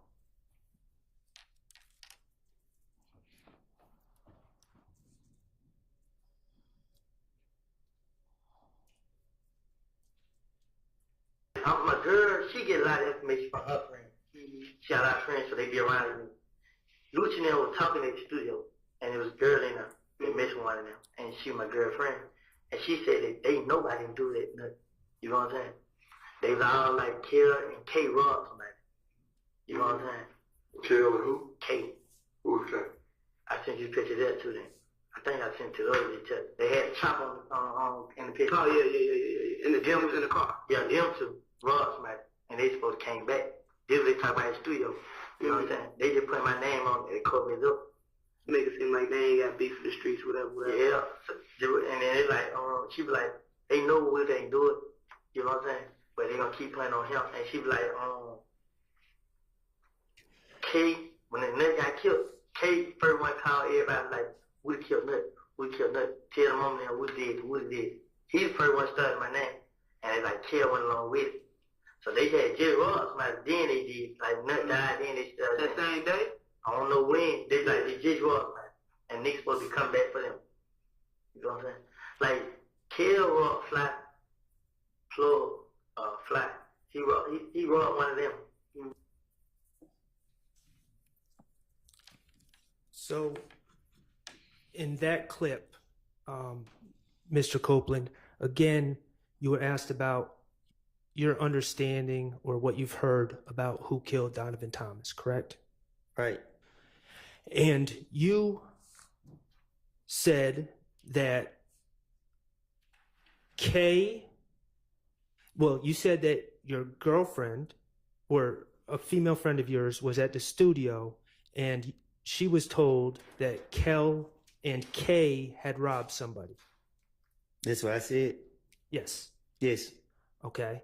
And the people that Kel and Kay robbed came back and killed Donovan Thomas as revenge for being robbed. Yes. And you said that Kay then started putting it on you to cover his own tracks. Yes. And you also specifically said your understanding was Kelvin Watts, the robbery he did was to Fly's plug. Yes. Okay. And so we're clear. Fly is Mr. Jervin Henry. Do you know his government name? No. Okay. He's someone who runs clubs, correct? And runs TIG, the record label. I guess. Okay. And when you say plug, what do you mean by plug? That's a drug distributor, correct? That's just a phrase that we use. I don't know. Is it involved in the drug game? I guess. Okay.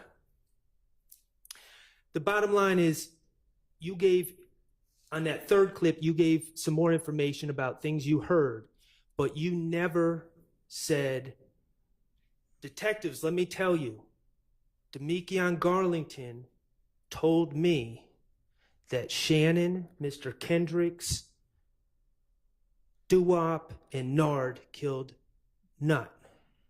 Did you? I never said that. Right. And the reason you never said that on January 28th, 2015 is because you hadn't made up that lie yet, had you? Yeah.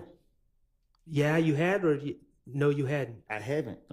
Okay, and the reason you hadn't made up that lie, let's just be clear, on January 28, 2015, no one was trying to lock you up, right? I just didn't have no reason to. Right. You had no reason to finesse at that time. Right. They lost like I was. I want to ask you about February 20th, 2015.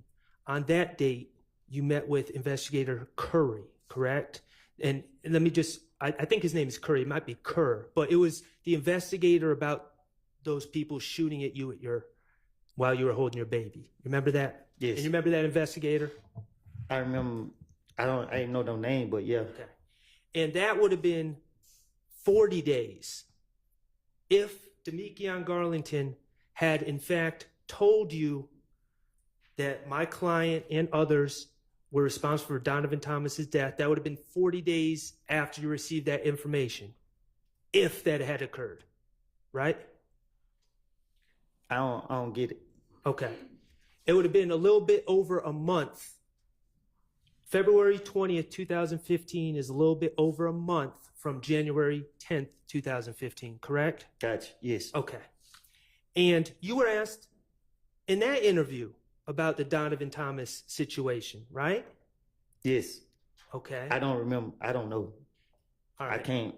Well, you didn't say anything about Demekion Garlington telling you that Shannon and Mr. Kendricks and Doo-Wop and Nard had killed Donovan Thomas in that interview, did you?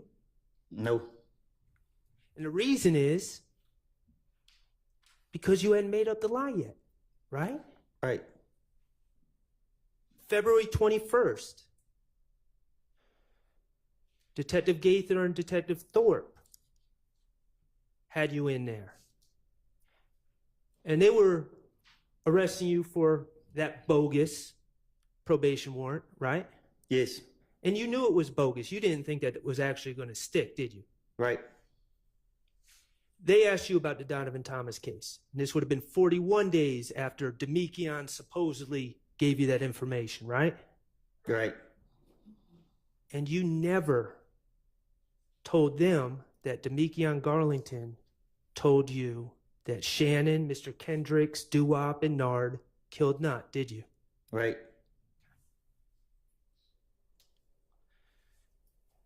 We can agree that in the 4 recorded meetings prior to June 10, 2015, you never claimed Demekion Garlington said those things about my client or Mr. Kendrick, correct? Right. Okay. So let's talk about June 10, 2015 and what makes that date different.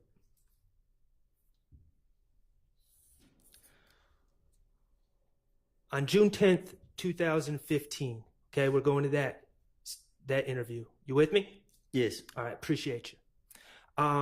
You met with Investigator Gaither, Investigator Dennis, Investigator Thorpe, and Federal Agent Cunningham, correct? No. I didn't meet with them. They brought you to the interview room and they came in the room? Yes. Okay, you didn't choose to meet with them? No. All right, and let's just talk about the circumstances, and I'm going to show you a picture that's already in evidence. I believe it's 378 Yankee Echo 1. If I may approach and get that, Your Honor. You may.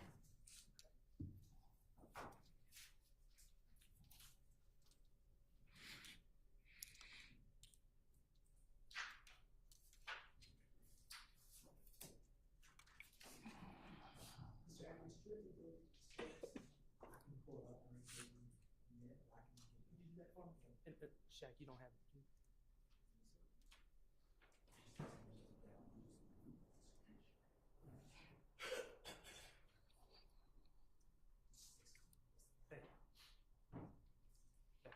May I approach? You may. I'm handing you what's been marked as 378 Yankee Echo 1. That's the state's exhibit. That is a picture of you in the interrogation room on June 10, 2015, correct? Yes. Okay. I'm going to just wait till we can display this.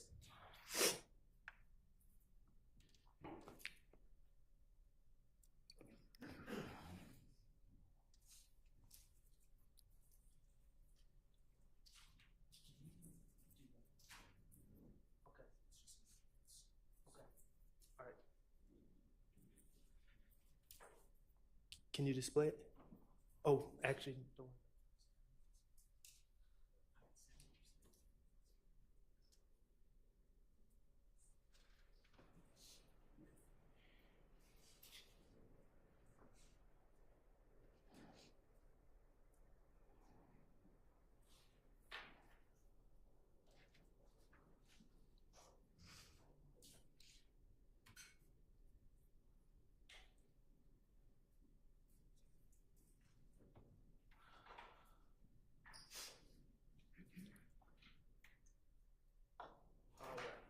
Thank you, Mr. Atkins.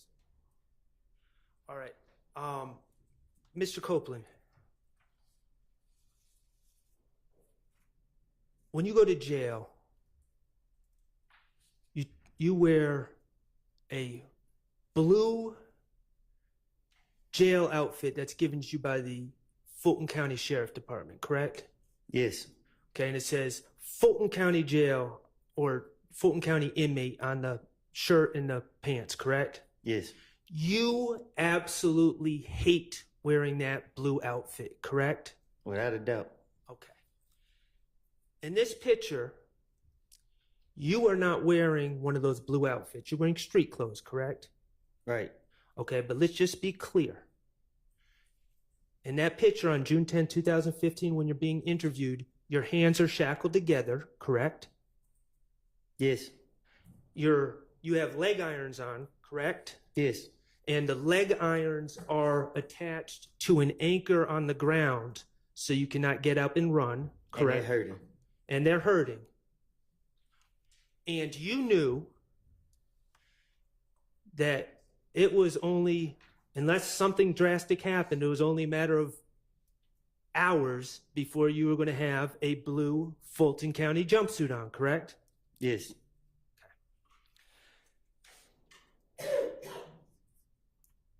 The circumstances of you being brought to that interview room on June 10th, 2015, were federal agents kicked down Miss Quarterman's door that day, correct?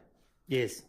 Okay, and they kicked down that door looking for you because they had an arrest warrant for you. Yes.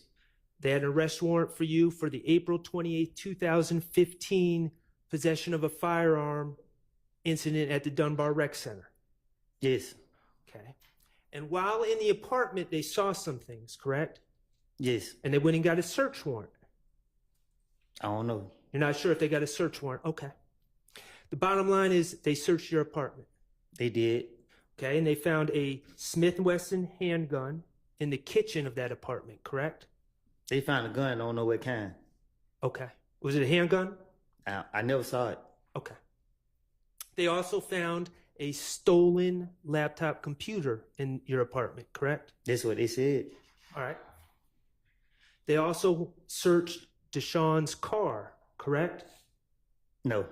Well, didn't they find stolen IDs and other stolen property? That was a rental car from her mama rented. Okay. Okay, thank you for that clarification. They found a stolen IDs and other property in a rental car that was associated with you, correct? That you had been driving. Yes. Okay. And also on June 10th, 2015, your daughter's birthday was coming up. 7 days. 7 days from that date. Yes. And you had plans to have a big celebration for her birthday. Yes. Okay. Even though you didn't have a blue jumpsuit on during the interview, Investigator Gaither informed you that you were under arrest for various charges, correct? Yes. And you were under investigation for various other charges. Yes. Okay. She told you that you were being charged with possession of a firearm by a convicted felon for the gun at the Dunbar Rec Center. Yes. She told you that you were being charged with reckless conduct for leaving the gun on the bleachers at the Dunbar Rec Center. Yes. She told you that you were being charged with gang charges for possessing a gun at the Dunbar Rec Center. Yes. And you knew that you knew that you weren't getting a bond for the gang charges at first appearance. Right. You were going to have to sit for a while because of those gang charges. Yes. Unless something drastic happened. Yes. Okay. You were also told that there were that they were investigating the stolen MacBook computer found in your apartment. Yes. You were told that they were investigating the stolen IDs and other property that was found in the rental car. Yes. And Investigator Gaither told you that she knew that stolen property found in the rental car was taken during a series of auto breakings in the area, correct? Yes. You also had a Henry County bench warrant? Yes. I believe you had another bench warrant out of the city of Atlanta involving a four-wheeler. You don't remember that? Yeah, I don't remember. Okay, that's fair. And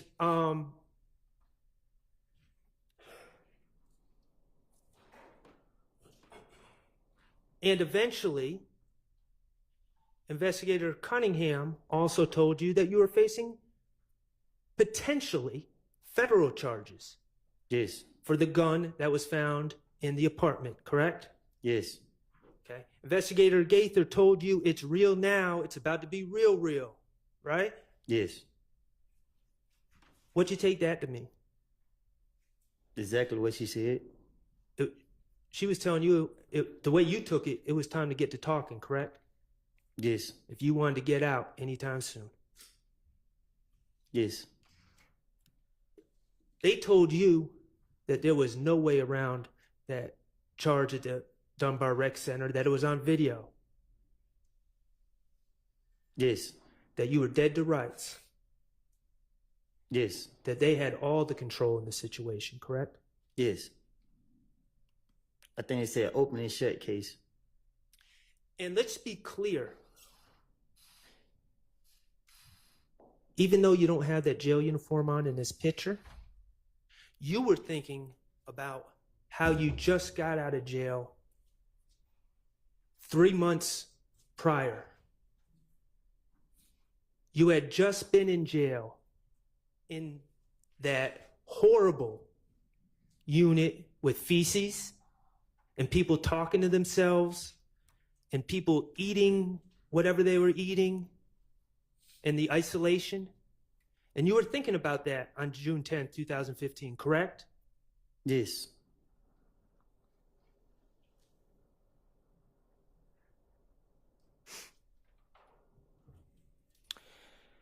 Could you play, Mr. Kokomo, could you play what's been marked DS23B? And this is from States 378 Yankee Echo 94048 to 94229. Okay, what you here for is your warrants from Dunbar Center. Can you tell me what's going on with that?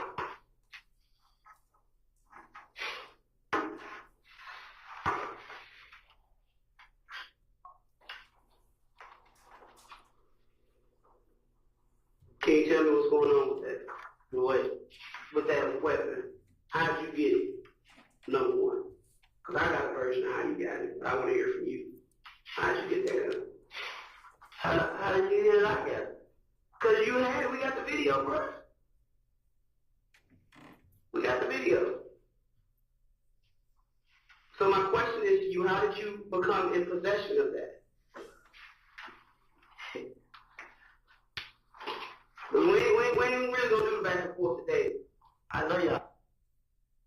We ain't going back and forth today. That's what Investigator Gaither told you. Say that again. We ain't going back and forth today. Right. You took that to mean that they are in complete control, correct? That's what it means.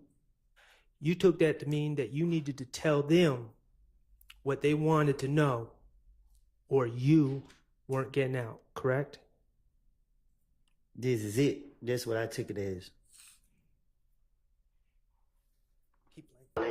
You are, because I'm sitting in that place. This is an opportunity for you to help you. I'm asking, how did you? Okay.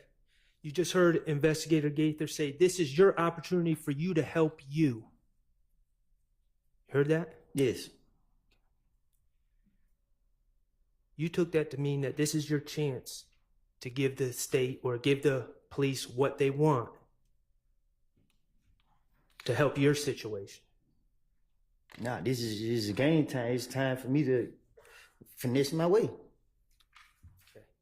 And do you remember when Attorney Steele played that video, I guess it was yesterday, with Agent Cunningham talking about the federal charges? Okay, I'm not going to play that video again. Thank you. But I am going to talk to you about a few things that were said. What you asked, I got charges with the feds, and Agent Cunningham said, it's up to you. It's totally up to you. Do you remember that? Yes. Okay. The police are telling you that you can talk your way out of this situation if you work with them, correct? Yes. Agent Cunningham told you you're clearly guilty. She told you that they had you dead to rights. Do you remember that? I think she said open and shut case. Okay. You took that to mean they have complete control and you need to play their game if you wanted to get out, correct? Yes. Agent Cunningham told you about the charges you were facing. She told you that federal sentences don't have parole. Yes. No early release. Yes.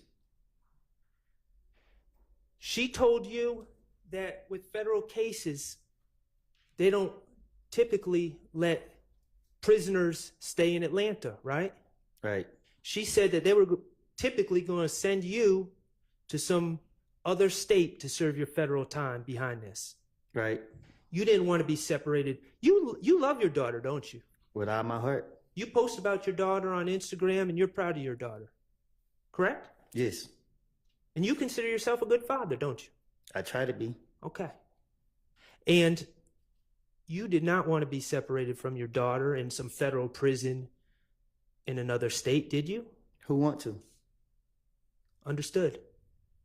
And Agent Cunningham also said that to her understanding, you're a 3-time convicted felon, making you an armed career criminal in the federal system, correct? Remember hearing that? Yes. She told you that you were facing 15 years without parole, plus another 10 years without parole for the gun charges, correct? Yes. 25 years without parole, and that's not even including the conspiracy charges. Right. You were 23 at the time, and Agent Cunningham told you if you don't play ball, you're going to be locked up in a federal prison in another state until you are 48 years old. Isn't that correct? Yes. Wasn't that said to you? Yes. On June 10th, 2015. In the interrogation room. Miss Agent Cunningham also said that all this is up to you. It's totally up to you, right? Yes. She told you that she reports to the U.S. attorney, and she can tell the U.S. attorney what you did to help yourself out. I think we all heard what she said to me. Okay. Well, what did you take that to mean? That I need to help myself out. Okay. Does that include lying on others? That means that this is my chance to get myself out of this situation. It was time to finesse? Yeah.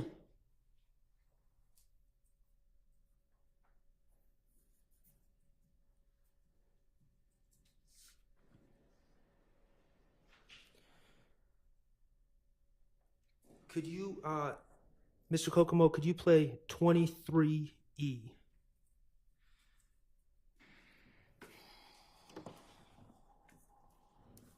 And for the record, Your Honor, DS-23E is States Exhibit 378 Yankee Echo 1031 to 103250. Do you understand the rank that nothing had? Do you understand the rank that nothing had? Yeah. What was he? I don't know. I didn't know he was. He was like the 3rd or 4th ranking blood in Georgia. But what I'm saying is, bro, they were between 3rd and 9th. You didn't let me finish though. When you go to prison, your name is on there, regardless of if you did or if you didn't. Thug ain't in jail. Thug ain't in jail. Thug on the European tour, whatever the fuck. Did you just hear Investigator Dennis pointing out while you're in the interrogation room, Thug, Mr. Jeffery Williams, is on a European tour? I couldn't understand nothing that was said. Okay. Did Investigator Dennis bring up the European tour that Jeffery Williams on? Is that something you brought up, or Investigator Dennis, to your recollection? I guess he did. Okay. Can you keep playing? The one that's gonna go courtside for that. And it ain't no protective custody. It's you. So you the one that's gonna have to speak on what you need to. If you need to speak on what you need to speak on, help. Okay. Did you hear Investigator Danis say that you were going courtside? Yeah, I can't hear it the way it sounds. Okay, and that's okay. Did you hear him? I'm just going to keep asking. If you didn't hear, you didn't hear. Did you hear him saying that there's no protective custody? I don't know what he said. Okay. I can't say I can't. Did you hear him say, you need to speak on what you need to speak on, right after bringing up Jeffery Williams and the European tour? Y'all ears work better than mine. So you heard what he said. Okay. I can't say. Okay. I'm going to play another portion of the clip. I'm going to ask you to listen, but I understand if you can't hear it, you can't hear it. Continue to play. That's what you gotta think about here. I'm seriously going to jail. Period. You going to jail today. But you can determine how long you want to stand for getting. Did you hear Investigator Gaither tell you you're going to jail? I heard that. But you get to determine how long. Nah, I can't hear it again. Yes. What you gotta think about here. I'm seriously going to jail. Period. You going to jail today. But you can determine how long you want to stand for getting.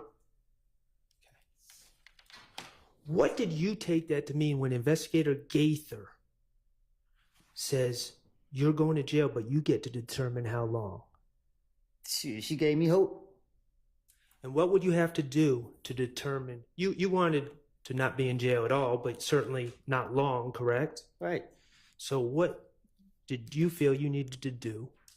Listen to her and see can I finish my way out of it.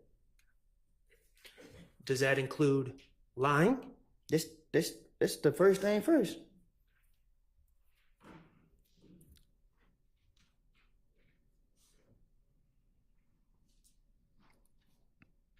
Okay, Mr. Kokomo, could you play DS23D, which is states 378 Yankee Echo, 10:04:20 to 10:06:25?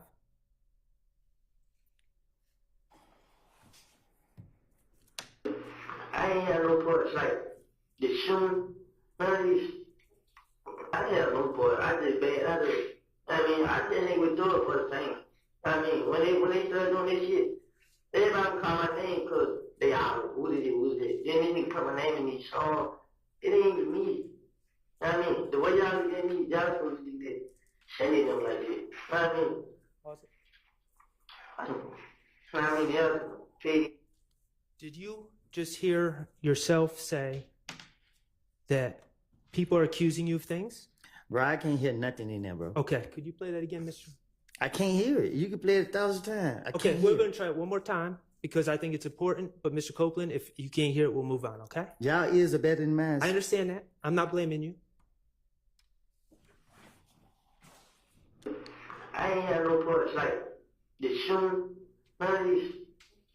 I didn't have no part. I did bad. I didn't even do it for the fame. When they started doing this shit, everybody would call my name because they all, who did it? Then they didn't put my name in these songs. It ain't even me. The way y'all look at me, y'all supposed to be sending them like that. Okay. Mr. Copeland, did you hear yourself say, I just hang out with Thug for the fame? No. Okay. Did you hear yourself say that people are saying that you're committing these crimes, certain crimes, but it's not you? I didn't hear him. I heard I said Shannon's name, but I don't know what I said with it. Did you hear? Well, do you remember, regardless of what you heard, do you remember saying everything that people are blaming me for, they need to look at Shannon? I probably did. I can't hear what I said. Now that you have this immunity agreement from the state, you acknowledge that you were committing crimes back then, correct? What you mean? Well, you've acknowledged that, and we're going to get to it later, but you've acknowledged that you and Threat shut up Rich Homie Kwan's dad's barbershop, for instance. Right? You testified to that. All right. Okay. So when you said, I ain't doing nothing. When people are blaming me, they need to be looking at Shannon. That was not true. That was you trying to shift blame from yourself. That was you finessing. But I already said it. I understand that. But that's an example of you finessing, correct? And shifting the blame from you to Shannon, right? I said that to you, and I said it to them, and I'm saying it again. I have lied, and you're gonna keep sitting here asking me the same question. You just said a minute ago that you weren't gonna ask me the same question. Okay. All right. I'm gonna play something not that you said, but what other people said to you, okay? And I'm gonna ask you to listen, and if you can't hear, you can't hear, okay? All right.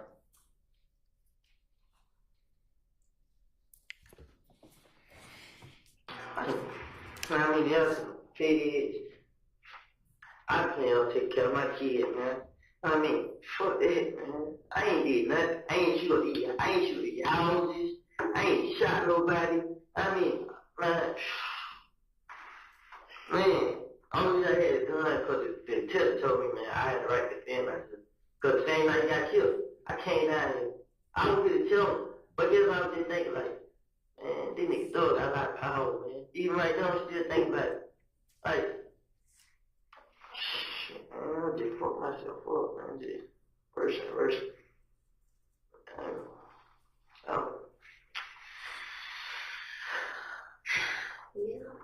Yeah. I want to say, I don't know. I'll make that decision. I ain't have no foot. Keep going. I'm sorry. I will talk to the USA. The judge makes. Did you hear yourself ask Agent Cunningham if your case is going to the feds? Yes. Did you hear Agent Cunningham say, I don't know, I just talked to the AUSA? No. Okay. Keep playing. Decision on, what's going down there. I ain't have no voice. I ain't. But you were, I don't know if you had no part of that. That's yet to be determined. But you had every part of the gun that was found today. No, you keep saying the gun that was found today. I didn't have that gun. Though she said y'all no fingerprints. My fingerprint, I would come back on that gun. Do you know what actual and constructive possession is? Been around. Yeah, be around. But I didn't know what it was in there though. Just like she said she didn't know, I didn't know. Man, somebody knew. The baby didn't know. She around. Now, this is what I'm saying here. Me and her, we were there. But I wasn't there yesterday. But you were there this morning when they found it, sweetheart. You know how I got there this morning? You know how I got there. But that's irrelevant. You were there. When they came and brought you up, it was there, you were there. That's all I need. That's on you. So what you need me to do? I don't know, I'm just trying to get out of this. I mean, that's on you. This is on me. It ain't no way I can get out of it. Help yourself. I'm trying. Help myself. That's you talking. That's a good start.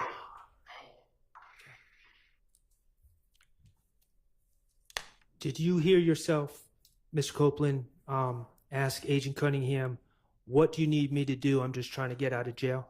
Yes. Okay. And did you hear Agent Cunningham respond, you help yourself? You help yourself? Yes. Help us help you? Yes. You're talking, that's a start? I said yes. Okay. Help us help you. Did you take that as it was time for you to finesse, to start telling stories on others, to get yourself out of the situation? Yes. I got one more clip I'm going to ask you to listen to, Mr. Copeland. And this is actually from February 21st, 2015. Mr. Kokomo, I'm going to ask you to publish what's already DS24A, which is already, it's a clip from States Exhibit 378 Yankee Delta from 433.33 to 436.11. And again, that's from the February 21st, 2015 interview with Investigator Gaither and Detective Thorpe, okay?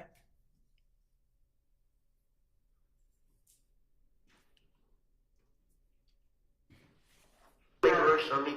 You know how they got me in jail? They got me in the back. Ooh, somebody protecting me. If you feel like you need to protect me, why they get me out of jail? No, bro, it don't quite work that way. It's understand. Now, you recognize that as Detective Thorpe's voice, correct? He's not on the video. He's off the camera, but you recognize that as his voice, correct? You play it again? Yep. Just back up 5 seconds. Yeah. No, bro, it don't quite work that way. It's understand. It is not Burger King. You're not gonna have it your fucking way. I ain't trying to play my way. You remember Detective Thorpe telling you that? Yes. Okay. All right. Well, I'm going to ask you to listen to what he tells you. I just wanted to make sure we're on the same page with Detective Thorpe, okay? I haven't done No. Hear me out, because you need to hear somebody who's going to talk the real shit to you. I ain't gonna fuck around with you. I already told you. I'm not going to hold your hand. I'm not going to help you cross the street. None of that. Let me hear me. Hear me. You locked up for probation violation. Whatever happened between you and the parole board and the probation unit, that's on y'all. That's on y'all. Now, myself and Detective Gator, we're going to take time out of our off day to get you out of jail and talk to you to see whatever information you give can be used to help you. What you got to give in order to get. All you want to think that all you want is give me. But you want to give nothing back. Here's the thing. I didn't ask you. Oh, and I told you before, you and I, we're not going to do 68. I'm not going to blow you and you owe me one. No, it don't work that way. You understand what I'm getting at? Because I'm going to fuck around with you no more. You want people to help you out, but then you step and stop at the certain line and say, well, you figure out the rest. I got the information. So, Mr. Copeland, that was on February 21st, 2015. You would agree that Detective Thorpe made these comments to you before you first lied and said that Mr. Garlington told you the information on Shannon and others, correct? Yes. Okay. And Investigator Thorpe said, I ain't going to F around with you, right? Yes. You have to give in order to get. Yes. You want to say, give me. You don't give back. Yes. And of course, the give me was you getting out of trouble, getting out of jail, right? Right. Okay. You and we aren't going to do a 68. I'm not going to blow you and you owe me one. Right. You said that? Yes. Did you understand the message that he was getting across when he said that? Right. We are not going to no DA and say, you cut us a break and he ain't give us nothing. You heard him say that? Right. Go ahead. I have the information, but I'm not going to say anything else. Y'all just need to go ahead and check me out of jail, and I'm good after that. No, bro, it don't work that way. Whatever fucking TV show you was watching, that motherfucker was wrong. I don't even look at TV. I can't hear So you. whoever told you whatever you thinking, you're dead ass wrong. We're not going to go to no district attorney and say, can you go ahead and cut him a break because he gave us nothing? Nigga, don't work that way. When the fuck did life start working that way? It don't work that way. That's a fucked fantasy. Man. You gotta give to give. And that's just being real. Are we? Did you hear Investigator Gaither back Detective Thorpe up and tell you, you got to give to get, and that's just being real? Yeah, I just heard it. Okay.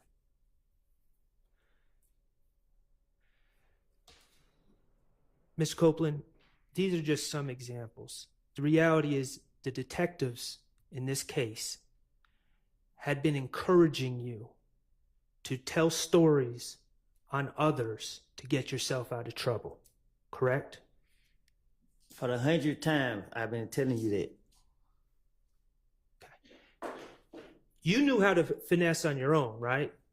But the detectives were also encouraging you to finesse, correct? They were tricking me.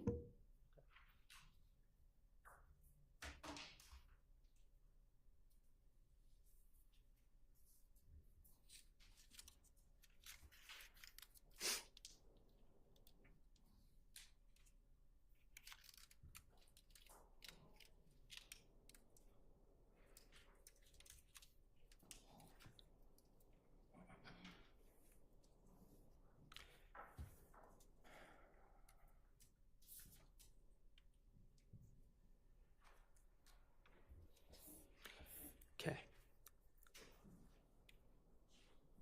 As I understand it, Mr. Copeland, your testimony is that you told many lies in these interviews in 2015, correct? Yes. Okay.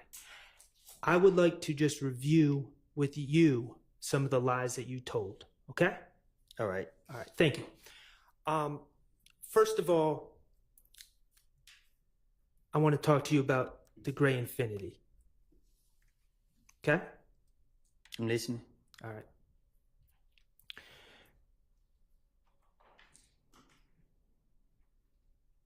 Through the questioning of the police, and I don't know, maybe through other information that you've been given, you're aware that there's a surveillance video of the shooting of Donovan Thomas, correct? Yes. Okay. And you're aware that the surveillance video shows a gray sedan, correct? Yes. And you're aware that the police believe it to be an Infiniti, correct? They put it on the news. Okay. Your Honor, I'm going to ask Mr. Kokomo to publish DS-19A, which is a clip from States 378 Yankee A, which is the January 11, 2015 interview, from 3/18/47 to 3/19/38.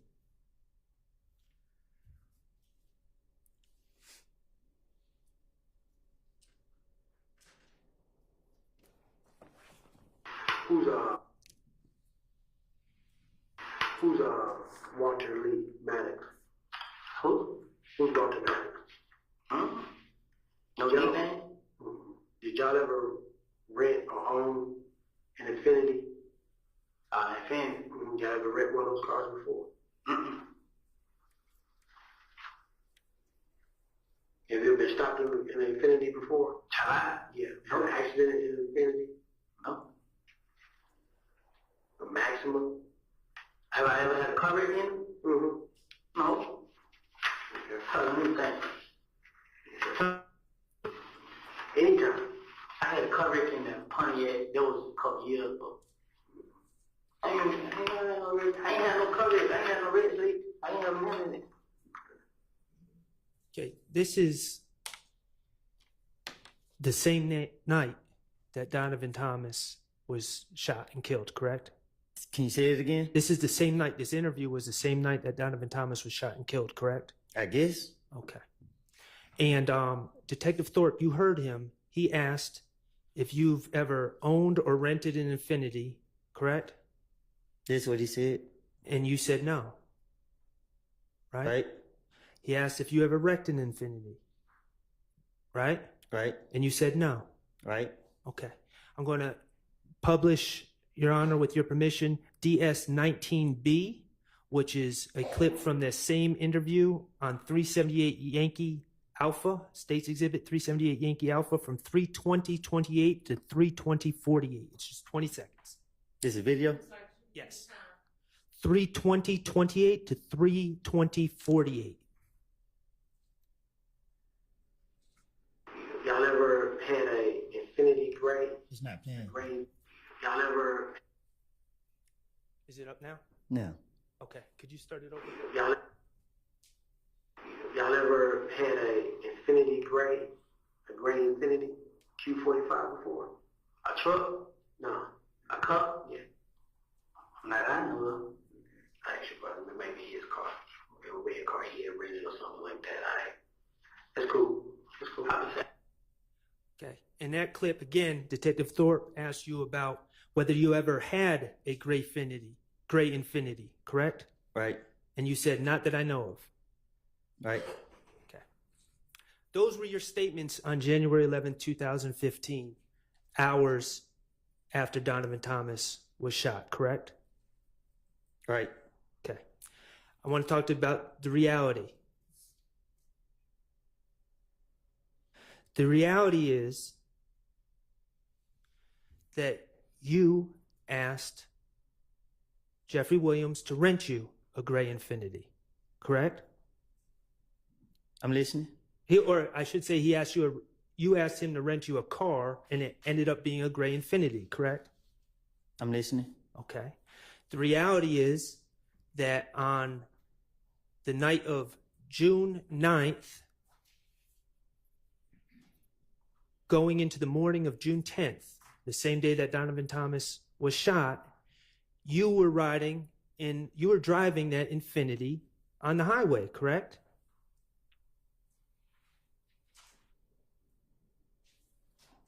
I don't know. I can't remember when I was driving it. We just saw your testimony from earlier in this trial. Yeah, but you being specific about the time. I don't know. Okay. The reality is, I don't know when I written on the expressway. That's what I'm saying. Okay. Do you agree that it was, I'm not asking for a time, do you agree that it was on the evening of January 9th? It was nighttime that you wrecked. It was correct? nighttime. You were speeding on the highway and you hit some cones. I lost control, yeah. And that was, I believe in your testimony, you said you wrecked the car. And let me be clear, Quindarius Zachary, Lil D from Cleveland, you know who I'm talking about? Yes. Lil D from Cleveland was in that car, that Infiniti, with you on the night you wrecked. Yes. Okay. And after wrecking the car, you guys reattached the bumper on the side of the highway, correct? How you know that? Is it true? I'm listening. Okay.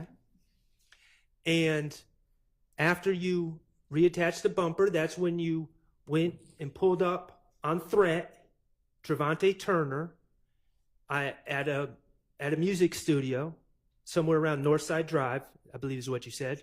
Yes. Correct? And you gave that that Infiniti to Trevante Turner. Yes. Okay. And in your testimony, you said then you went home, fell asleep, and the next day you woke up, and that's when the Donovan Thomas shooting occurred, correct? Yes. Okay, so I'm just working through this with you. I'm not trying to trick you. So based on your testimony, you were driving that car, that Infiniti, on the evening of January 9th going into January 10th, correct? I guess. Of 2015 with Mr. Zachary. I guess.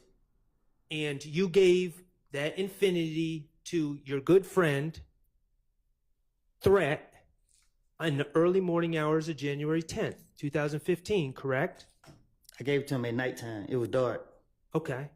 So you don't remember if it was before midnight or after midnight. Is that what you're saying? I don't keep up with the time. Okay, that's fine. The bottom line is you were specifically asked about that Infiniti or an Infiniti hours after Donovan Thomas was shot. And you denied ever being in possession of an Infiniti, correct? Say that again. When you were asked on January 11th, early in the morning, talking to Detective Thorpe, when Detective Thorpe, the lead investigator of the Donovan Thomas murder, asked you about possessing a gray Infiniti, you denied that you ever had one, correct? Right. Okay. Let's talk about the gun at the Dunbar Rec Center.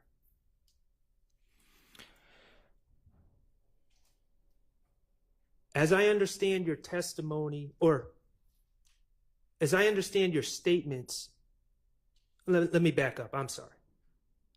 At the Dunbar Rec Center, we're talking about a Diamondback .223 assault rifle, correct?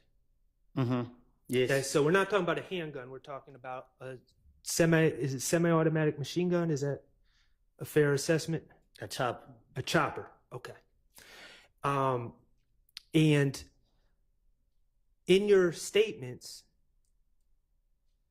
back in 2015, you repeatedly denied possession of that gun, didn't you? They put it on me. Okay. And your testimony actually here today is that you were just there playing basketball and they put it on you. That's what the video would show. Okay. You specifically said in your statements when you were trying to get out of jail, I ain't do nothing, right? Right. Okay. The reality is that you pled to that case in federal court, correct? Yes. Okay. In federal court, you acknowledged possessing that gun. Yes. Okay. And you were sentenced. Yes. Okay. And and to be fair to you, you served your sentence, right? Yes. Okay. Let's talk about the stolen IDs in the rental car and the laptop in the apartment on June 10th, 2015, okay? And that's the day that the federal agents kicked into Sean's door and locked you up. And that's also the same day that you made up the story and lied and said Demekion Garlington told you that Shannon and others were responsible for killing Donovan Thomas, right? Yes. Okay. Can you play DS23I for me, Mr. Kokomo? And that's States Exhibit 378 Yankee Echo from June 10th, 2015, from 11:25:01 to 11:26:20. Like I said, I didn't say that. You said, I'll tell you, did that shit. Yeah. Okay. They want to know now? Need the history. Little Mike. Pause. Can you play it again? Yes, we can. Like I said, I didn't say that. You said, I'll tell you, did that shit. Yeah. Okay. They want to know now? Need the history. Little Mike.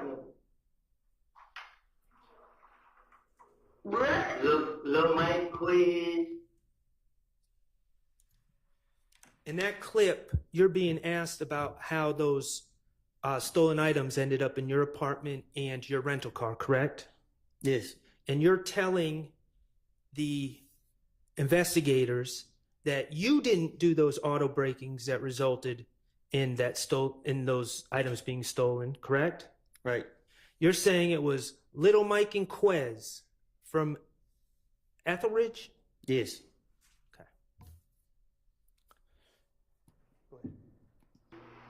You ain't never heard of them? You ain't never heard of them? They wild him. Whatever they call yourself out there. I'm pretty wait. You pull out the other day about 5 o'clock, y'all, and nothing. There's gonna be a lot of motherfuckers out there. How am I gonna know it's them? You. Well, Why you got it though? I don't know it. Why I got it? Yeah. Kind of trying to jewels out for them. What that mean? Make me some money out for them.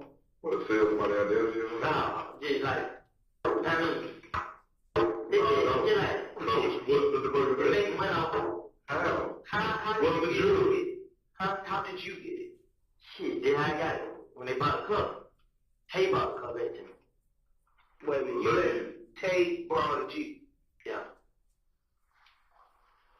Lil D, bro. No. You know what I'm talking about. You talking about Trevante. Yeah, you let Trevante use the car. Yeah, he's supposed to go to him. You know what I'm saying? But when they pull that car, I let it go. Okay. There you're saying that you gave the car to Trevante, who gave it to Lil Mike and Quez, correct? Yes. Okay, and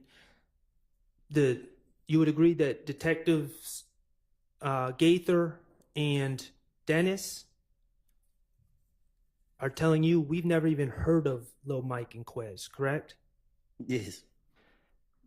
Mr. Copeland, Lil Mike is not a real person, is he? No. That was the finesse. You invented a person out of thin air, correct? Yes. Quez is not a real person. You invented him out of thin air on the spot, correct? Yes. You invented those people to take the heat off of you and put it on fictional characters.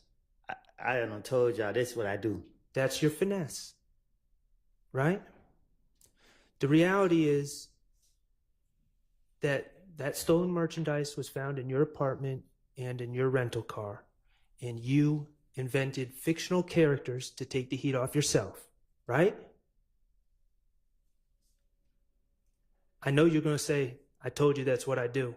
I guess. But I got to ask the questions. You understand? Okay. Yes. Okay.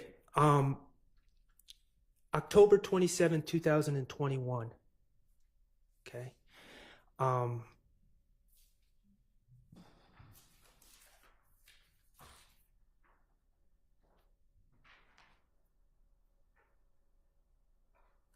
Your Honor, may I approach?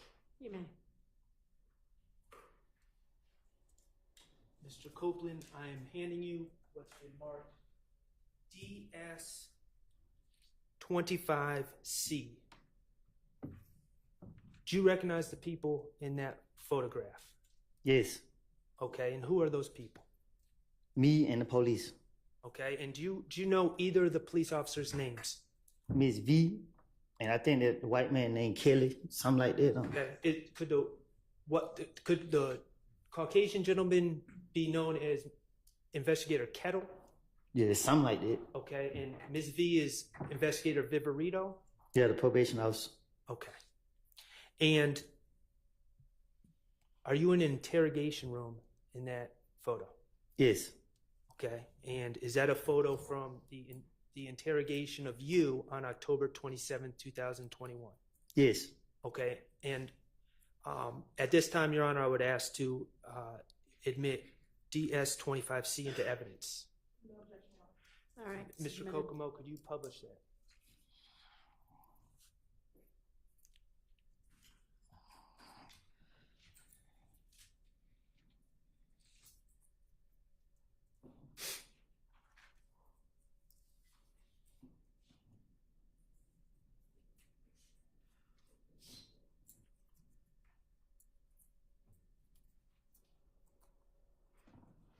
Okay, and like I asked you about the photo from June 10, 2015, I'm going to ask about this photo as well.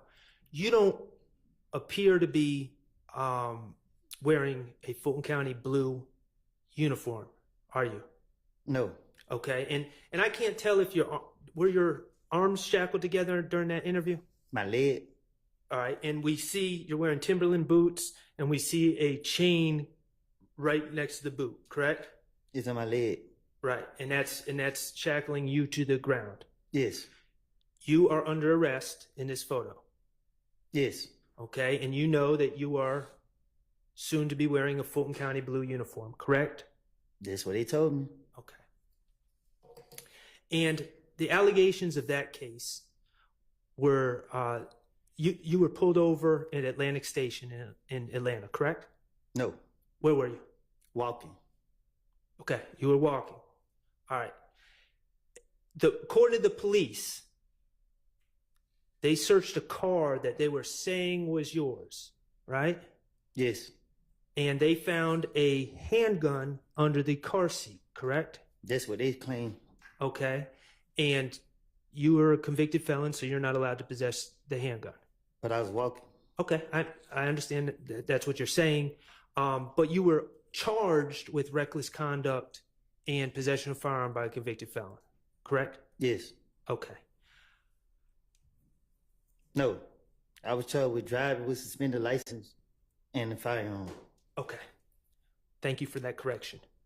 When you say firearm, you're talking about possession of firearm by a convicted felon? Yes. Okay.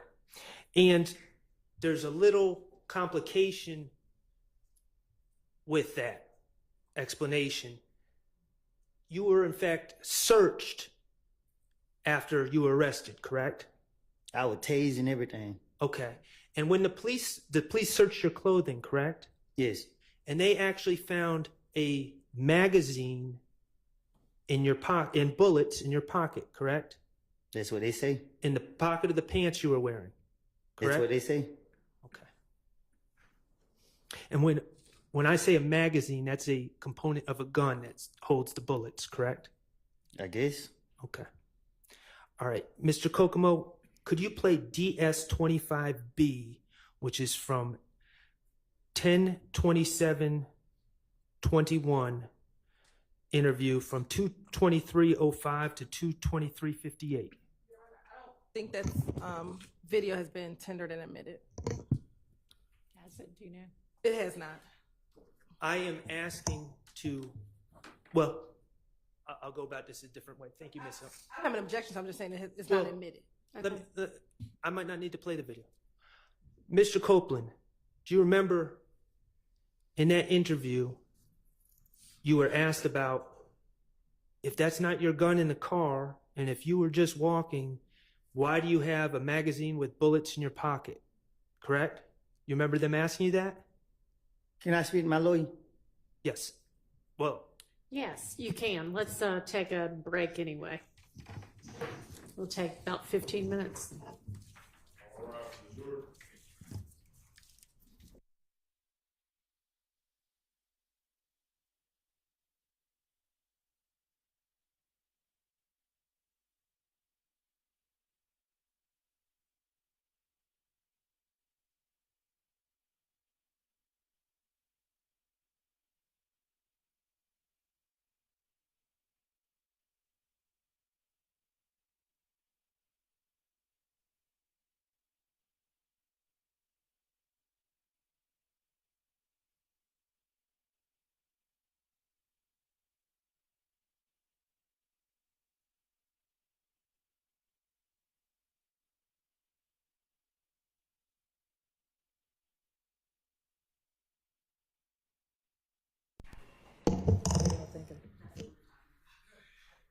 I have approximately an hour more, maybe an hour and a half. Okay. And Mr. Williams, were you gonna do any cross? No, Your Honor. Okay. All right. We'll break.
Mr. Short, you say you have maybe another hour or hour and a half. I think an hour and a half. It's Okay. probably more accurate.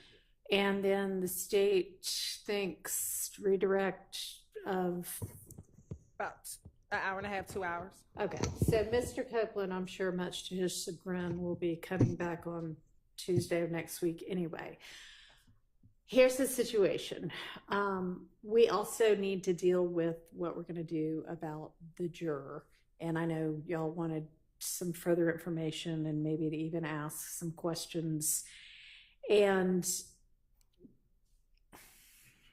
it doesn't necessarily have to be done today, but it has to be done fairly quickly if the ultimate decision is going to be something other than she stays here. So we can do one or the other this afternoon. We could either finish your cross or we could deal with the juror, but I don't think we can do both, which is fine. So I just was kind of maybe going to ask you, do you have a preference? I would prefer to finish my cross. Okay, and I think that probably makes more sense anyway, but we're going to need to then deal with the juror issue Tuesday, I think is, we just can't leave that out there. You know, I'm sure she's wondering what the decision's going to be. Are we able, if Mr. Shart, I know he said he was going to go for maybe another hour to Yeah. hour and a half, if he does finish just before 5 or within a certain amount of time, would the court be willing to inquire of the juror? Sure, if we, you know, if it's like close to 5, but I don't want, you know, yes, maybe. It just all depends on what our timing's going to be. Okay, all right, let's get Mr. Copeland back in, get the jury back in.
All right, thank you. Go ahead, Mr. Shart. Thank you, Your Honor. Mr. Copeland, before we broke, we were talking about the October 27, 2021 interview with Investigator Viverito and Investigator Kettle, correct? Okay. And you were being accused of possession of a firearm and driving offenses. Yes. And in that statement you gave on October 27, 2021, okay, you were denying possessing the firearm that was found in the car that they said was being driven by you. Yes. Okay. And what I was asking you about is about your pockets being searched after your arrest, right? I'm listening. Okay. And the reality is the police did search your pockets and they found a magazine and some bullets. And Investigator Viverito told you that, correct? I don't recall. Okay. You told investigator Viverito that the magazine and the bullets were in your pocket because you had just grabbed someone else's pants and put them on, correct? Yes. Okay.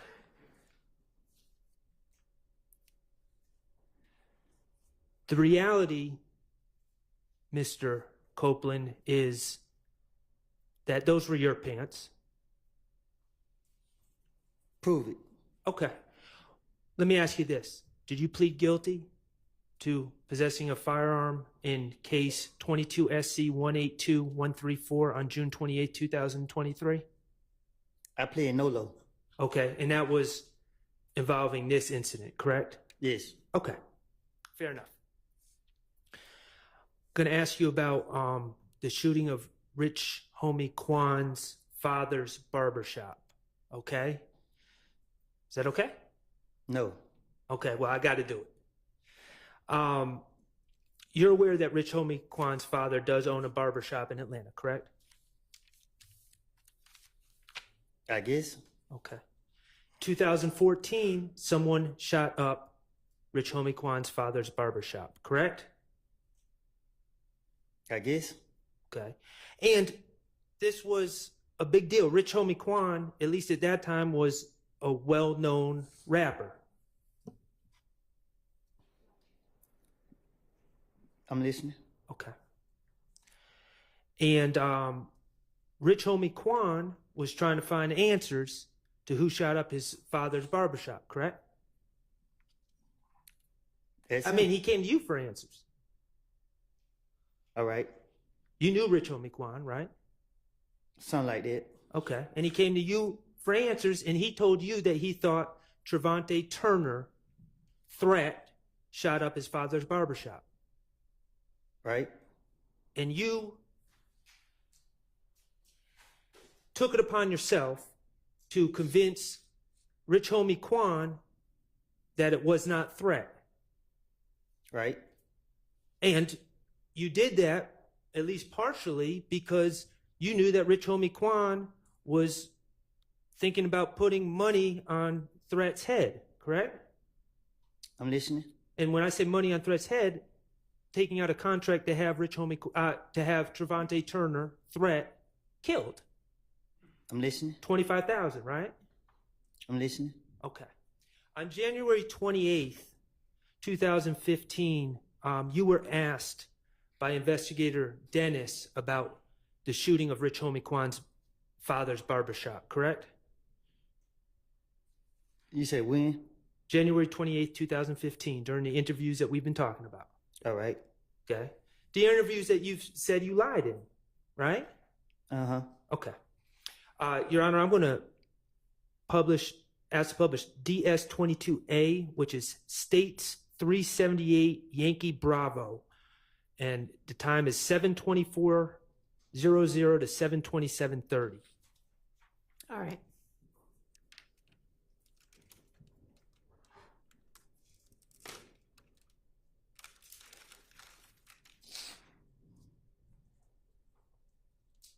Okay, and on the screen, that's you, Investigator Dennis, and Investigator Gaither, correct? Yes. Okay, thank you.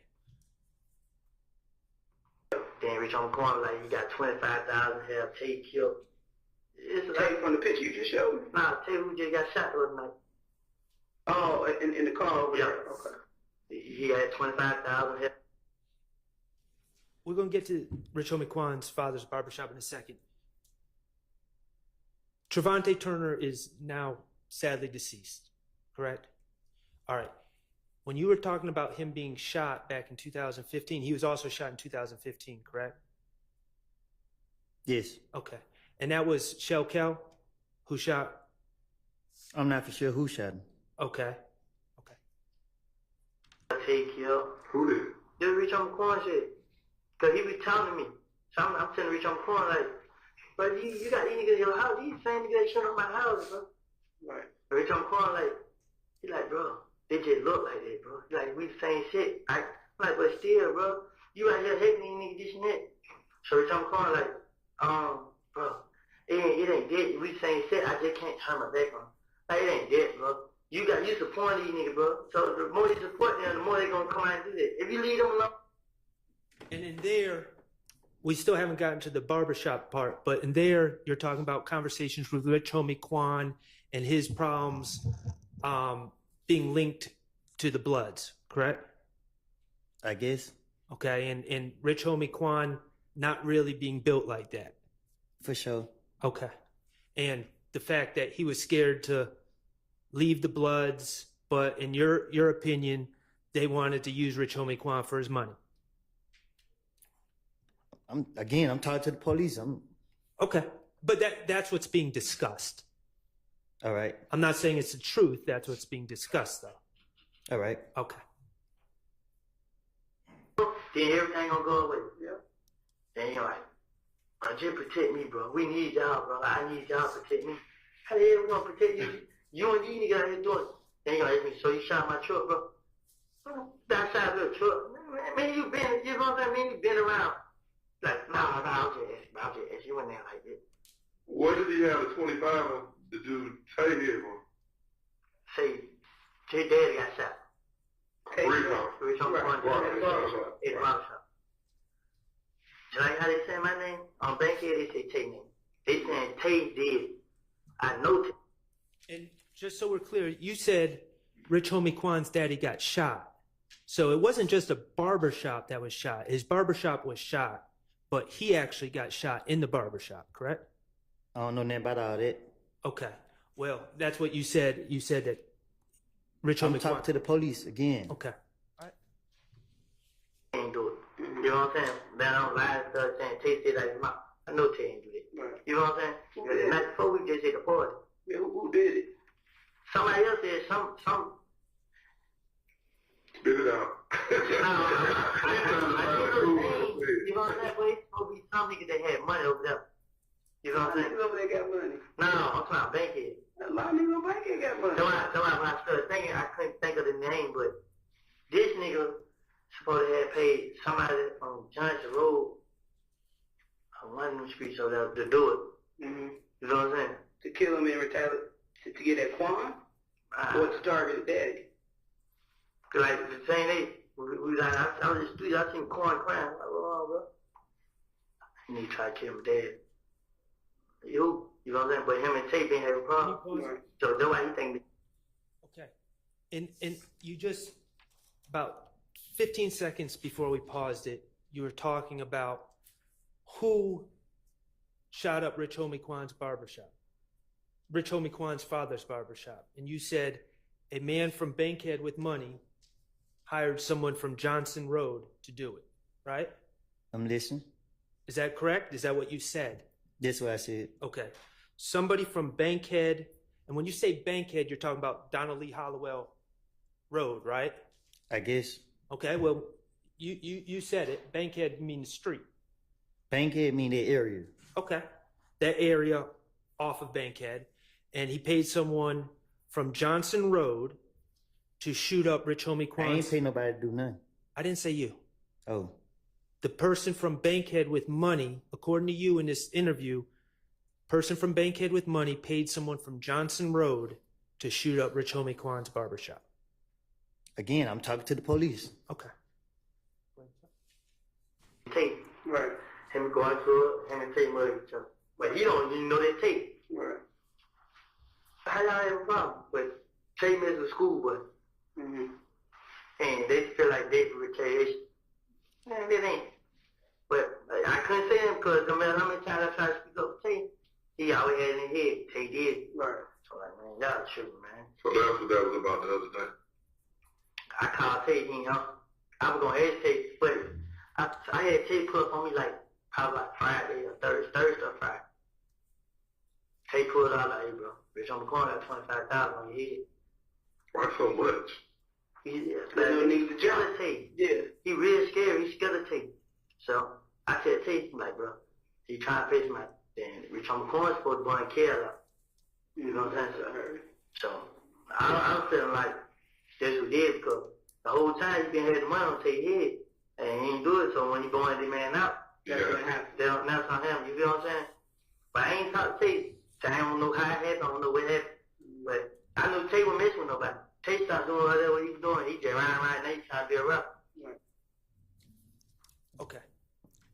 So let's unravel. And I'm not saying, Mr. Copeland, please understand, I'm not saying that's the truth.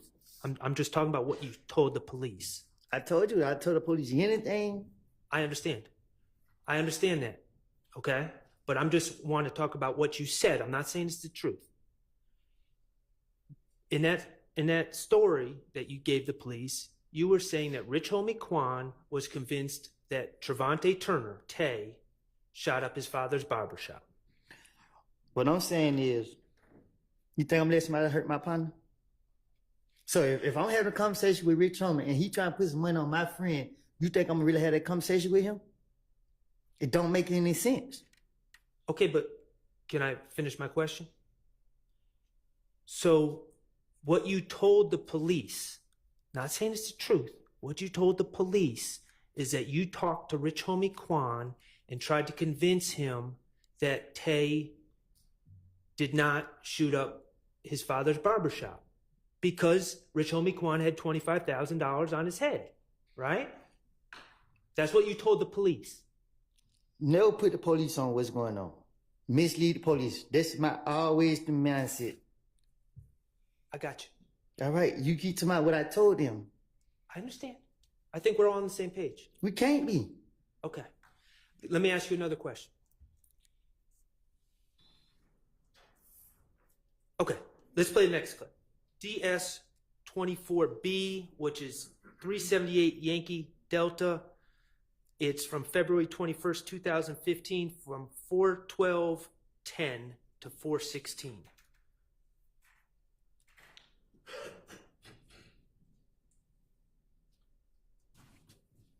You playing the video? Yes. Thank you. I'm trying to resolve the problem at hand. And I told you the only way for you to start resolving, to get this shit started and resolving it, is you gotta talk to her straight up. That's it. You gotta talk to her straight up. Because if you're not, it's just gonna continue and continue and continue. And I hate to see you or anybody else come up dead behind the foolishness because everybody want to be loyal to the streets. And Rich Homie Quan paid Kill to shoot Tay after he blew him up. They treat Tay over there. I don't know, laying out there hiding. Not saying it's true. You told Investigator Gaither that Rich Homie Quan paid Shell Kell, to shoot Tay. Correct? That's what I said. Okay. And then when Tay paused, Tay supposed to pick somebody up. But when Tay paused and waited, get ready to call nigga come back out there, they started shooting. And then my so-called sister, not my mama child, not my, somebody I don't know, but go around telling folks that I shot her house up when she know the whole time they shit Tay up. So you see what I got to go through though? Hold on, let me get this straight. You said Quan paid who? Kill to shoot at Tay. To kill Tay. To kill Tay. How much you paid? It's supposed to be $25,000. Did he get it? I told Tay before that. I told Tay, come pull up on me. Tay, pull up on me. I said, bro, look, bro. I love you there, bro. But you gotta get away, bro. Rich Homie Quan, goddamn, he wants you dead, bro. Why? Cause somebody shot Rich Homie Quan dead at the barber shop. Right. They think it was Tay, right? Yeah, they think it was Tay. I'm just Rich Homie Quan. It wasn't Tay, bro. Who was it? I don't know. Then the crazy thing about it, they, like, as I was listening, they were speaking on it like, it's supposed to be somehow bankhead with some money. I don't know who this nigga was, who he is. I never heard. I heard him say name, but I can't think of what it is. But I know if I was to hear it, I know. But he supposed to have paid somebody to do it. But I'm telling Rich Homie Quan, like, I know Tay ain't do that. You feel me? That ain't Tay. Tay not just gonna walk up and shoot nobody. So he like, what I'm telling you, it was Tay. I'm like, no, it wasn't. He like, man, I'm telling you. I'm like, I know it went, but I'm not gonna lie. All right. So in that interview on a different day, you're again talking about the shooting of the Rich Homie Quan's father's barbershop and of Rich Homie Quan's father, correct? I'm listening. Okay. And again, what you just said on that tape was someone from Bankhead with some money paid someone to do it, right? Right. Okay. So in two separate interviews,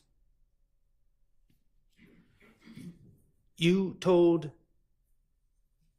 detectives that someone from Bankhead with some money hired someone from Johnson Road to shoot up Rich Homie Kwan's barbershop. Rich Homie Kwan's father's barbershop, correct? I'm listening. Is that correct? You said that in two different interviews. Okay. Now, the reality, Mr. Copeland, is once you are given immunity as a witness in this case, you testified in court earlier when Ms. Hilton was asking questions that it was in fact you and Trevante Turner who shot up Rich Homie Kwan's barbershop, didn't you? How many times we gonna go over this? You and Trevante Turner, in fact, shot up Rich Homie Kwan's barbershop. Correct? I'm listening. The reality, Mr. Copeland, is the $25K on someone's head was completely made up by you. Correct? Right. The reality is there's somebody from Bankhead with some money, those details, somebody from Bankhead with money, that was completely made up. Correct? Right. The reality is someone from Johnson Road being hired, and you would recognize their name if you heard it. All that was made up on the spot, on the fly, in the mind of Kenneth Copeland, wasn't it? Right. That was you finessing. Just like Lil Mike and Quez were made up on the spot. The man from Bankhead with money, the man from Johnson Road were made up characters. I done told y'all 100 times I don't lie. You sitting right here keep trying to throw it in my face. I don't admit it till I lied. I'm not trying to throw it in your face, Mr. Copeland. I'm giving you an opportunity to come clean. I thought I did that. Okay.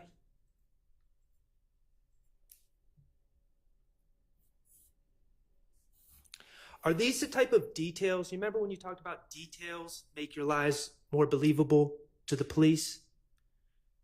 Lil Quez from Etheridge, Lil Mike from Etheridge, Quez from Etheridge, man on Bankhead with money, man from Johnson Road. I would remember his name if someone said it. Are those the type of little details that you add to your finesse to make it more believable to the police?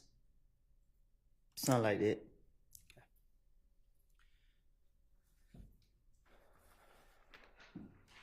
I'm going to move on to another topic, okay?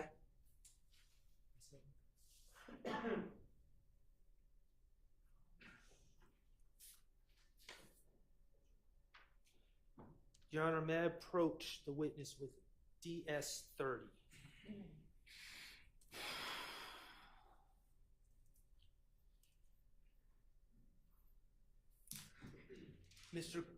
Mr. Copeland, I'm asking you to look at DS-30.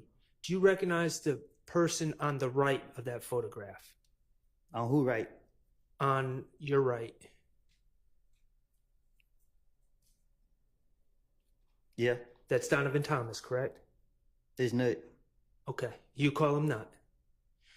And in that photograph, is that a fair and accurate representation of Donovan Thomas? That's a picture of him, right? Yeah.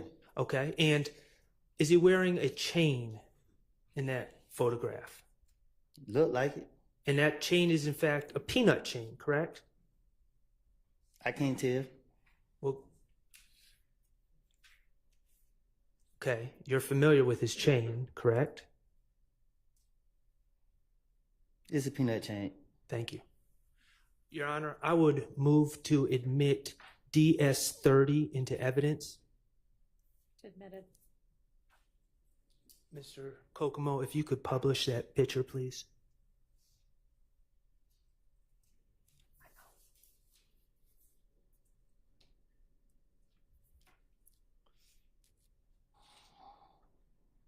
Okay.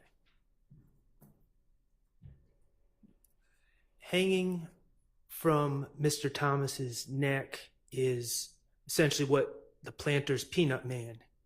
It's a chain of the Planter's Peanut Man. And that is Donovan Thomas's chain, and that is a chain that he owned in 2015, correct? I guess. And he owned it in 2014 as well, correct?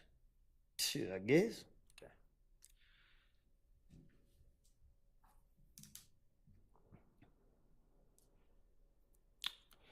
You are aware that in late 2014, Donovan Thomas's chain went missing, correct? Right. Someone stole it. If that's what you want to call it. Okay. Do you remember on January 11, 2015, the day you went to talk to Detective Thorpe? Detective Thorpe asked you about your relationship with Donovan Thomas, right? I'm listening. Okay. Mr. Kokomo, could you publish DS 18A, which is States 378 Yankee Alpha, which is January 11, 2015, 3:14:23 to 3:14:36. It's just 13 seconds, if you could listen.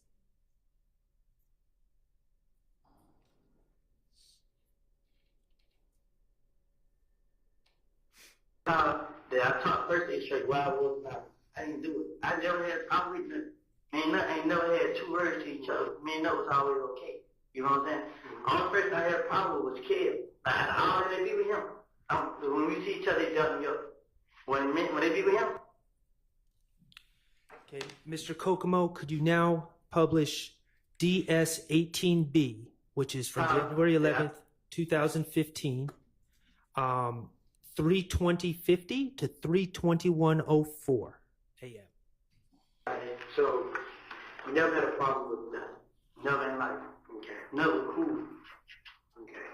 We just had a problem with Brother Kev. Yes. Describe Kev to me. Show you a picture. Mr. Kokomo, could you publish DS 18C, which is from the same interview, same exhibit, 3:30:31 to 3:31:02?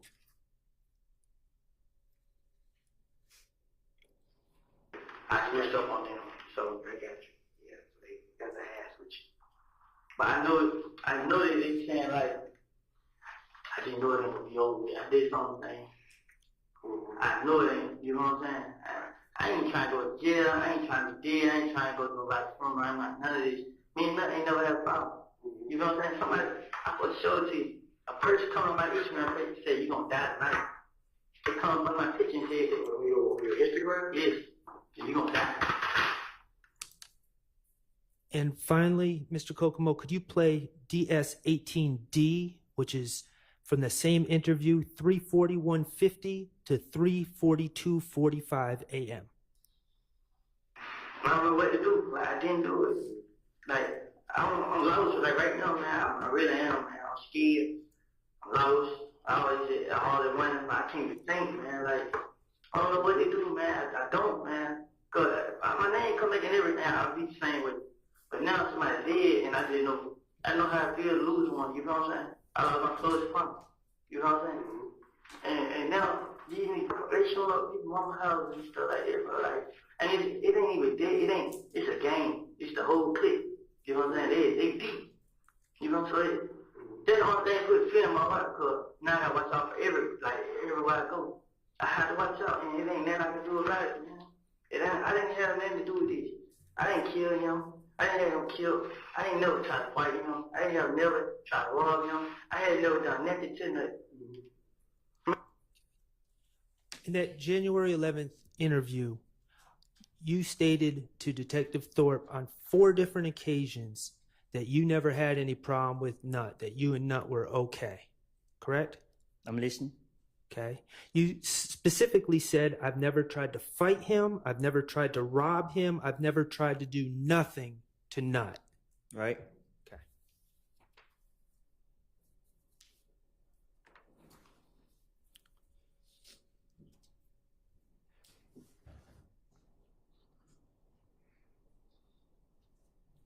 Your Honor, I'm going to ask Mr. Kokomo to publish DS-21, which is States 378 Yankee Beta from 8/11/50 to 8/13/18. Hold on one second, Mr. Kokomo. And Your Honor, I'm sorry. I'm going to ask a couple questions first. Going to your January 28th, 2015 interview. Well, in general. Let's just get to your question. You want to know, did I take the change? We're going to get there. We're going to get there. We're going to get there. But in 2014, Donovan Thomas's chain went missing, was stolen out of his car, correct? Right. All right. To people in hip hop, a chain is a very personal thing, correct? I don't know. You don't know that? Okay. Mr. Kokomo, if you could publish DS-21.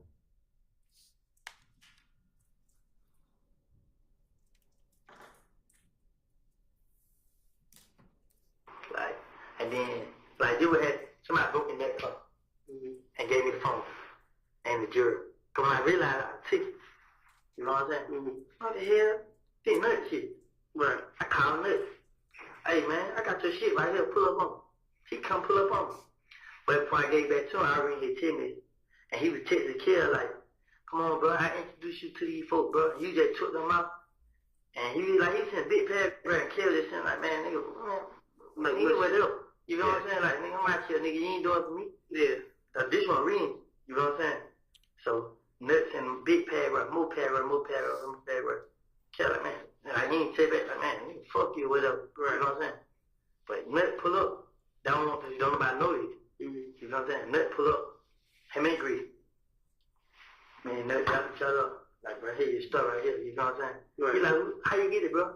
I ain't want to tell him. One of the young niggas on the video broke in his car. Okay.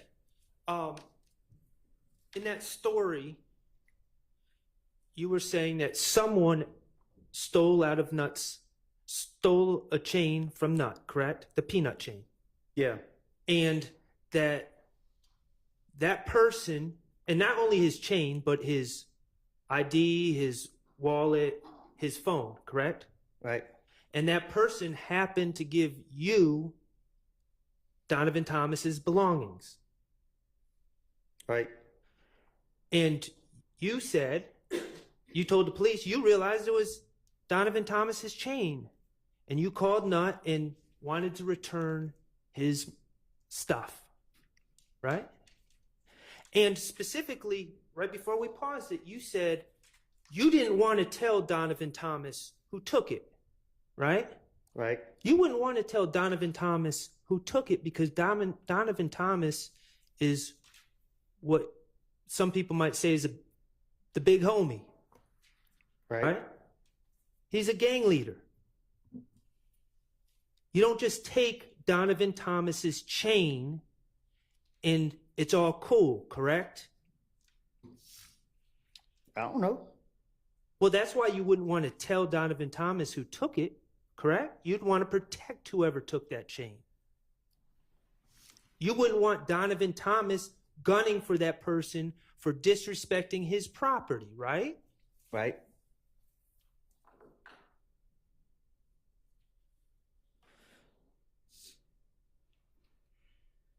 Mr. Kokomo, could you play DS-24D, which is States 378 Yankee Delta, which is from February 21st, 2015.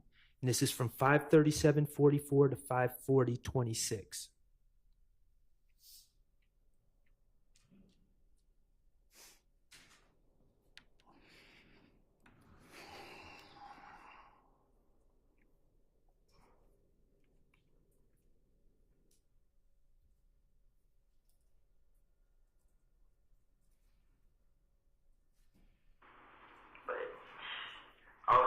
nut did in Canada at night. It's not playing. He told me to pull up there one day. Is it popped up now? No. You started again, Mr. Kokomo. There you go. Thank you. I was spying on nut did in Canada at night. He told me to pull up there one day. Somebody had one of my little punk broke in the car. Stole his chain, his phone, his ID, not his driver's license. And I gave it back to him. Like, you know, I got it. Man, it's nut shit, nigga. Yeah. But I really thought he was gonna give me some back for it. I called him like, hey man, I got the shit, bro. Like, for real, bro? Like, yeah. Like, where you at? I'm like, right here in Canada. I'm on my way to Canada. He like, all right, call me and get out there. So he called me back. I'm like, shit, I'm here, they waiting now. He's like, all right. So when I get out there, I call him. He like, pull up at night spot. Like, shit, I ain't got no ride now. I got dropped out like about 4. So I'm finna pull up with my, I like to pull up like, right here with Pop on the player. He pull up, bag in, him and Vic. Shit, she get out the car. Vic was in the car, what's up? I'm like, what's up, bro? Shit, nothing came. Like, here you go, bro. You ready? Dap it up. I gave him a dap. Little shoulder thing. So when I gave him a dap, but I was spying no nut did in Canada at night.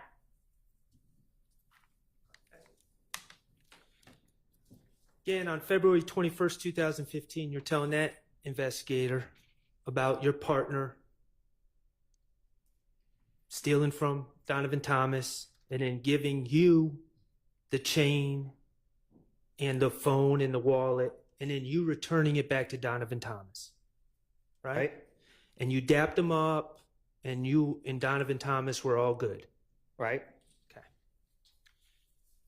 January 11th, 2015, you repeatedly said you had no problems with Donovan Thomas, right?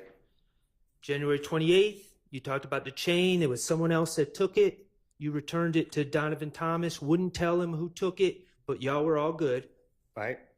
February 21st, 2015, you again repeated that story about one of your partners taking the chain, it ending up in your hands. You returned it to Donovan Thomas, you dap him up, you're all good, right? Mr. Copeland, the reality is, late in 2014, you broke into Donovan Thomas's truck. Isn't that correct? The door was open. The reality is, you knew that was Donovan Thomas's truck. You know what he drove, right? You went into his truck and took his peanut chain, right? You knew it was Donovan Thomas's peanut chain, but you didn't care. You wanted to disrespect Donovan Thomas. You wanted to take his stuff. Isn't that correct? It wasn't about disrespecting him.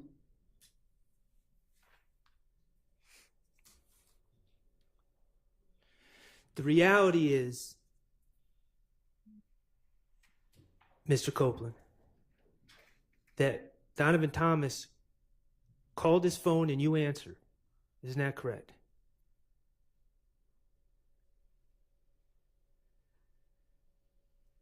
Yeah. The reality is, you knew that Donovan Thomas knew that you stole his stuff. I ain't steal it. Objection, speculation. Sustained. The reality is that you knew you bit off more than you could chew. What you mean by that? Donovan Thomas was coming after you. Objection, speculation. Based on the evidence, relevance. Sustained. The reality is, you made up this whole story about returning his chain, about your partner breaking in, and all the rest to try to throw Donovan Thomas off of your scent. Correct?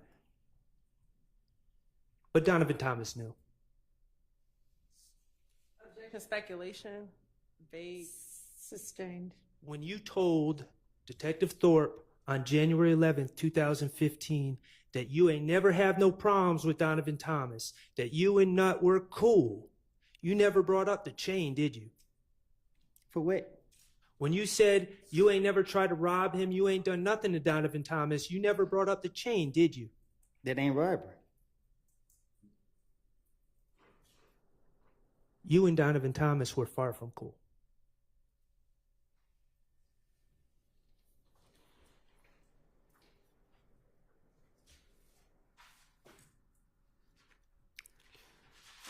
TIG stands for Think It's a Game, correct? Ms. Copeland, TIG is Think It's a Game, correct? You know it. Okay. That's a record label? I guess. That's a record label that Donovan Thomas was associated with, correct?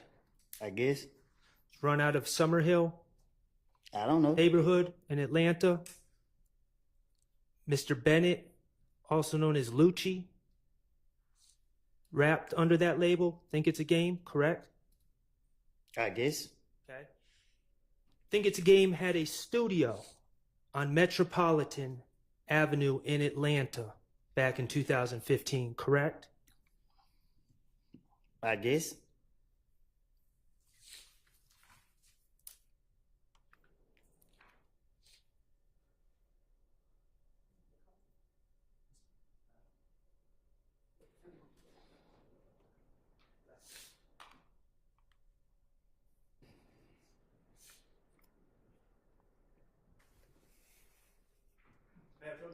You may.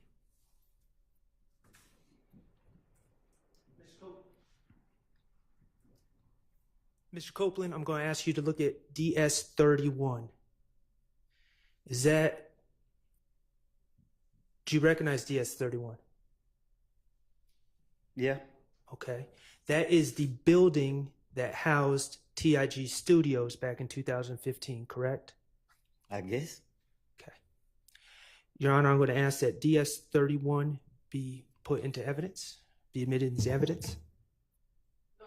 All right, it's admitted. That's the studio that Lucci went to make songs, correct? I guess. That's the studio that Donovan Thomas would be at, correct? I guess. That's the studio that Rich Homie Quan would be at, correct? I guess. Okay.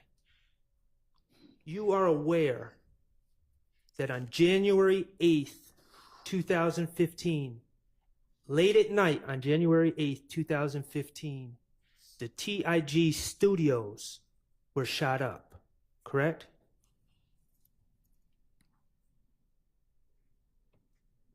You know that, right? I'm listening. You are aware that Rich Homie Quan's truck was struck by bullets on January 8th, 2015. His windshield was shot out, correct? You don't know. You're aware that Donovan Thomas was present at TIG Studios on January 8th, 2015. Isn't that true? I don't hang up there. DS22B, please, Mr. Kokomo. I would like to publish, Your Honor, DS22B, which is from January 28, 2015 interview, states Exhibit 378 Yankee Beta 72439 to 72506. All right. Like, it ain't dead, bro. You support these niggas, bro. So the more you support them, the more they gonna come out and do that. If you leave them alone, then everything gonna go away. Yeah. And you're like, bro, just protect me, bro. We need y'all, bro. I need y'all to protect me. How the hell we gonna protect you? You and these niggas out here doing it. Then you're like, so you shot my truck, bro? That side of the truck. Man, you been, you know what I'm saying? Man, you been You are talking to the police about Rich Homie Quan asking you if you shot up his truck, correct? In that interview. That's what it just said. Okay. I'm going to play like, no, I'll do it. You went there like this. What did he have a 25 on the dude say here for?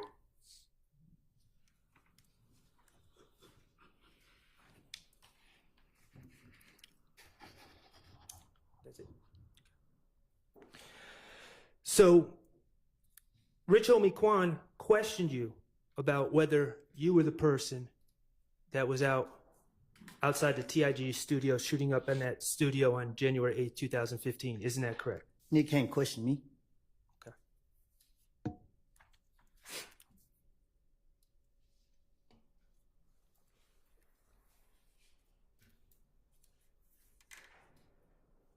Beg the court's indulgence.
Not talking about what you told the police. I'm talking about reality now. On January 6th, 2015, you were at Club Crucial. I'm listening. You were in possession of a large amount of money and you were showing off in front of a bunch of people that knew you, in front of a bunch of girls, correct? I'm listening. In front of all these people at this club, Kelvin Watts, Shell Kell, Donovan Thomas's brother, jumped you, correct? I'm listening. He tested you. He started punching you. He tried to take your stuff. He gave you a black eye. He punched me in the back. He didn't hit me he didn't face me off. Okay. Well, you had a swollen face. Because another nigga hit me. Okay. Who was with Shell Kell? What's up, bro? He was with Shell Kell, the other person that hit you? Obviously, he went with me. Okay. These men, Shell Kell and his friends, tested you. Publicly. In front of a bunch of people. In front of a bunch of girls, correct? They tried to run your pockets. Right? I'm listening. Pardon my language, it pissed you off. Just like you is. Okay. 2 days later, on January 8th, 2015, you found out that Nut and Rich Homie Quan were outside the TIG studios on Metropolitan Avenue, didn't you? I don't know what you're talking about. You got in that rented Infiniti and drove up to that studio, didn't you? Your Honor, objection assuming facts not in the evidence. I'll allow it. You took your gun with you. You stood outside the fence and you shot at TIG Studios. And you put a bullet in Rich Homie Quan's truck. Did you not? You got proof?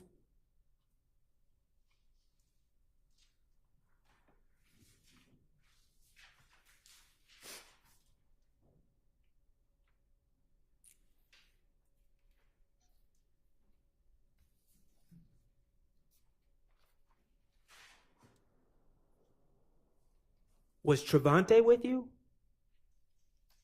when you went to the TIG studios? Did you got proof?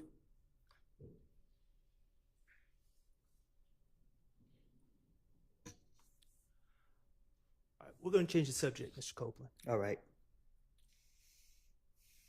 To your understanding, now you pled to the possession of a firearm case from 2021. You pled to that recently, or this year. Say that again? You pled to that case this year, correct? Earlier this year? The possession of firearm that you were interviewed about on October 27, 2021? I don't know if it was this year or last year. Okay, fair enough. To your understanding, you still have a pending matter in front of the Fulton County District Attorney's Office, correct? Shit, I ain't no telling. I don't know. Well, you discussed it. You gave an interview with the Danza Project recently, right? Right. All right, and you discussed a pending matter where your understanding is you are charged with filing a false report. Oh, yeah. Okay. To your understanding, you're charged with false report of a crime and false statements, 2 felonies, correct? Right. And the allegation is that while you're at the Fulton County Jail, Relevance as to the specific conduct or the specific, an improper impeachment to the specific extrinsic evidence of the specific incident that occurred. Okay, I can't really hear you very well, but I think we might need to approach about this anyway.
That's good then.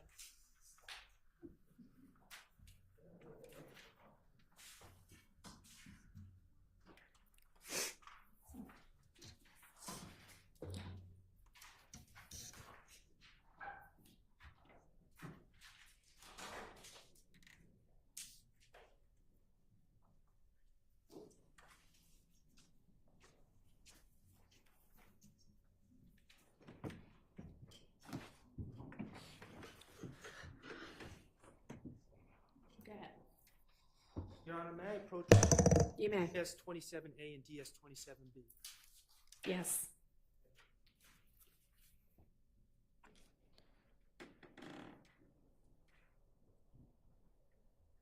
Mr. Copeland, could you just look at those two documents? Do you recognize those documents? I seen them before, yeah. Are those the arrest warrants taken out for you for false report of a crime and false statements that you believe are still pending against you? Yeah. Okay. And briefly, the allegation is that, well, Your Honor, I would move to admit DS27A and DS27B into evidence. Yeah, we reject the admission of those two exhibits. You can ask the question, but he hasn't impeached him with the exhibits. They're admitted over objection. Mr. Copeland, briefly, the allegations against you that you believe are pending are that you accused a jail worker or a deputy of spraying with OC spray at the jail. Right? And the deputies, the supervisors, reviewed the videotape from the jail and determined that the jail worker did not have OC spray on her and did not spray you with any OC spray in the jail. Isn't that correct? Right?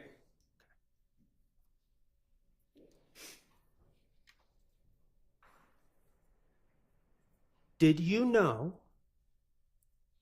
that the state, while this trial was going on, dismissed that case against you? I didn't know that. Well, I brought you good news. May I approach with 27C? You may.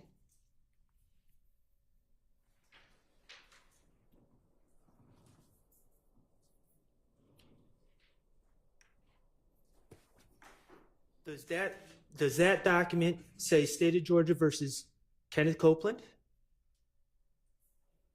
I think. Okay.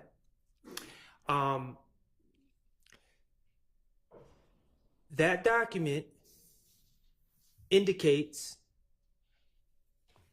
Can I approach? You may.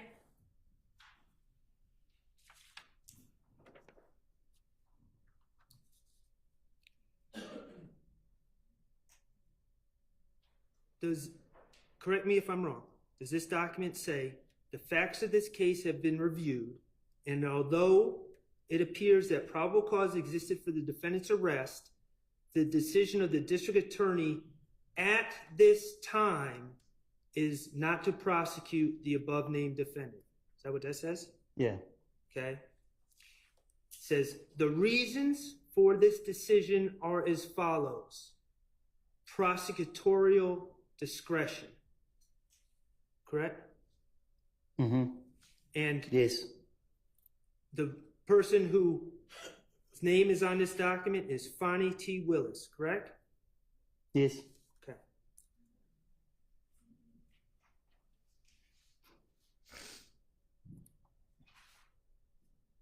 That document does not indicate that your pending charges for false report of a crime and false statement, they don't indicate that those are dismissed forever, just for now, at this time, correct?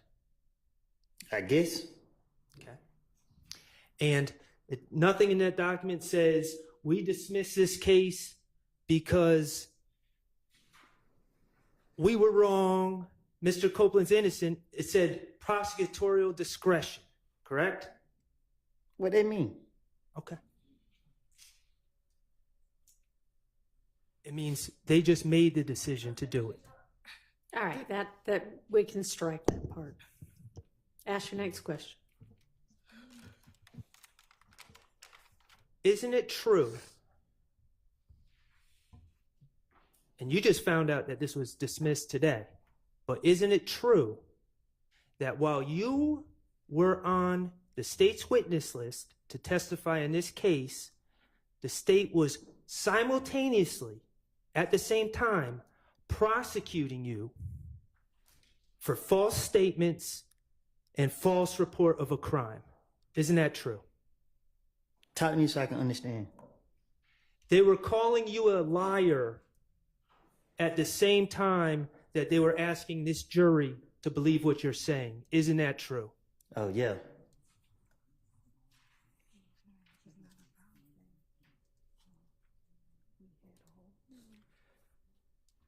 Let's talk about your immunity agreement with the state.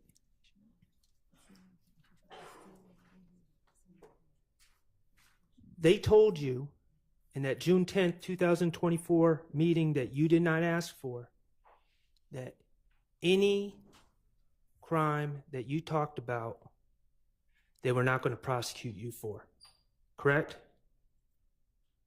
Yeah. You can talk about shooting Rich Homie Kwan's dad's barbershop. You can talk about shooting Rich Homie Kwan's father. They're not going to prosecute you for those things, right? That's what they told you. That's the promise they made to you. Correct? Characterization of the evidence. Sustained. Is that your understanding? Nothing I say can be used against me. Okay. There's one exception. If I say that I did, yeah. Okay. The Donovan Thomas thing. Yes.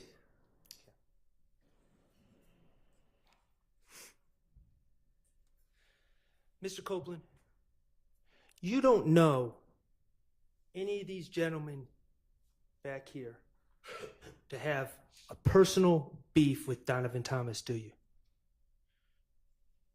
What you mean? Back in 2015, you didn't know any of these gentlemen to have a personal beef with Donovan Thomas. I never said I did. Okay. The reality, Mr. Copeland, is you were the person who had a problem with Donovan Thomas. Isn't that correct? You were the one that broke into Donovan Thomas's car, correct? So in facts, not in evidence. Overruled. You've admitted to it. You're the one that stole Donovan Thomas's chain, correct? Ms. Copeland, you're the one that shot up Donovan Thomas's friend, Rich Homie Kwan's father's barbershop in 2014, correct? You're the one that was going back and forth with Donovan Thomas's brother, Kelvin Watts, correct? You've called his brother a waste of space in October 2021, didn't you? Mr. Copeland's not answering the question, so Yeah, he needs a apparently response. Mr. Shard doesn't care whether he answers or not, so it's fine with me. I mean, fine if with he me, wants too. an answer, he can say that. You called Kelvin Watts a waste of space in October 2021, didn't you? And I don't think nobody walking earth would not agree with it. You said that people would cheer if he died. Correct? I will. Back in the days. You've shot at Donovan Thomas's brother, Kelvin Watts, correct?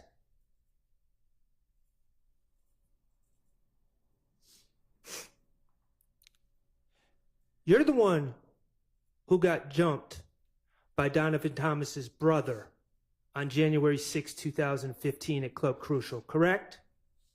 You, not any of these gentlemen. Right? And you're the one that shot up TIG Recording Studio on January 8th, 2015. Isn't that correct?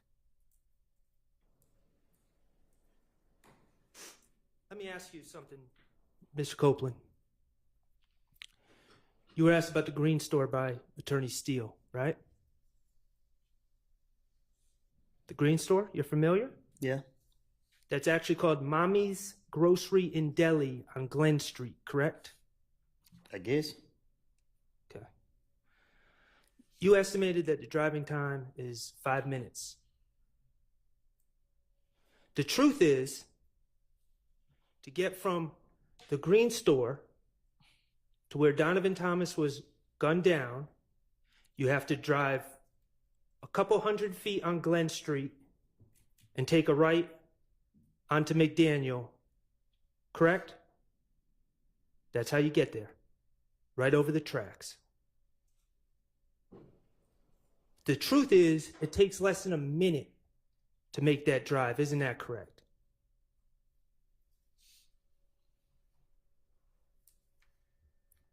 Mr. Kokomo, could you publish DS24F? This is February 21st, 2015, 378 Yankee Delta from 622.59 to 624.01.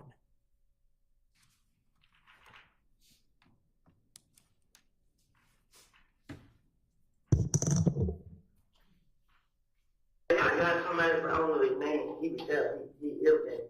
He called the night. Well, I forgot what day they got killed with. And we're going to start it over, Mr. Copeland, because I didn't provide any context. You spoke on a gang meeting that the Bloods had about you on that Thursday before Donovan Thomas was killed, correct?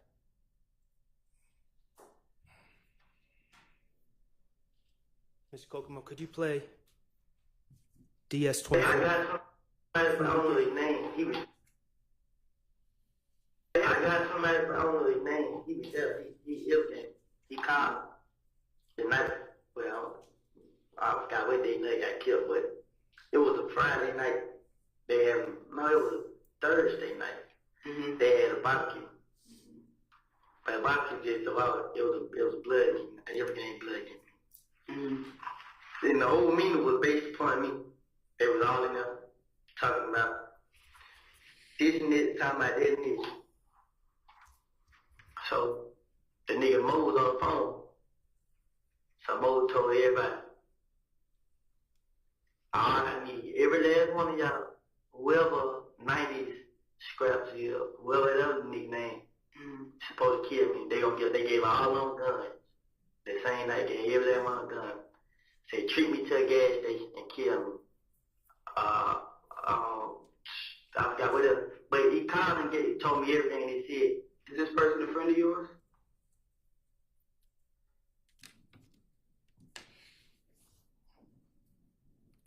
The Bloods had a gang meeting on the Thursday before Donovan Thomas was killed, 2 days before, on the same day that you shot up TIG Studios. Isn't that correct? I don't know what you're talking about. In that statement to the police, you said that the whole meeting was based on me. Not them, on you. That Mo, from behind the wall, had put the green light on you. Not anyone else. He put the green light on you for what was going on with you.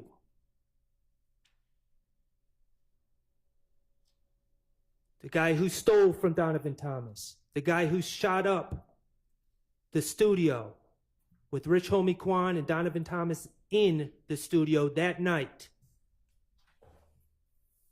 Yeah, objection, Your Honor, is assuming facts not in the evidence and harassment of their witness. Overruled. You've told the police at that meeting, Donovan Thomas went whoop, approved of the orders to kill you. You told the police that the gang members handed out guns to younger people. And the plan was to trick you to come to the gas station. And the only reason you weren't killed It's because someone told you about it.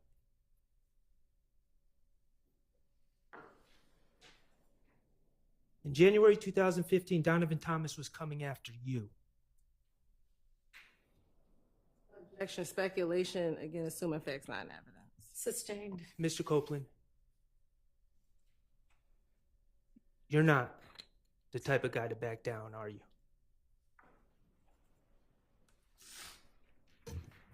No further questions. All right.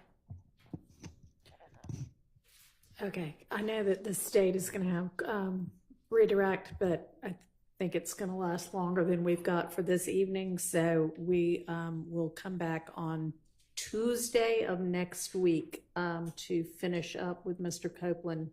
So Mr. Copeland, if you can be back here with us at 9 a.m. on Tuesday of next week. You'd be blessed. All right.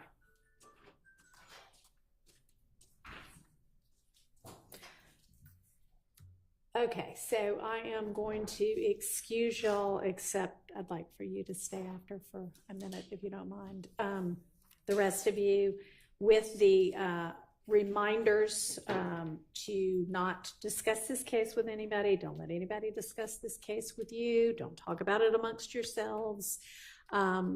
Don't look at and, in fact, avoid any media accounts of this case or anybody involved in it, including anything on any kind of social media. Don't try to find out any information about the case or anybody involved in it from any source outside of what we all hear together in this courtroom, okay? I want y'all to enjoy your long weekend and your holiday break, and I'll see y'all back on Tuesday.